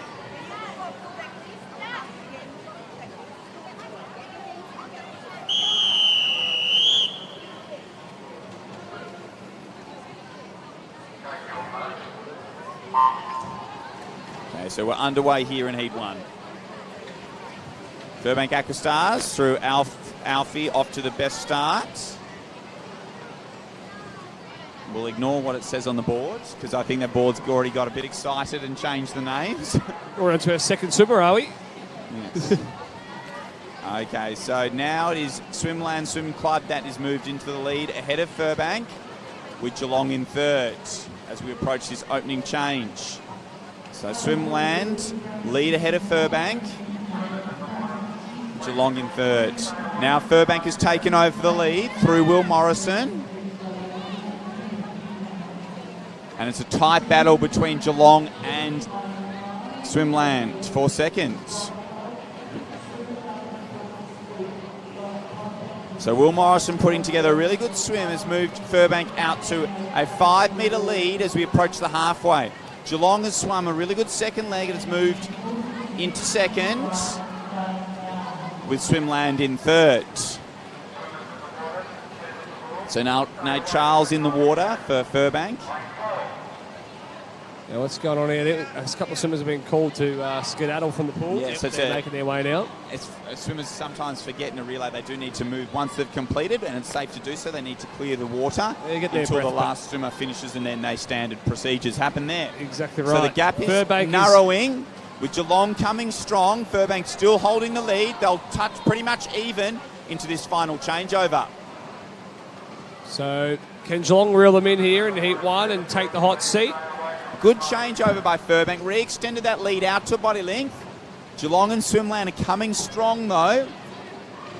As we approach this final turn, Furbank still leads, just ahead of Geelong, with Swimland in third. Swimland catching up to Geelong here. It's a bit of a battle for second, but I think Furbank's going to take this first heat out, though. Finishing strong, though, is Geelong now. So they've found a second gear, but I think they're going to hang on here, Furbank. So Furbank does take it out in 2:11.23. Just ahead of Geelong with Swimland in third. Those teams swimming miles under their entry time.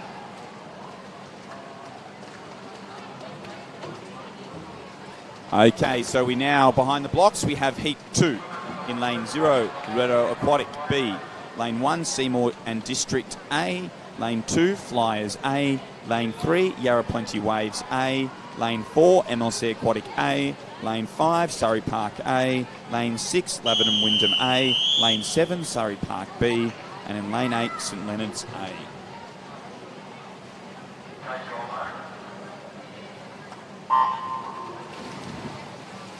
Okay, so we're underway here in Heat 2. Really strong start from Yarra Plenty Waves over in Lane 3. Also swimming well early is the Flyers in Lane 2. Those two do lead. Yeah, touch pads haven't worked there, so ahead of Laverton Wyndham. So those three are out in front with Yarra Plenty Waves now half a body length clear of Flyers, who are further half body length clear of Laverton in 6 Wyndham. Also going pretty well here. So now our second swimmers are in the water. Good changeover there from Yarra Plenty there, Nick. A really good changeover. Coming strongly through the middle is MLC. MLC has now moved into second with a nice battle with St Leonard's over in Lane 8. I'm about to say St Leonard's out here. Don't sleep on them. They're a bit of a smoker out wide. Everyone can't really see them, but they're probably still in second place. Moved into second. Yarra Plenty Waves continue to lead at the halfway mark. In third place, MLC. So Yarra Plenty continue to lead over St Leonard's. And now a nice tight battle in the middle between MLC and Surrey Park. So MLC and Surrey Park have come back up alongside St Leonard's in that battle for second and have now moved ahead of St Leonard's. But it's still Yarra Plenty Waves, and they'll lead into this final exchange. Yeah, well, Surrey Park had a great third 50 there. They're up into second place. MLC 2 seconds in third. Off Yarra Plenty. What can happen here? It's back to fourth now. Good changeover from MLC. They look like they're coming through now as well. So MLC might be up into second place. Laverton Wyndham is also coming nice and strongly in this final leg. So Yarra Plenty Waves lead at the last turn. Ahead of Surrey Park. MLC coming strong and also making a move Laverton Wyndham. I think MLC could get him on the wall here. We're coming down the last 5 metres. They're holding on Yarra Plenty Waves onto that last They stroke. Touch it out. Good win. 2:05.51 ahead of MLC in second, Surrey Park third, and Laverton Wyndham fourth. Nice tight finish there in Heat 2 as we move along now to Heat 3 in Lane 0, Bayside A. Lane 1, Northwest A. Lane 2, Geelong A. Lane 3, Melbourne Big Centre A. Lane 4, Loretto A. Lane 5, Nuttawading A. Lane 6, Melbourne Swimming Club A. Lane 7, Nuttawading B. Lane 8, Traralgon A. And Lane 9, Canberra Grammar A. Well, final event of the morning, Nick. Final heat. We have a couple of... This should be a good one. So 2:05.51 is the time to beat here. And Loretto are going to lead through the opening 25 just ahead of Melbourne Vic Centre. Also swimming well down here in Lane 8 is Traralgon and Northwest Aquatic in Lane 1. So Melbourne Vic Centre are going to take the lead at the 50. A bit of a slow changeover from Vic Centre. It was a good changeover here, though, from Traralgon. So Melbourne Vic Centre do maintain their lead ahead of Loretto, Northwest and Traralgon, but now starting to make a move through is Nuttawading as well. So and Loretto coming through strong now, Nick. And also, yeah, as you say, Northwest Aquatic over there in lane 1. So very tight at this 100-metre exchange, and it will be Northwest just ahead of Melbourne Vic Centre and Loretto. So those three have got about a body length lead over Nuttawading, who's sitting in 4th. So we're halfway through this third leg, and those three teams who are leading are still neck and neck. Coming up first is Melbourne Vic Centre, but now Loretto has moved into a slight lead as Melbourne Vic Centre comes It's back. going to be really tight here in this last 50 between these three. It looks like it's Vic Centre and Loretto now. I think Loretto will touch in front. They will by about 0.2 of a second here. There's a really good change over there for Loretto. Great breakout too. So Northwest and Nuttawading battling for third, it looks like, but they're coming strong and trying to chase Vic Centre down, who's in second currently.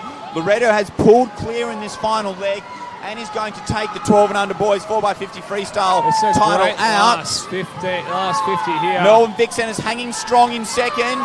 Nuttawading 154. storming home. So it is Loretto ahead of Melbourne Vic Centre and Nuttawading in third. Well, it's been a jam-packed morning, Nick. It's been a good morning. I know you've raced and commentated. You've done a bit there.